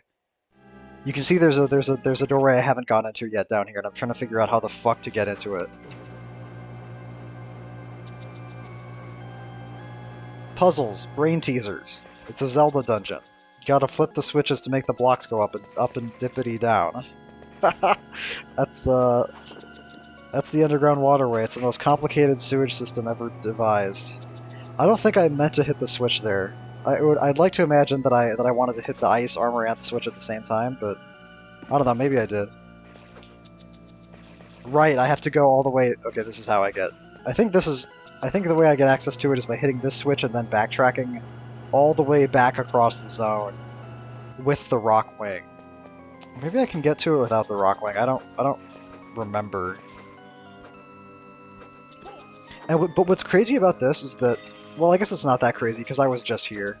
That's about what I was about to mention was the fact that I'm actually still in serious danger in this part of the game because these things just do so much fucking damage and because they throw their icicles at you from off the fucking screen. Even though it feels like, I don't know, it feels like it's been a million years since I left the underground waterway after murdering Camilla, but I guess I guess I haven't really gained that many levels since then. Just fucking it. Just disappear. See, I think my concerns about using Diana Mandragora, like mana problems, are no longer an issue at this point, because don't do that, Shovatar. Ugh. God. What am I fucking doing? I already got the thing. Am I trying to leave? Maybe I'm trying to leave. I hope so. I need to get out of here, or else I'll just be trapped in this maze of squares until the end of time. See, that right there is one of the consequences of having no forward jump, no like heavily forward forward momentum jump, and only having that available if you're dashing, because I'm used in Castlevania games. I'm accustomed to being. Look at this fucking nonsense that's happening. I should just. But like, even that's the thing is like, I'm going back and forth between rooms. I was gonna say I should have killed them all, but like they would have respawned after I came back from the other room anyway. I think a much more sensible solution would be, don't let enemies throw projectiles at you when you can't fucking see them. This is crazy. I'm like actually afraid of dying here, and all I wanted to do was go into one fucking room. God damn. And you know what's really frustrating is that the elemental attributes of these enemies doesn't, like, they'll have resistances, but they won't have weaknesses. When I see like an ice-based enemy, I start thinking about like Pokemon. I think like, oh, if I use a fire thing, are they going to take more damage? But I've never seen that to be the case. I've noticed enemies that were resisting elemental damage, but I've never seen enemies that are weak to a specific type of elemental damage, which is a little unfair, frankly, and kind of frustrating. Now, to be fair, what I could have done there... Please whip the wall. Please whip the wall. Please whip the wall. What am I doing? Please whip the wall. Oh my god. If I'd whipped the pillar there, that's how I get into a hidden room. I think I'm gonna remember that at the last second, and I'm gonna come back for it before I go fight Dracula. This whole little like episode here is really indicative of how hard it is to just do anything. In Circle of the Moon, all I wanted to do was go into one room, and that just... How long did I spend in there? Like, how many minutes was that? I'll tell you what, it felt like 3 fucking hours. Anyway, what I was gonna say is that obviously if I had Neptune Serpent, I could have gotten through all that shit and been 100% safe, but I don't have the Neptune card. It didn't nat drop, so... Oh well. Another thing that's interesting to note about Circle of the Moon is that Circle of the Moon's stats and damage numbers are way higher than anything in Harmony or Aria or Symphony of the Night. I don't know why, but for some reason Nathan has like triple-digit stats instead of double-digit stats. The Japanese have a fascination with large numbers. I always think about the contrast between Magic the Gathering and Yu-Gi-Oh! How in Magic the Gathering it's like, holy shit, this thing has like 9 power, that's crazy. And then at Yu-Gi-Oh! It's like, holy shit, this thing has 4,000 attack, that's crazy. And then in Final Fantasy, well, Final Fantasy games, at least the ones that I played, generally cap out at 9999, so I guess that's not that bad. Then you get to Dungeons and Dragons, and it's like double digit everything. I think. I haven't really played Dungeons and Dragons that much. I don't know anything about it, really. I know a little bit. I know about some of it. I know a lot about most of it, but what I do know, I don't know. So I don't really know anything about it.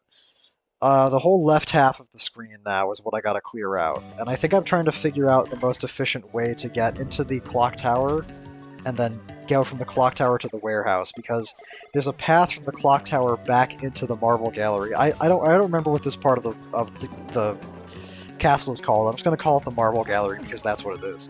Or at least that's what it resembles. Oh my god, I lost my crucifix. And I didn't notice. Oh, this is the worst thing that could have possibly happened. Okay, fortunately, I think I just noticed that I lost my crucifix. Fortunately, I'm gonna go back to the clock tower soon, so I'll be able to replace it, and I do need to replace it before I go into the arena, which is, I think, the next thing that's gonna happen. No, the next thing that's gonna happen is I'm gonna go to the, I forget what it's called, the observatory or something? But it's the place where the second to last boss is. The penultimate boss, as they say in academia, because they write with pens. This whole process is much more aggravating than it is in Symphony of the Night, because in Symphony of the Night it's very easy to get bat form. Because bat form is just available earlier, and bat form's like the final exploration tool.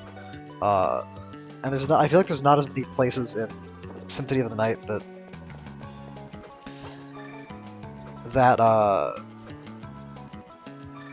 you would want to backtrack to. It's just a few places in like I guess the chapel and the lab, but I don't know, the route that I made to get through Symphony of the Night just seemed like it made a lot of sense. But I feel like in Circle of the Moon, it's like every single zone has something that you need the rock wing to get access to, or the fucking oh, there's Griffin. Okay, sweet. I predict I do not take advantage of Diana Griffin's absolutely preposterous attack power at any point during this run, because I think I wasn't aware of just how strong it really was. Like, Diana Griffin is insane. Although it's like so good, it does so much damage that it's actually hard to find uses for it in the late game. In like the relatively early game,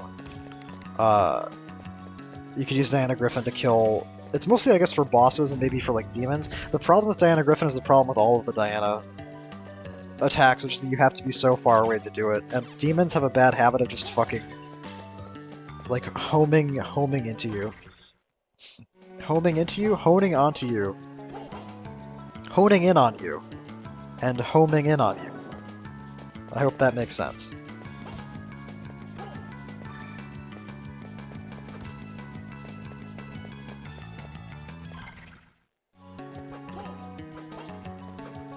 One thing that's never really addressed in Circle of the Moon is where Nathan is getting all these magic powers from. I mean, he gets trained in the whip by the old guy, sure, right? That makes sense. But then he's got like, I don't know. This is some pretty fucking insane magic he's got. With Alucard, it made sense because he's Alucard, but this guy's just Nathan. I don't know. Maybe when you train to be a vampire killer, you just get like a bunch of magic training too. That's obviously it's extremely useful, so it's a good thing that he did. This is what I've been reduced to. I've been reduced to asking, what was his tax policy to your questions about Circle of the Moon. What's also interesting is that Circle of the Moon doesn't even have a different, it's called like Akumajo Dracula Circle of the Moon instead of Castlevania Circle of the Moon, but it doesn't have a different subtitle in Japanese. The other GBA games all have different subtitles in their Japanese versions, but this one does not.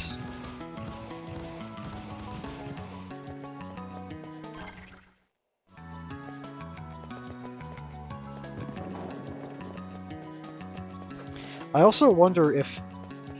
Now, was her castle full of skeletons before she resurrected Dracula?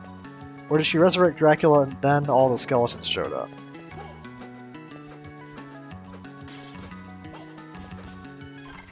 How's that for a brain teaser? What came first? The chicken? Hey, you can see the moon out there. See, that's good. If you call your game Circle of the Moon, it should have a moon in it somewhere.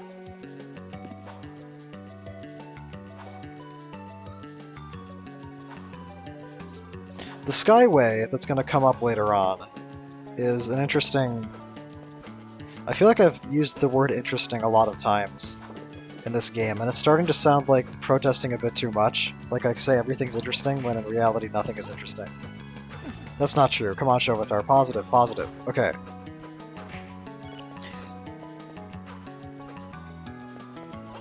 And now I'm out of things to say. The problem is this part of the route.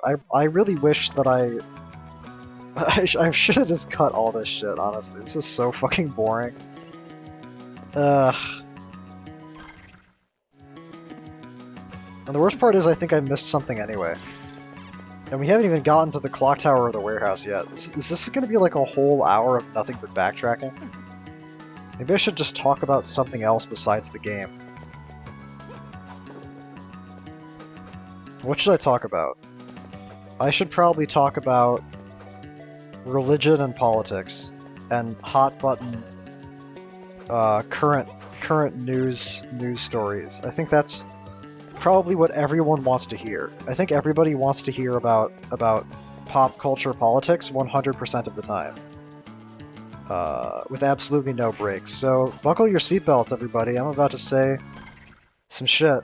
I'm about to drop some what do they call it? Red pills on all you gentlemen and ladies and whatever else, whatever you call yourselves. How's this? You ready? Are you ready? Because this is uncensored. This is, and don't report me to YouTube. Don't tell YouTube that I said this. Okay? You have to promise that you're not going to get me in trouble. Are you ready? 9/11.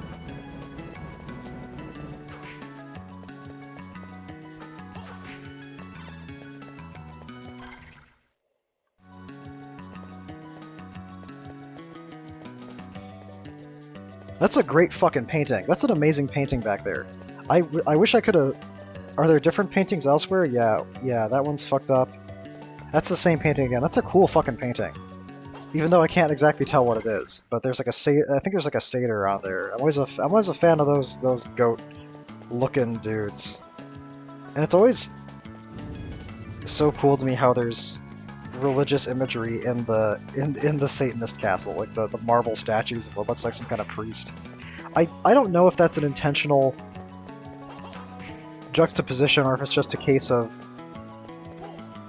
the Japanese developers looked at European architecture and that's just what's in European architecture. I don't know which one it is.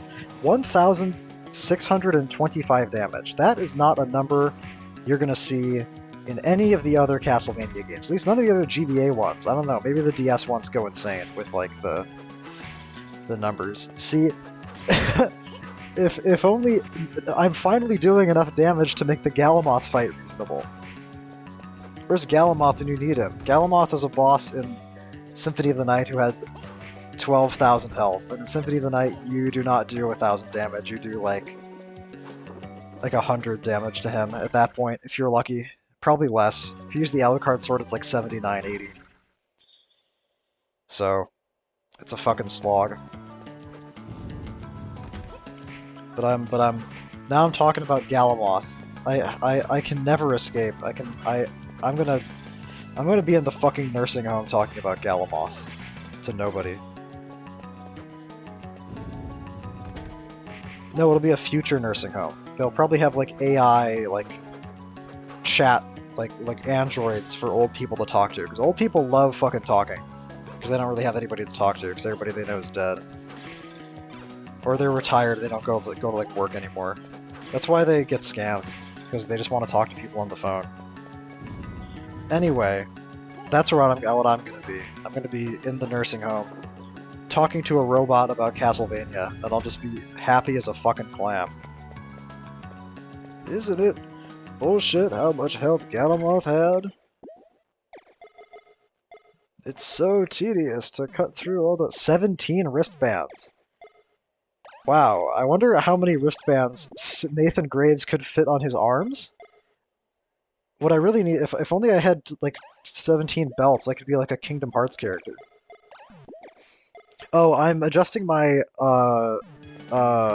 equipment here to maximize luck, because I want to get some... Oh, right, I remember what's going to happen now. So, what's going to happen now is... You guys aren't going to see most of it, but I'm about to do the worst stretch of farming in the entire game. I think I already mentioned this earlier, but it's probably been a couple hours, so I'll issue a quick little refresher. The best piece of armor in this... Could this fucking shit just not happen, please? Holy mother of God. Sorry. The best piece of armor in the game is called the Dark Armor. Most armor increases your defense by, like, I don't know, double digits. The Dark Armor increases your defense by 500. At this point, I think I roughly have 500 defense, so it literally doubles your defense. But the way that you get the Dark Armor is from an enemy that flies around. And enemies that fly around, as I've exhaustively discussed already, are impossible to hit. So farming it under normal circumstances is not practical. Especially because the thing actually does a bunch of damage. So not only is it not practical, but it's actually dangerous because it might kill me. What I have to do instead of farming it by attacking it with the whip or with sub-weapons is I have to farm it with a card combo that I think I've mentioned before called Uranus Thunderbird. I got the Thunderbird card earlier from a cat. Now I'm going to go get the Uranus card. The Uranus card comes from two Mimic... There's like these Mimic candle enemies that appear in the Golem's boss room after you kill Camilla. So the Uranus card is not accessible until almost the end of the game, which makes sense because the Uranus card is, in terms of combat options, the best card in the game. Basically, the Uranus card summons enemies. Or does not summons enemies. That would make it the worst card in the game if it just made enemies appear. It summons monsters that basically do a bunch of damage to everything on the screen. Not all of them do that. Like, Uranus Unicorn heals you, and there's probably other little quirks with them, but the reason why Uranus Thunderbird is so good is because it does the same thing as most Uranus summons do, which is just do a bunch of damage to everything on the screen, but it's the most MP efficient. You get the most damage per mana... damage per MP expended if you use Uranus Thunderbird. So... that's why it's the one that is utilized. And when you summon these creatures, you become invincible for the duration of their appearance. Because you summon them, they show up, he's going to shoot lightning all over the place, and I'm going to be hovering in the middle of the screen, completely invulnerable. So... you make yourself invincible, and you do a bunch of damage to everything on the screen, which is this game's version of the gas cloud from Symphony of the Night, where it's the last word in combat. And this is the first part of the grinding to get Uranus. There's going to be a cut here. I'm just kind of leaving this in to demonstrate what this is like. Please pause. Okay, good. After killing this thing, then I'm gonna pause, I think. Yeah.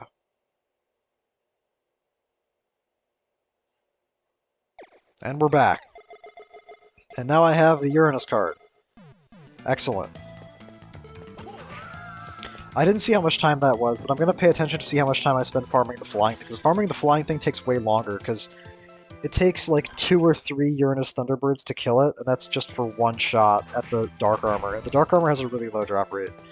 So you have to, like, Uranus Thunderbird, then either stand there and wait for your MP to regenerate, or run all the way back down to the save station, then jump all the way, climb all the way back up, and kill it again. And so I'm gonna keep an eye out to see how long it takes me to get this thing. And there's a reason I'm getting it, and it's not because of Dracula, because once you get Uranus Thunderbird trivializes everything, including Dracula. So it's not... I'm not getting the Dark Armor for Dracula, I'm getting the Dark Armor for the Arena, because the Arena has no DSS card. You can't use DSS in the Arena, and the Arena is full of horse shit, and you're gonna see what I mean when I get there, and that's when this commentary is gonna pick up a little bit. I'm gonna actually have things to talk about, instead of complaints about farming and and non sequiturs and random asides.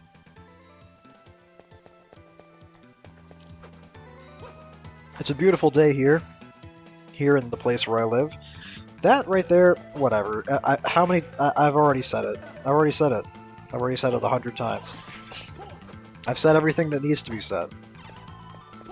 It's actually amazing contrasting the movement in Circle of the Moon with the movement in not just Symphony of the Night, but like Harmony of Dissonance specifically, which is the GBA game that came out right after this, where Nathan is just like, it's just so awkward to do anything. So here's Uranus Thunderbird. There's the flying thing that drops the Dark Armor. Here's Uranus Thunderbird. Another thing that makes Uranus Thunderbird good is that it will damage enemies that are off the screen, which this thing will be occasionally. And as you can see, it's doing 100 damage to me per hit, and it's impossible for me to do any damage to it. That's just not... Okay, well, it finally took some damage. Yeah, that was 33. So that was one Uranus Thunderbird that did probably, what? A couple hundred, and then one whip swing. So try to imagine how many whip swings it would take to kill that thing, and how difficult that would be considering how uncooperative it is in terms of its hit ability. I mean, I don't know, can any of you guys like figure this out? Any like mathematicians in the audience know like what makes this thing tick? I don't. I'm looking out for the pause because I want to look at the time, but I think I'm just trying to demonstrate with this what farming this thing is like. Because I'm going to be doing this a lot of times off camera. God, I'm just crying out for some kind of like overhand swing weapon when I fight these things. I mean, I could switch to Mars Mandragora, but now it's like I come in with Venus Thunderbird and then I switch to a different card and then I like... Wow, I'm surprised I left all this in. I thought I would have paused and cut by now, but I guess not. Lilim is what this lady is called. This nice gal. Oh, and she gives some good EXP, so I also want to see how many levels I gain during this whole farming session.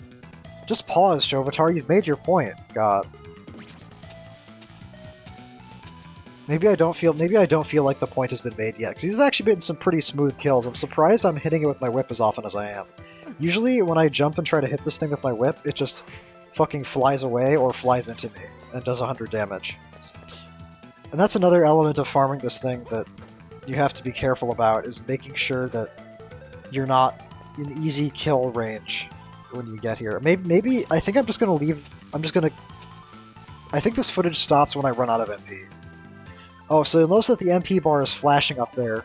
When the MP bar flashes, that means you don't have enough mana to utilize whatever DSS card you have on you at that point in time.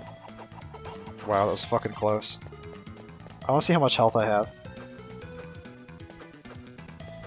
I should have known that she was doing the one attack where I couldn't pass between the rings, instead of the one where I could. For one. Holy mother of God! Oh my God! Oh my God! That was 54 minutes. Holy fuck.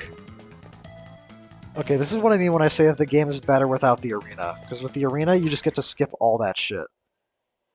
Holy fuck. I didn't think it was going to be that bad. I thought it was going to be like 20 or 30. 54 minutes of farming that one bitch. Holy Christ. Okay, well... Jesus fuck. Circle of the Moon, more like Circle of the shit. More like Circle of the... I mean, I don't know, like, and here's what I'm imagining, right? I'm imagining people who've played this game for 1,000 hours saying, Shovatar, the Dark Armor isn't mandatory for the arena, just get good. Okay, here's the thing. I'm engaged in a long-term project. The long-term project that I'm engaged in is that I want to beat every 2D Castlevania game. And I want to beat all of them without dying. Not all in a row, of course, but I want to do deathless runs of all of these games. Okay? And because that is my goal, because I don't want to die, because I don't like leaving my fate in the hands of fate, I will take whatever advantage is offered to me. Pretty much no matter what I have to do to get it. Within reason. Doesn't mean I'm going to grind until I'm level 99. But double defense in something as dangerous as the arena? I mean, I don't know. What the fuck else do you want me to do? Because you're going to see the kind of shit that happens in the arena. And why, like, normally I wouldn't... Some of the rooms are learnable, and some of them are not. I mean, okay, they are, but they're not, like, practically learnable. I don't know. I'll have to wait to talk about specifics until I get there, but there are a couple of rooms in particular in the arena that seem, to me, to be utterly impossible to get through without taking damage. And I know they're not, because I saw a video once crop up in my related section that was like Circle of the Moon, arena, no damage, no sub-weapons. Which is pretty fucking impressive. I mean, whoever did that is a fucking beast. I'm not trying to say that, like, you know, there's nothing illegitimate about being really fucking good at the game, but what I'm saying is that I could do that, or I could just put the dark armor on. And, I mean, I don't know what this guy's, if he's playing on emulator or not, but, like, if all you want to record is that, then if you fuck up, you've only lost, like, I don't know, depending on when you fuck up in the arena, what's probably going to kill you? Probably the Minotaur room, so... or there was, like, no damage, so, like, I don't know. I guess a lot of fucking rooms could end that, but my point is that if that happens to you, then you've only lost, like, I don't know, 15 minutes? 10, 15 minutes? If I go into the arena and decide that I'm going to try to do the impossible dance with the Minotaurs, which I'm going to talk about when we get to the Minotaurs, I'll have lost 4 hours, 5 hours of game time, which I'm not interested in doing. I can feel my life slipping away. I can see it disappearing in front of me, and I need to make this shit count. Oh, good, I'm using Venus Thunderbird. That doesn't mean I'm gonna cheat. It doesn't mean I'm gonna get this stuff done illegitimately. It just means that I'm gonna take advantages that are offered to me. That's all. I don't know how the fuck you beat the devil at the end of the arena with no sub-weapons. Why have I not gone to the warehouse? Maybe I just don't want to. Because the thing is that the observatory is up here. And I thought that I would go to the warehouse before going here, but here I am. Yeah, this is the power. That's the power of Venus Thunderbird.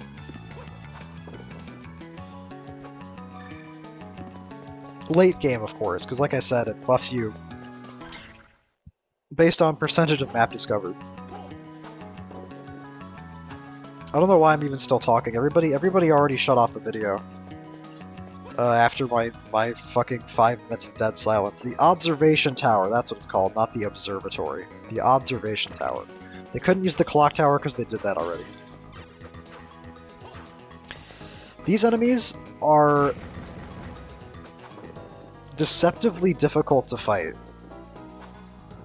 because of and it has to do with their movement patterns, because they'll do this thing where it seems like they're moving away from you, but then they're actually moving back towards you. Well, their flight path will like curve up and back, and so it seems like they're moving away from you, but then they'll go back down and towards you, and then you think they're going to go away from you again, but then they'll go towards you like again from a different angle.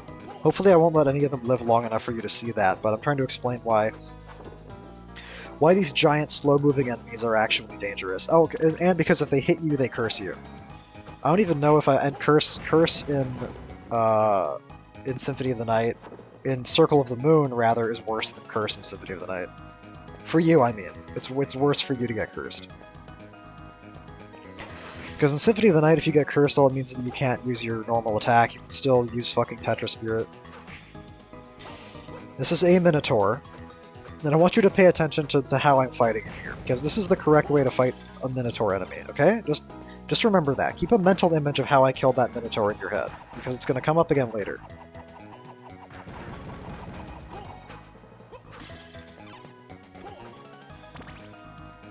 There's another one? Fuck.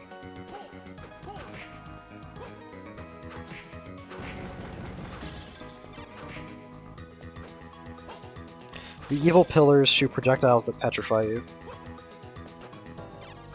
Being petrified is... I don't remember if it's in this game. I know in Symphony of the Night, if you get hit while you're petrified, you take double damage. I don't know if that's the case here. Also, I can't really recall.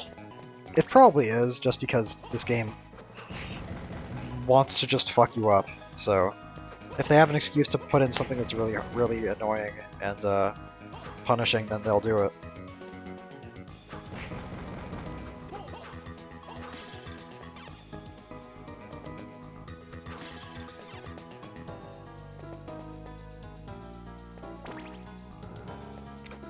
One of the things about doing deathless runs of these Metroid-style games is that because the stakes are so high, like if you die, if you fuck up and die, you lose 5 hours.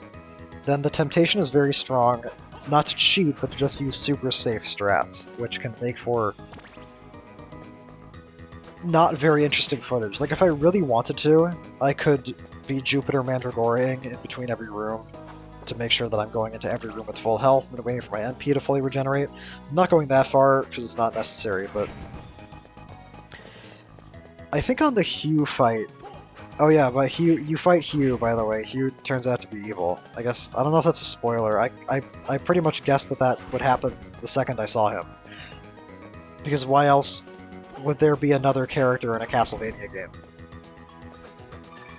Who's not you, who's like your protagonist buddy, but who's like a hothead, and who wants glory. Like, if he wasn't ever a boss fight in the game, I would have been fucking shocked. But in the Hugh fight, you can either carefully stutter step his attacks and react to them and like learn the fight, or you can just spam Uranus Thunderbird. Like, I'm gonna see what I do, because I think I actually do try to, like, do the fight normally, and then save Uranus Thunderbird for an emergency option. I also don't know why I didn't go to the warehouse already. Because the only item you get from the end of the observation tower is an item that lets you get into the Dracula fight room.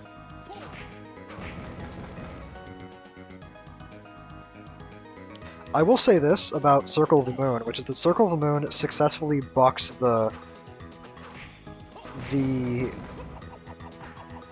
tendency in RPG style in RPGs or games with RPG elements to have a reverse difficulty curve, where like the early levels are always like way harder than the later ones. The observation tower is probably the most dangerous part of the whole game. I'm thinking. There are some parts of the clock, because the clock tower is mostly annoying.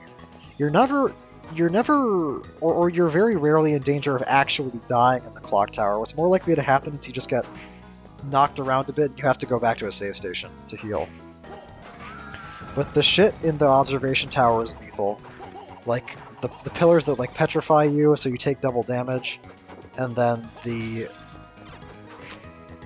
there's like the last kind of armor enemy, the dark armor, that appears later on. Those guys are super dangerous.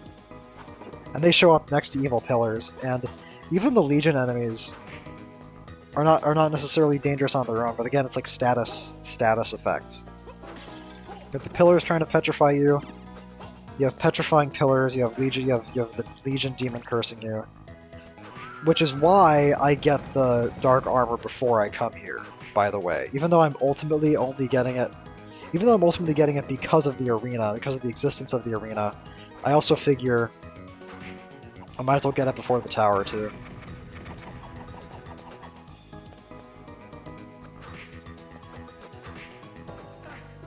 I'm shocked, actually, at how boring most of this part of the footage is. And the other reason I'm not, like, cutting all of it out is because it involves me going to spots on the map that are part of the 100% map completion, so...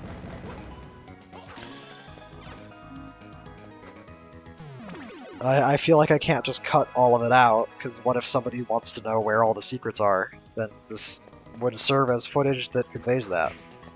One thing that I will say about Circle of the Moon is that getting 100% map completion is not a big deal. In Symphony of the Night, there's a particular room in the clock tower that you need to do a puzzle in order to access. The puzzle itself is not complicated, but executing the solution to it is very annoying and time-consuming. And I usually, unless I'm going for a specific max percentage run in Symphony of the Night, I don't bother doing it. But oh, I didn't know they dropped a fucking card. I forgot about that.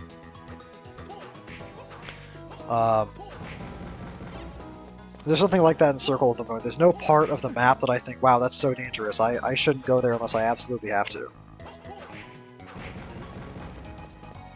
There are parts like that in Aria, I'll tell you that. But there's no parts like that in Circle of the Moon, strangely.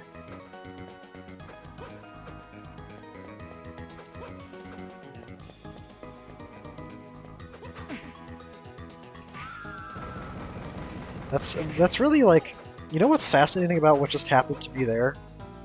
Is I come out of the door, right? I'm in a pretty narrow opening, aperture, and the harpy swoops at me. Now, as a thought exercise, what could I have done to not get hit by that harpy, do you think? Just I'm not gonna say anything more than that. Just kind of ponder that. The Dullahan. The Dullahan's got a horse this time. The Dullahan was a big boss in Rondo of Blood that was good in Rondo and then bad in Dracula X Chronicles. This is a much smaller iteration of that.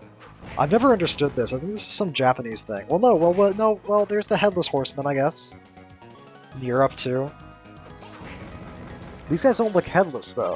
They look like Nazgul, who are just riding, like, half a horse instead of a whole horse. Huh. I thought the Dullahan were like headless demon ghost knights that are like holding their heads in their hands. That's what I thought, but I guess not those ones.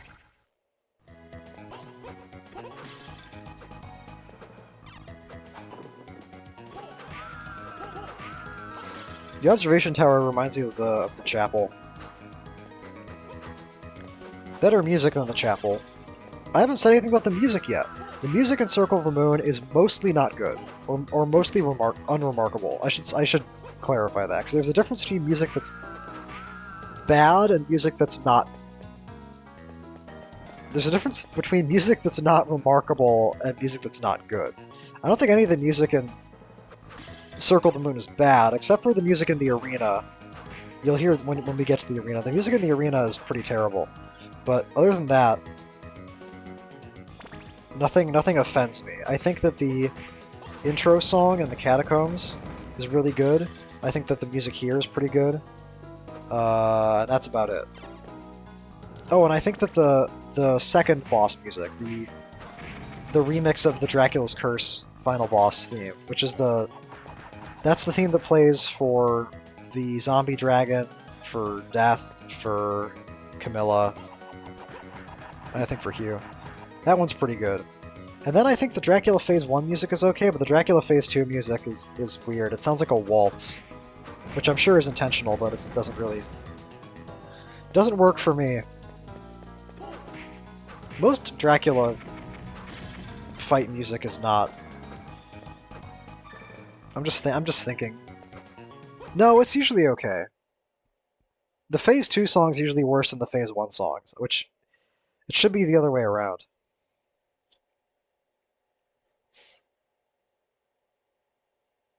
I guess Dracula's Curse is the exception.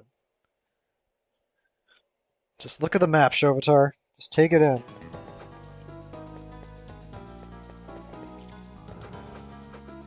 Look at all those blue squares. What do you think is being observed in this tower, by the way? Just a thought. Are they observing the moon? Probably. Why is there a gigantic theater here? There's a theater in the observation tower in the planetarium. Now I don't know about you guys, but that just don't make sense to me. I think that's a little bit wacky. I think that's a little strange. That's some unusual business happening in this place for sure. So here's the last armor enemy in the game, the Dark Armor. Probably the most dangerous armor enemy in the game. They're kind of they're a lot like the Holy Armor, where they shoot projectiles at you instead of just like swinging at you. But the Holy Armor shoots one projectile that's pretty slow and does a ton of damage. Dark Armor can shoot between 2 and 4 projectiles at varying heights that do less damage than the Holy Armor does, but still a lot of damage. I'm okay because I have the Dark Armor, so I'm doing okay. Oh, that's confusing. There's the Dark Armor, and then there's the Dark Armor equipment, and then there's the Dark Armor enemy. Should I call them something different? Well, the game doesn't call them something different. Oh. Shadow Knights? Shadow Knight sounds good. I like that. Ooh, look at that. That was pretty fancy. I like to say I planned that out, but I didn't really. I mean, I knew that hole was there, but I wasn't like thinking I would open it up like that. It just kind of happened. It just kind of happened. It just kind of fell out of the sky. It was a miracle from Jesus. Jesus himself. That's me getting through this game was a miracle from Jesus himself.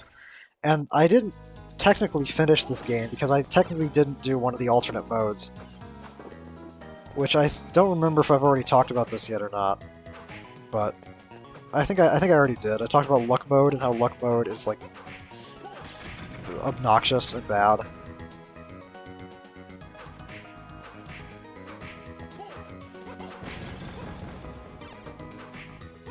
I should probably review my past commentary before I start listening to new commentary, and keep notes on what I have or haven't already talked about. That's like what a professional would do. Although I'm not a professional. I think a lot of YouTubers kind of fetishize professionalism. I come from a different era. You know, I come from an era where people on YouTube were just people in their basements.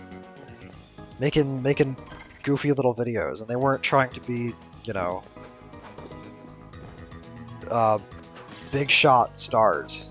And they didn't have any pretense of... I guess probably some of them did. Actually, yeah, some of them did. Some early YouTubers had pretty monumental egos. Here's the Devil. The Devil is the most dangerous non-boss enemy in the game. And it's because of that attack right there with the clouds. Because you have to run so fucking far away from him in order to not get hit by that. And you have to wait for it to dispel completely before you run back in. Am I still wearing a luck setup? Okay, no. And that's how you have to fight this guy. You have to dip in, hit him like once, and then run the fuck away again, because he's just gonna... Because if he chooses that attack with the clouds, then that's just how far away you have to be from him. That fucking hits me. God damn it.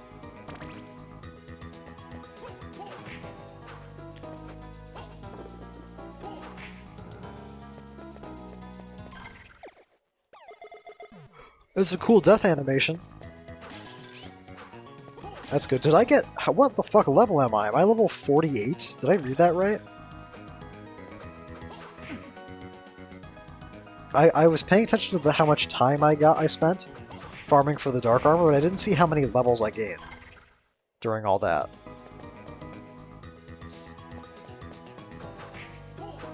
It must have been a lot. So... I don't know, I guess it's technically... There's a way to do this. I forget now what it is, but there was a way to, like... Because what I'm trying to do is I'm trying to get onto that... Oh, come the fuck on, man. I'm trying to get onto that balcony that ledge, well, the ledge below this one, but I don't want to run into the fucking Legion. So that's what I have to do, is I have to wait until it's... I have to reset its positioning, because the problem was that when I was jumping up at it from before, it was hovering off the edge of the ledge, which is where I needed to be. But when I left and came back, it reset its position.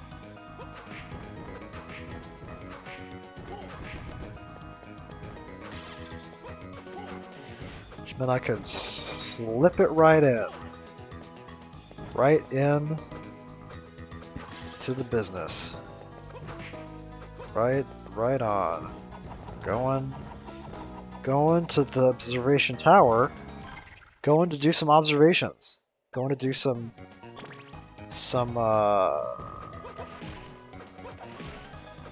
science. I'm going to test some... Oh, I remember. Actually, I'm not done farming yet. Because in addition to the dark armor, I also want to get the best accessories in the game, which are the double grips. The double grips are... If you just get one double grip, it's worthless, but if you get both of them, they buff all your stats by 150, I think, which is a big deal. And the dark armors are what drop those. So that's why I had Venus Mandragora on that whole time, because I was hoping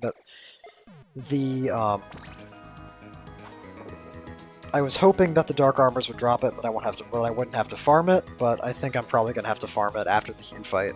Unlike the dark armor, I don't farm the double grips until after the Hue fight.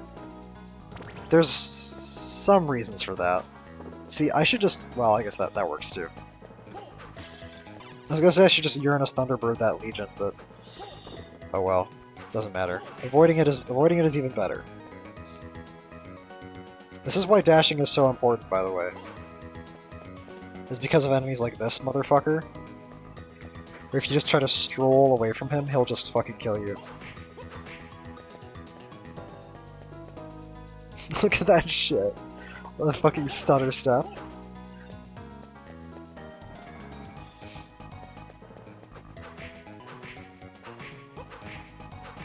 Die! Die!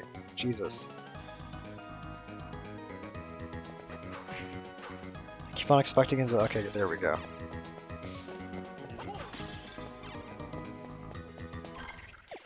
What do I think? What do I think? What do I think? That's an enemy that actually would be ideal for fighting with the Diana cards, because the devil, you always want to keep the devil basically as far away from you as possible anyway, practically off the screen if you can. Oh, another thing I should mention about this part of the observation tower, and part of what makes it so hard, is that you have to go through this whole gauntlet of the evil pillars and the shadow knights before the boss fight, and the save station, look at how far away the save station is from this boss.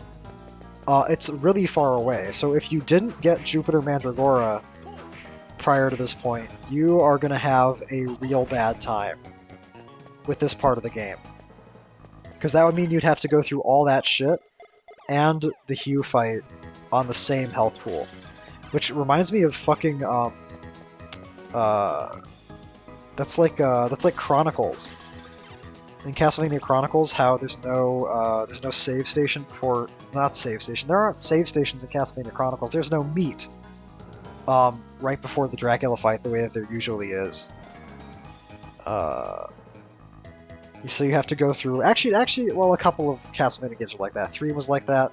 What I'm getting at is that there are stretches of combat in other Castlevania games prior to the boss fight. The Dracula boss fight. That, because there are no breaks or no... And because there are no breaks and there's no meat in those periods, it basically becomes like one long, continuous encounter. I don't know if that makes any sense, but that's how it is.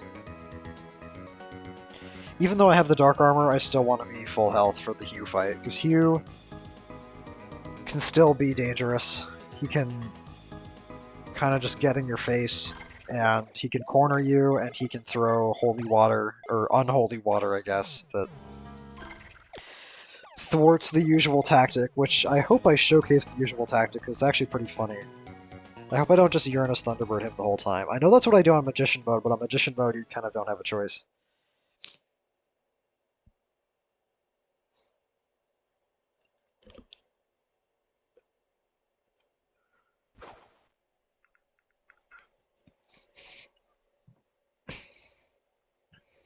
Oh my god, he's Shadow the Hedgehog. He's gonna get me. I could never have guessed.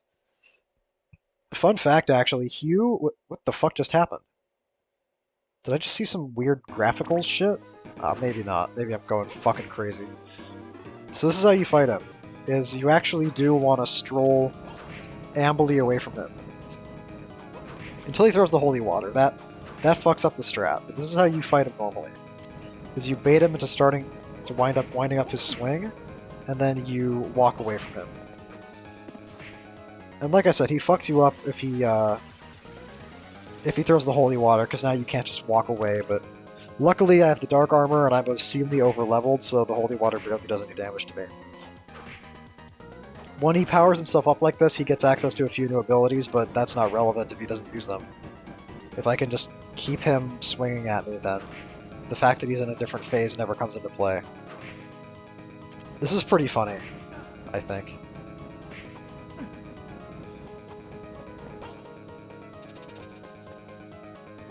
This attack of his is actually really interesting because it heals him. The ghostly swords, they hit you, they heal him for some portion, which is... I guess the zombie dragon heals itself. When one zombie dragon dies, the other one eats it, so I guess that's not unprecedented, but... Oh no, and the Iron Golem did the same thing in the Clock Tower.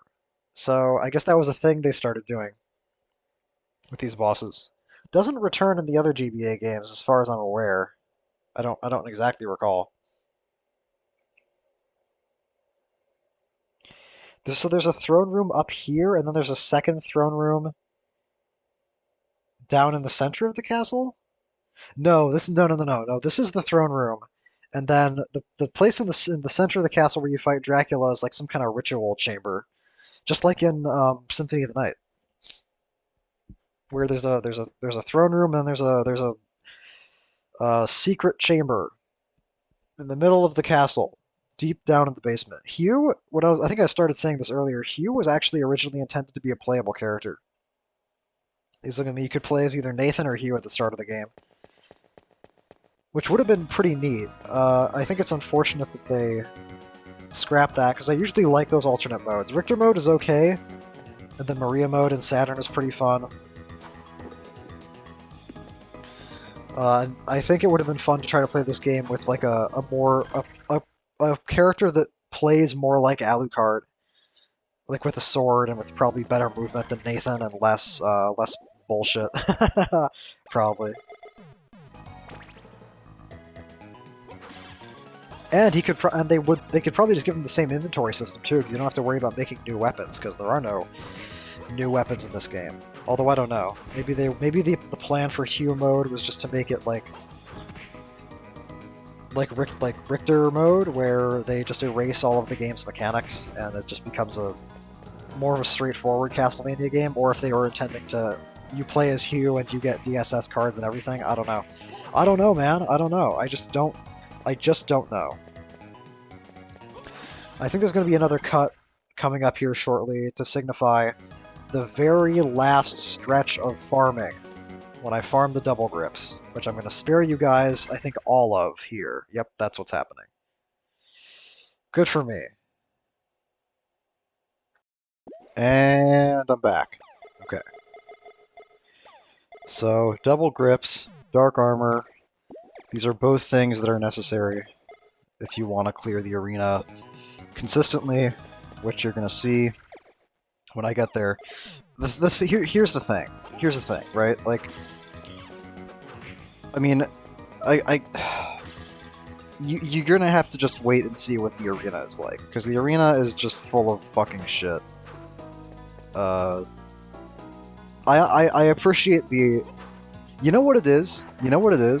Here's the thing. So I think I said briefly at the very start of this extremely long commentary that Circle of the Moon felt like an attempt to remedy, to correct some of, to respond to some theoretical complaints people could have made about Symphony of the Night, right? Symphony of the Night's a great game, but you could say, well, it's too easy. You could say, well, it doesn't really feel like Castlevania.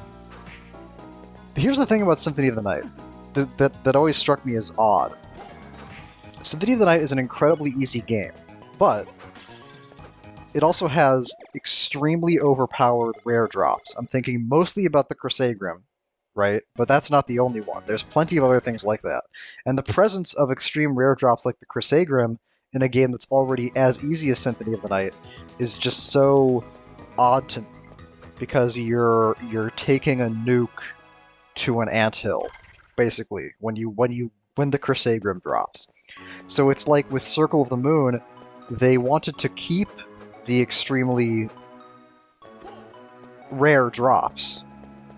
They wanted to keep that aspect of the game because I guess that's exciting or whatever, but they also wanted to include a challenge that would make it feel like you were actually being materially rewarded for the rare drops beyond just beating the game even more quickly than you already were going to. So I think that's so I don't think that the Dark Armor is like cheesing the arena. I think the Dark Armor is intended for the arena. That's just my hypothesis. And for some fucking reason, I decided to do the underground warehouse at the very end. This route is not good. I think I fixed this in my later runs where I did the warehouse before or coming off. Have I gone to the clock tower yet? I went to the clock tower. Okay. Sorry, I know that like just happened, but my brain is fried. I don't remember how exactly I did this in later routes. Maybe this is the same thing that I did before. I don't know. Or rather, the same thing that I did later. And here, with the benefit of Venus Thunderbird and almost full map completion, I'm now finally doing as much damage as like a classic Castlevania character would be doing to these enemies. Okay, well, a classic Castlevania character would be one-shotting knights, but like one-shotting weird projectile throwing enemies like the chairs is what will be happening. And these things can actually be like fought now with the whip. Except not really. Not gonna miss that. Not gonna miss that.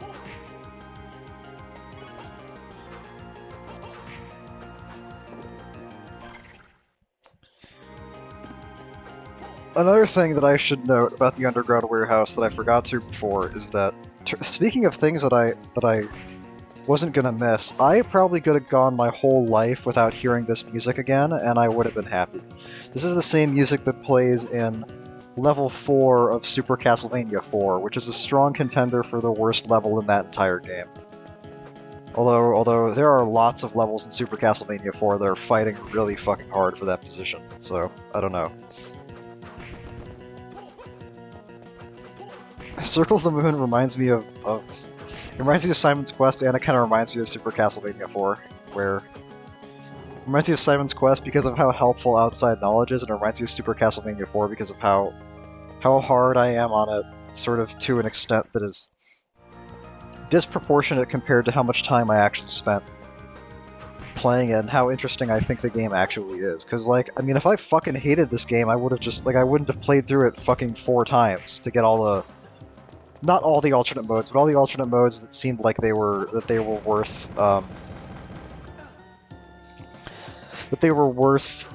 experiencing. And so I guess while I'm just like picking up scraps, I should talk a little bit about the alternate modes that I haven't yet. I think I already talked about fighter mode, and I've mentioned magician mode a couple times. I think magician mode is the coolest way to play the game because you don't have to do DSS grinding.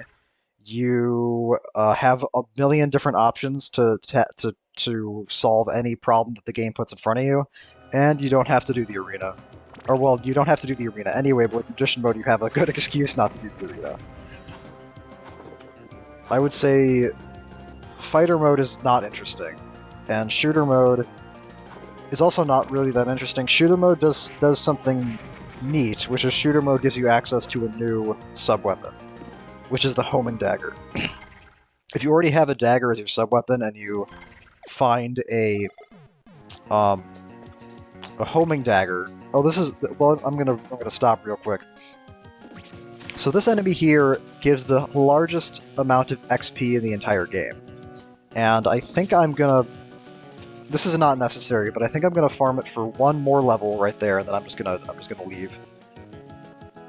But basically, when people really want to farm levels in Circle of the Moon, that's the enemy that they farm, which I guess is the thing you would be tempted to do if you didn't know about the Dark Armor and the Double Grips and you wanted to consistently get through the arena. Actually, there's a couple ways to cheese the arena. Like you could farm a bunch of levels, but what would make more sense to do than that, I think, is just to farm a bunch of healing items, because you can use healing items in the arena.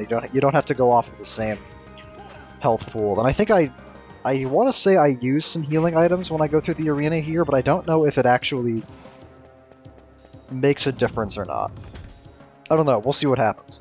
But what I was saying before about shooter mode, in shooter mode, if you have a dagger equipped, or you have a dagger as your sub-weapon, and then you pick up another dagger, you get a homing dagger. And the homing dagger, as the name suggests, homes in on things on the screen, homes in on enemies. Now, that sounds really good, because the thing that I complain about the absolute most in this game are the flying enemies that are fucking impossible to fight. And the homing dagger sounds like it would solve that problem. The problem, it doesn't solve that problem, because the homing dagger, in shooter mode, your sub-weapons do much more damage than they would normally. But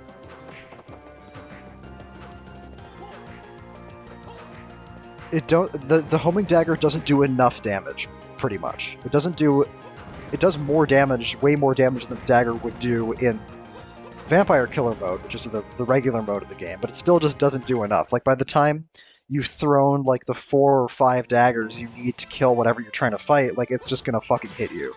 What you need is something that does damage way faster, so the obvious choice there is just the boomerang. So even though shooter mode gives you access to this other sub-weapon, it's actually still not better than the one you would be using in all the other modes. So it just sort of turns into...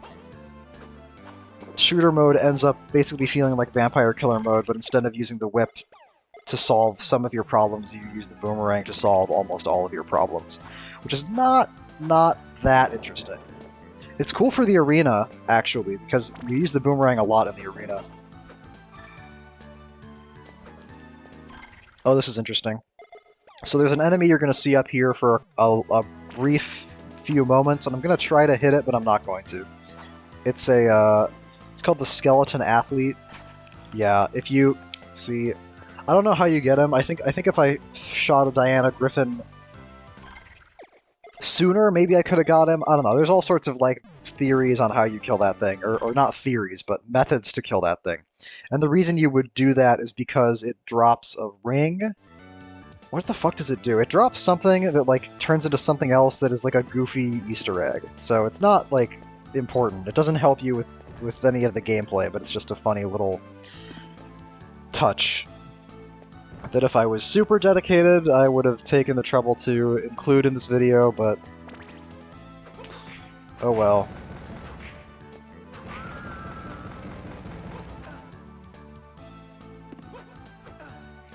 See, okay, this is like, these arachnes too I have a problem with, because it's a problem that happens in Circle of the Moon a lot, where you don't have... In Symphony of the Night, everything is just so fast. Like, if an enemy telegraphs an attack, you can react to it so quickly, but here, because you are so... It's like old Castlevania, where every time you swing the whip, you're so committed to it. It means that you could, like, whip once, and then the enemy isn't telegraphing an attack, and then whip again, and...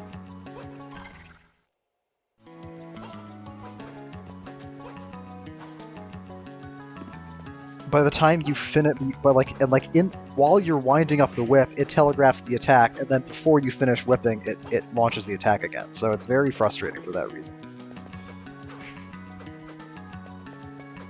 And you can't, like, see what it's doing, because it's off the screen, and its projectile will still hit you. This is so annoying, too, trying to do this shit.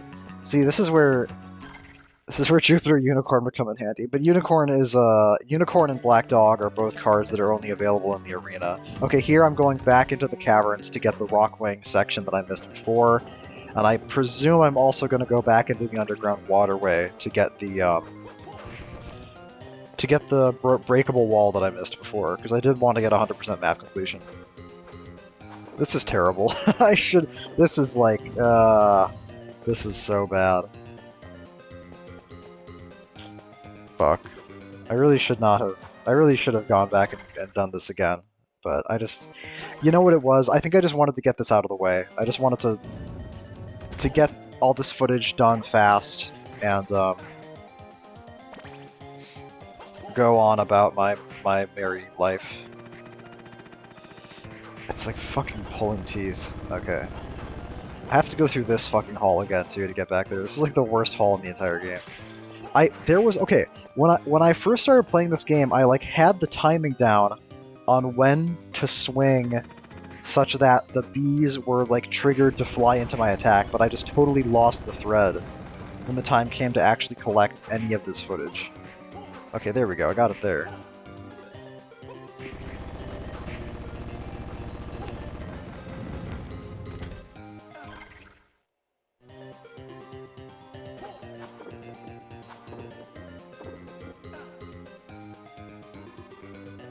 Again, consider this to be more of a documentary than a dramatic recreation. This is what actually happens. This is what it's actually like.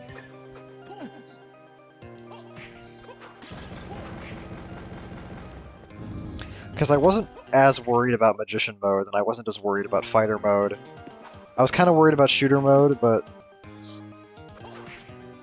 Magician and Fighter I wasn't concerned about, but I just wanted to get this, like, done. I wanted to just get this footage, so I rushed it, and my math knowledge wasn't perfect, and I fucked up.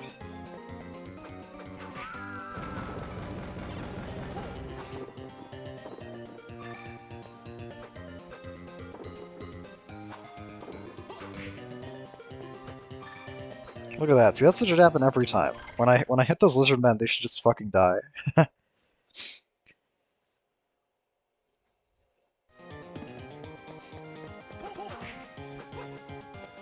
So where am I going now? Am I finally going to go to the arena? I think I go to the arena, clear the arena, then come back and get the last piece of the underground waterway that I missed. Because I don't think I noticed that I missed it until after I get out of the arena and I realize that my map percentage isn't what it's supposed to be.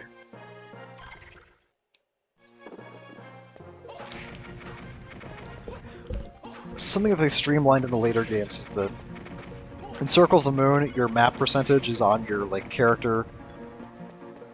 your character portrait screen that you access by hitting pause, and then the map screen you access by hitting select.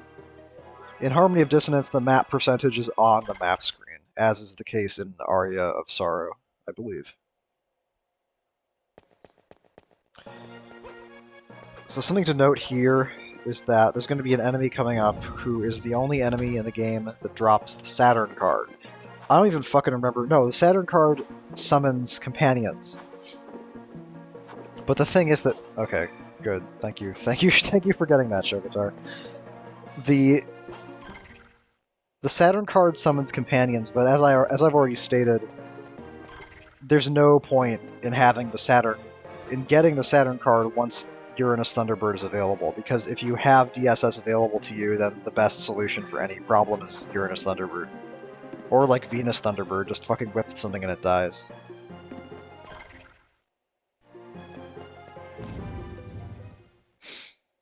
So here we are in the arena, with its pulse-pounding music. Get ready. I wonder if I should add some music to this, actually. I don't know. So like I think I already said, in the arena, there's no DSS. It's just you, and your whip, and your boomerang, and all of the horse shit, excuse me, that the game can think to throw at you. And this is the part that I'm the most nervous about. for reasons that I already stated. I think I have some potions, because I made a point to not use any healing items prior to the battle arena to just kind of hoard them all until I got here. So I have something. First room of the arena. Don't move. Bait this guy forward, whip him twice, he dies. Then duck underneath the werewolf, whip him twice, he dies. Very simple. Basically the easiest room in the entire arena, which makes sense because it's the first room. Second room. Problem. Hippogriffs. Movement. Doesn't make sense. Try to kill them as quickly as possible. Jump. Just throw fucking boomerangs all over the place and hope that they get hit by them. Because there's no point in actually trying to predict their movement. Then, once they're dead, you kill the two oxen, and then you keep on your way. Third room, boomerang's your best friend. Kill this guy before he gets his attack off. The wind demon attack is possible to dodge, but it's very difficult. And here I throw a couple boomerangs before he shows up to try to bait him forward. Yeah, as you can see, the attack is dodgeable, but you really don't want to deal with it if you don't have to. And then the witch just goes down. So this is why not only healing items, but heart replenishing items are so important, because the boomerang is just so fucking good. It kills things so fucking fast. You, like, always want to be using it. This room is pretty straightforward. It's pretty much just a test of patience. Like, don't get greedy and whip more times than you can safely whip. Just make sure that you always have the time to wind up your whip to block all the rocks that he throws. And kill the pillars as quickly as possible, because they will petrify you. Although they're not super dangerous, because if you're standing on the ground, they won't hit you with their projectiles. They'll only hit you if you jump, but there's no reason to jump other than to kill the pillars. So theoretically, I think you could kill all the armors first and then go back and kill the pillars and just never jump, but it's just cleaner to just kill them. This room is pretty cool, actually, because I take advantage of something that I don't get a chance to do for a long time, which is that the boomerang throwback, where the boomerang has a limited range when you throw it forward, but it has infinite range when it swings back around. The toughest thing about that part, actually, is ducking when you first get in, because the skeleton spear throws a projectile at you right when you get in, and you gotta duck under it. You just gotta do everything very fast. Here, the fire demon's attack is not that difficult to dodge. I fuck it up because I think I got greedy. I think I threw one more boomerang than I necessarily needed to, but only getting hit once here is... Actually, getting hit in this room is bad because it's so easy to avoid, so that was not good. But the important thing is just being high enough level that you can kill the demons fast with the boomerang. This is the easiest... No, this is the easiest room in the whole game, because you can't really even take damage. You just slide kick through all the archers, and you move on with your life. What's next? Is the Legion room up next? Let's find out. No, this is the fucking... Oh my god, it's the poison room. This one is just horseshit. Because you have to kill these swords, right? And killing bloody swords is like the hardest thing in the game. Because they're the surface area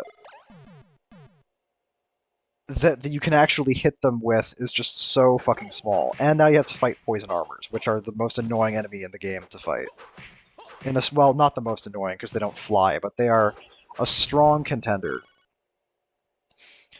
And I think I'm going to try to kill this one again. See, if I'm smart... Well, actually, here's the thing. Whipping them is like smarter than boomeranging them, because it's actually hard to get the right distance on them where the boomerang will do its full damage. Because basically the point where you'd want to stand to throw a boomerang at them is exactly the point where the poison cloud is going to hit you. So doing what I did there is probably the smarter choice. This is another like filler room. It's pretty much impossible to take any damage here or to die. You just have to stand here and wait until they show up. They drop healing items, which is good. So I'm going to quick duck in there to get it. That could have been bad. I could have gotten hit. I don't know how much damage these things even do, but I'm guessing it's probably a lot because they move so slowly, because the game probably really wants to punish you for getting hit by them. So that might have been slightly risky to go for that meat, but maybe not. I mean, it was a thing that happened. It's like the only thing that can happen in this room.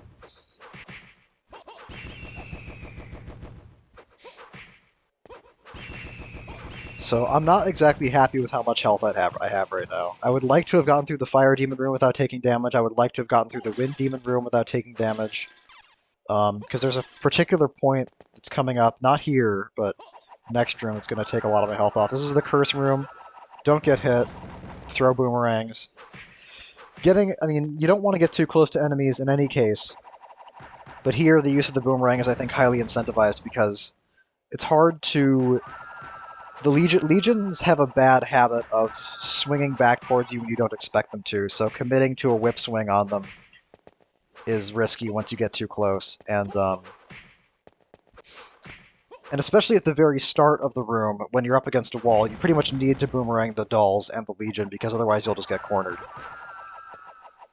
And then the dolls are tricky because they can rush you, and I think there is a pretty safe gap between when they start moving and when they rush you, but it's not that safe. And here is the worst room in the game. It's the fucking Minotaur room. This is just a health tax. Like, you're gonna get hit by these guys in the very beginning.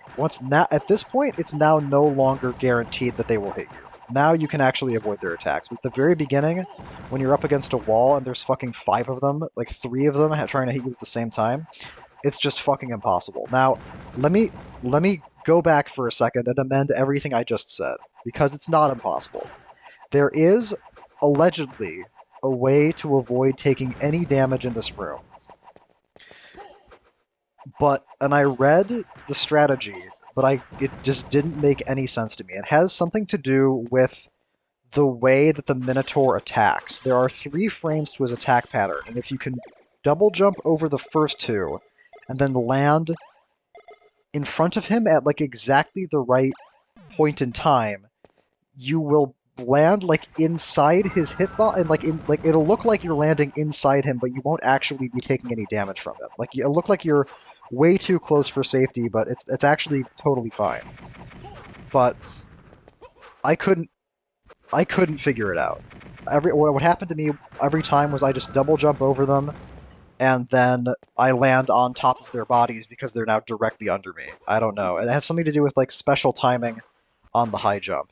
And this room is, like, even fucking worse than the Minotaur room, because you have to fight these things. You have to actually try to kill them, and they're very, very hard to fight, especially when there's 2 of them. Like, I think I might have just taken as much damage in this room as I did in the Minotaur room. So this room, Minotaur room, and then this room are the 2 big shit shows in the arena.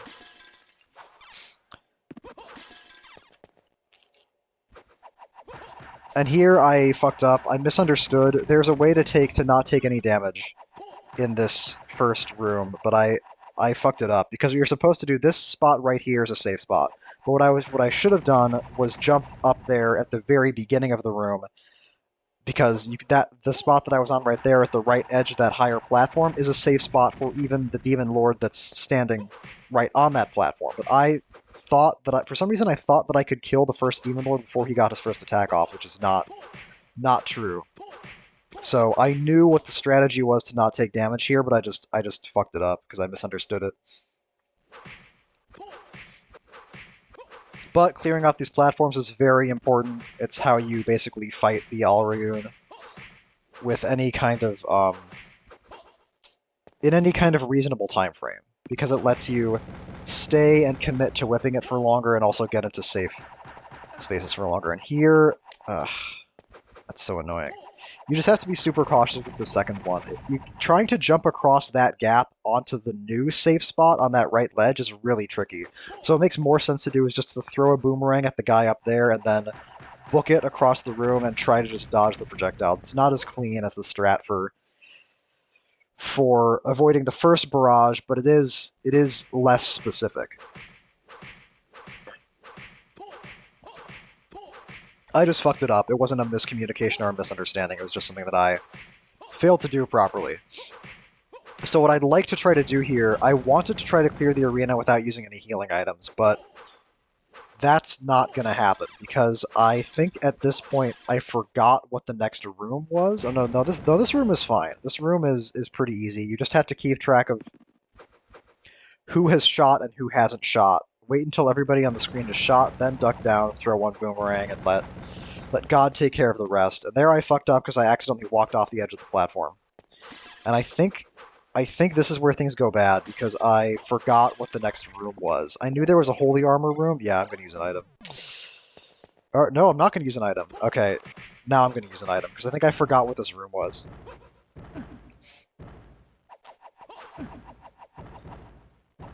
and I was caught off guard by it as a result.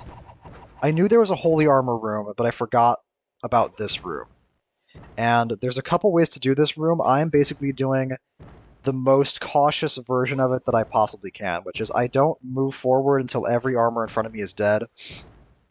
What I don't want to do here is I don't want to have to fight this guy and deal with the pillars at the same time, because unlike the pillars in the stone armor room, the pillars in this room can hit you if you're on the floor and you're not crouching, and they shoot more times and they're very, very unpredictable. Um, that's not actually the problem. The problem is that you are incentivized to jump when you fight the devil armors in a way you're not incentivized to jump if you fight the stone armors. So here, yeah, here I just use a healing item because I'm freaked out. Which may or may not actually be relevant, because I think I might no damage the last two rooms. We'll see what happens. This is another case of an enemy that can hit you from off the screen, but also you can kind of see what he's going to do before he does it. So yeah, my plot is to fight the devil armors in a perfectly safe space where there are no active pillars, and then after he's dead, go and deal with the pillars, and just do that twice. You can't do that at the very start, because at the very start you are up against the wall, there's a devil armor right in front of you, and there are pillars right in front of you, so it doesn't work.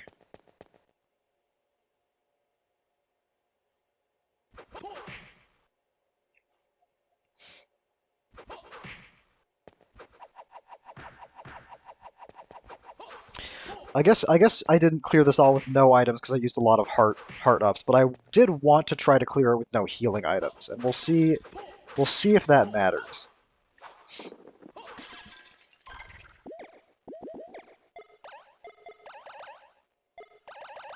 Yeah, I'm just using all of them now.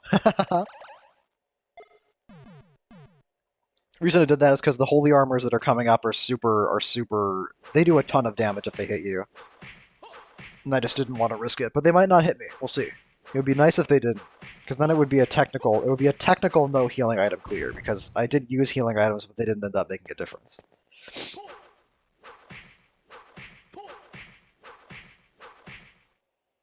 This room is actually pretty easy, as long as you're doing enough damage to them that you don't get cornered at the start of the room.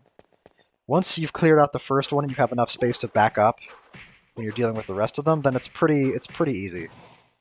I should also explain that these enemies, so the devil armors in the previous room and the white armors in this room, behave identically to the dark armors and the holy armors, respectively, present earlier in the game, but they just do way more damage and have more health, and they're only present inside the arena, and they're also the only enemies that drop the black dog card and the unicorn card, respectively, which is why the unicorn and black dog cards are not useful at all in the context of a regular game run, because by the time you have them, you're already clearing the arena, and the arena is the hardest thing in the game, so there's nothing they could... Basically, if you're clearing the arena, you can kill Dracula. Like, that's just a fact. So they don't help you in any significant way against the only threat that would be remaining in the game at this point.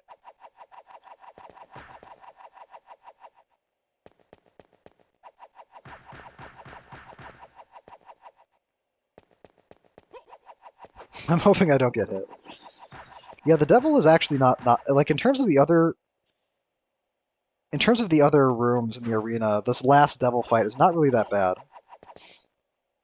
Because there's basically a correct solution every time he does something. You don't have to try to deal with like wonky ass flight patterns the way you do with the succubi, or doing the impossible Minotaur dance the way you do in the Minotaur room. Don't do that, Shovatar. Okay. I got nervous with that whipping. I should also mention that the devil here also has had his stats buffed compared to the devil in the observation tower. Boom! Look at that. So I was right. I no damage the last two rooms. So on a technicality, I used a healing item, but I didn't have to. But so I can't exactly claim that I didn't use any healing items, but didn't end up making a difference. And now I have the Shinning Armor, and yes, that is what it says if you go back and look at it. The Shinning Armor gives you not as much defense as the Dark Armor, but it also doesn't detract from the rest of your stats the way the Dark Armor does, because the Dark Armor doubles your defense, but it gives relatively negligible penalties in all the other stats. Oh, I think I saw that the map wasn't complete, so now I'm like looking for everything, trying to figure out what I missed. And I think this is when I noticed the part in the underground waterway that I didn't see. Oh well, and now I have 12 hearts, by the way. Put on Venus Manticore, dipshit. Whatever. It's too late now. I don't really need hearts anymore because because the only thing left in the game to do is the Dracula fight, and the boomerang is helpful on Phase 2 of Dracula, but it's not really necessary because most Phase 1 of Dracula is just like whipping him, and then Phase 2 of Dracula is mostly just going to be Uranus Thunderbird. Now, if you want to see how you actually fight him without using Uranus Thunderbird as a crutch, then you can just watch the fighter mode footage to see what it looks like. Where am I? I went to the wrong place.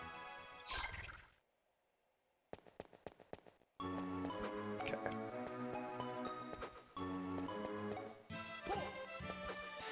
I kind of wish, in retrospect, I do kind of wish that I had learned the arena a little better before I uploaded this.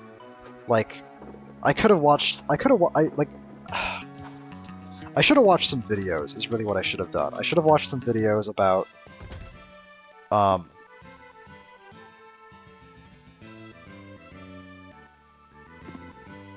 I should have watched some videos of like a no damage arena clear and tried to see like how they deal with the succubus flight patterns, how they do the Minotaur dance, because that would have been pretty cool to showcase. But I just sort of felt like I think there's some part of me that resists the impulse to just go look something up if it's a combat challenge. If it's a puzzle, if it's a weird fucking puzzle that I can't like that I can't like work out, or if it's the functionality of the DSS cards, because a lot of the DSS cards I got, I just didn't know what they did, because I'd put on the cards and then I'd hit the activation button and then I would stand there and nothing would happen, and I'd just like, okay, what the fuck does this actually do?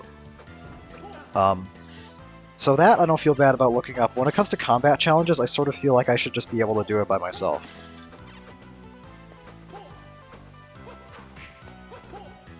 So I sort of didn't want to, like, just copy what someone else is doing. I've done that before, of course. In Castlevania 1, I did that to figure out how to get past the bats in Stage 16, or rather how to get past the bats consistently, because I did have a method for that, but it was imperfect.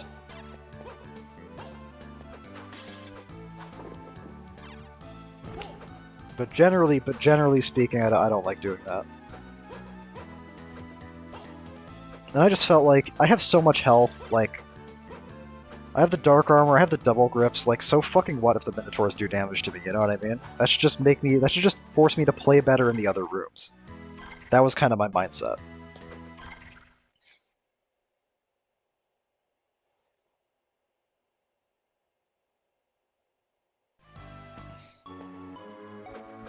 I still don't think I know what I missed.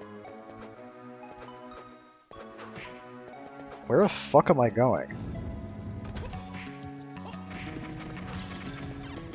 Oh, is this the right way? I guess, yeah, this is the right way. Okay, yeah, I noticed the underground waterway thing missing. You know what it is? I think the succubi would be a lot easier to fight if you never had to fight them. You know what I mean? Like if you didn't ever have to actually kill them. Where the fuck am I going?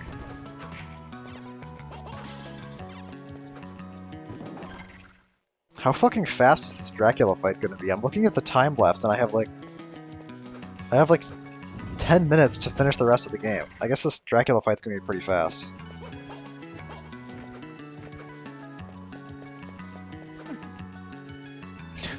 Like, I don't know, man. Like, like what? It looked like she was dive bombing towards me, and if an enemy's dive bombing towards you, you're supposed to jump over them, right? So it's like, I don't know. Like, what the fuck? Wow, that was incredible. Oh, I was trying to go the right way, but I actually went the wrong way, because this place is a fucking maze.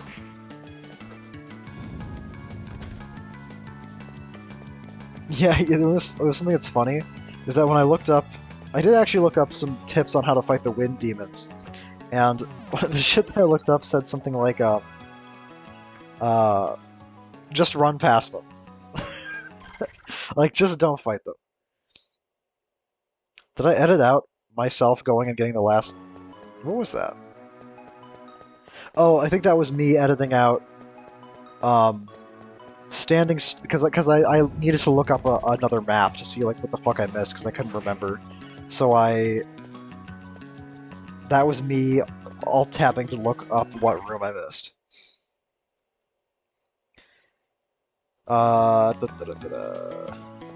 Is this the right way? This is kind of, yeah, this is, I mean, I guess this is the fastest way available to me. Anyway, yeah, I looked up some tips on the Wind Demon, and it said, just don't fight it. Like, just run past the Wind Demon. And I'm like, okay, what? But I fucking figured out, but that was horseshit, because I figured out a way to dodge the Wind Demon's attacks. So, like, the fuck? And then I look up the Minotaur room, and I get a fucking incomprehensible block of text that just says something about their attack frames, and something about using the Rockwing jump, and something about... just did an awful job of explaining what you're supposed to do. I also don't know how you're supposed to damage them if you're doing this weird, like, triple jump to avoid all of their attacks. Like, I don't get it at all.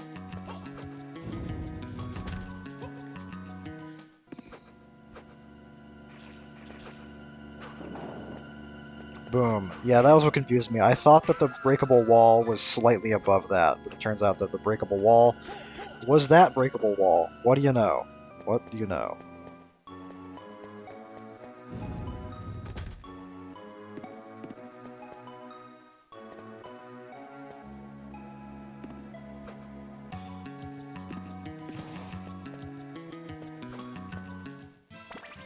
It's funny to me that, like...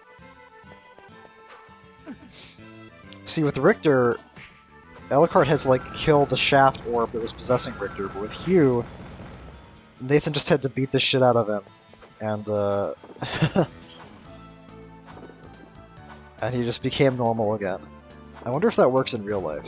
I also wonder if, had a Hugh mode been implemented, if Nathan would have been a boss fight. That'd be pretty cool, actually. But the pattern in alternate modes is mostly just, like, cut whatever doesn't make sense, so probably the Hugh fight just wouldn't even exist in the first place. Or probably the observation tower fight wouldn't exist at all.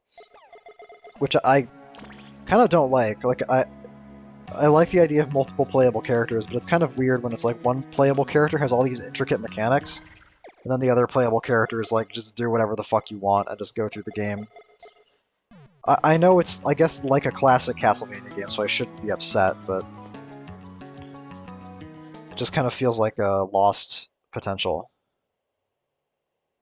Dracula looks weird. I mean, he always looks different, but he looks kind of like... I feel like his beard should maybe be longer? I don't know.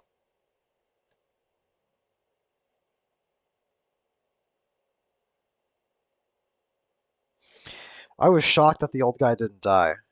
Spoiler alert, he's not dead. What? Should be a question mark. I really want to know what the original Japanese of this looked like.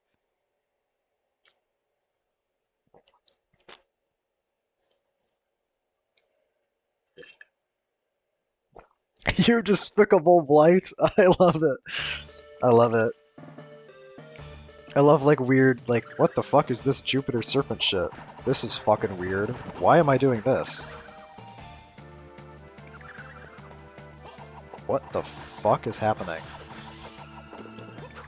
I wonder... Okay, so Dracula has 3 attacks. There's like a fire bat attack, an ice bat attack, and then a lightning bat attack. And the lightning bat attack is really hard to dodge. So I must have been under the impression that the lightning bats were projectiles that I could destroy, but I don't think that's actually true. I think what would make more sense would be for me to put on Neptune Thunderbird, but I don't... just not take damage from lightning, but I don't have Neptune, so... I guess that's a moot point. Hugh's okay! He's back.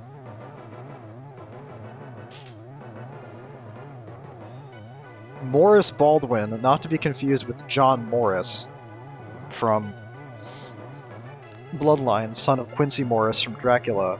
I wonder if they were confused about whether Morris was the first or the last name, or maybe it's just a reference. Maybe it's just a reference. Hugh Baldwin, the second most dangerous man with the last name of Baldwin who's ever existed.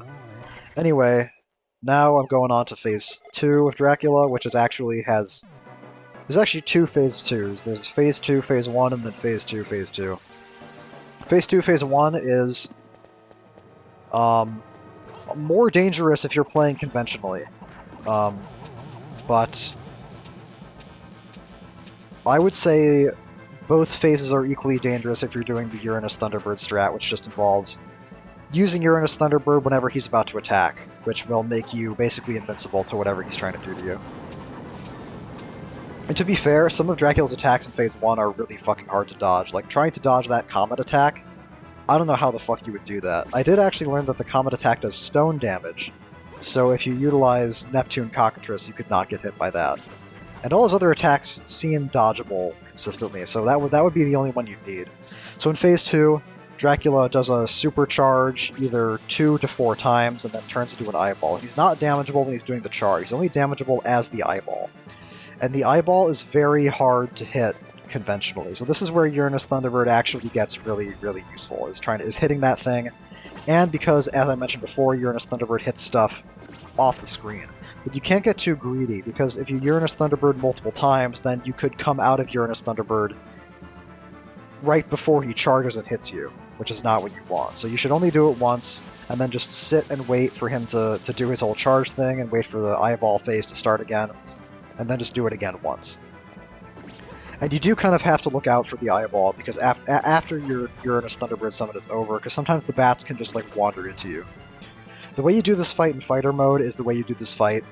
You do every other fight in fighter mode, which is you just out-damage the boss, and you just hit him with boomerangs until he dies. Although this phase right here is tough on fighter mode because you don't have Uranus Thunderbird. You have to actually try to hit him with a boomerang, which is tough to do because the eyeball is small.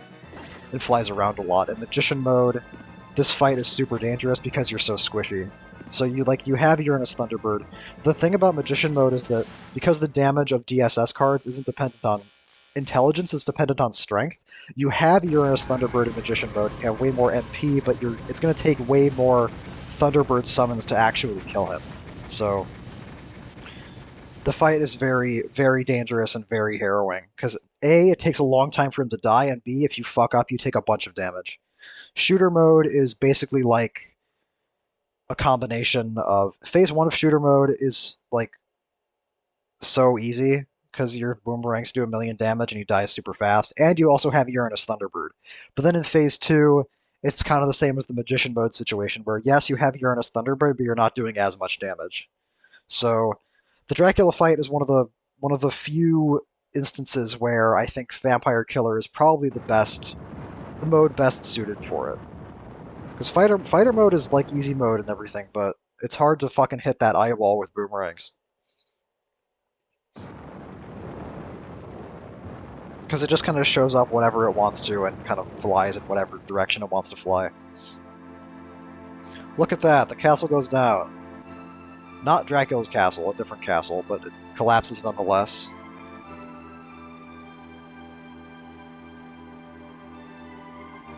Like I said before, I'm shocked this guy's alive. And it's interesting that, I mean, I guess he was training them for this, to fight vampires. I'm surprised that he didn't figure out, well, I guess he did know. He did know Hugh was a bad apple because he didn't give him the magic whip, but...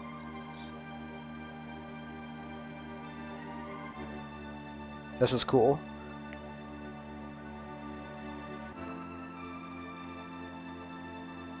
Bros for life. This is a nice ending. And that ending does make more sense if you know that Hugh was intended to be a playable character, because then it's like it would make sense to have an ending where they both survive, because you could be playing as one or the other of them. So that's Circle of the Moon. Kind of like Simon's Quest, it's a highly interesting and highly imperfect game. I think that it is probably the worst of the GBA trilogy, because it has so many endemic problems. The grinding is way worse than it ever is in Aria of Sorrow. it looks great. I mean, it looks cool and it sounds cool, and I think that the DSS system is really interesting. But what the fuck is that sword? Is that fucking Mars Unicorn in the clock tower? That doesn't make any sense. Um, but it's a fun little curiosity in the way that Simon's Quest is. But it's more fun than Simon's Quest. I mean, it's because the gameplay is so much more. I mean, it's not boring. Whatever you can say about Circle of the Moon's gameplay, this is a hard fucking game. And it forces you to learn the mechanics that are available to you. It forces you to learn the boss fights. It forces you to really get good at the game, especially the arena, because the arena can't be cheesed with Uranus Thunderbird. It can be cheesed by farming healing items. It can be cheesed, but other than that, you have to actually do the arena. And I think that the arena is like, I think it sucks because it incentivizes a lot of the late game grinding that is kind of the worst grinding in the whole game. But it was nice to try to put in something that was super difficult and force you to really learn the game's mechanics and really challenge you. So that's Circle the Moon. I'm going to make one more video about this, which is going to be a tier list for the DSS cards. But other than that, that's going to be it for commentated videos. Keep a lookout for the videos of the alternate modes. Some of it might be more exciting than this. Certainly they will all be much shorter. Have a good time, and look out for the Circle of the Moon. Look out for the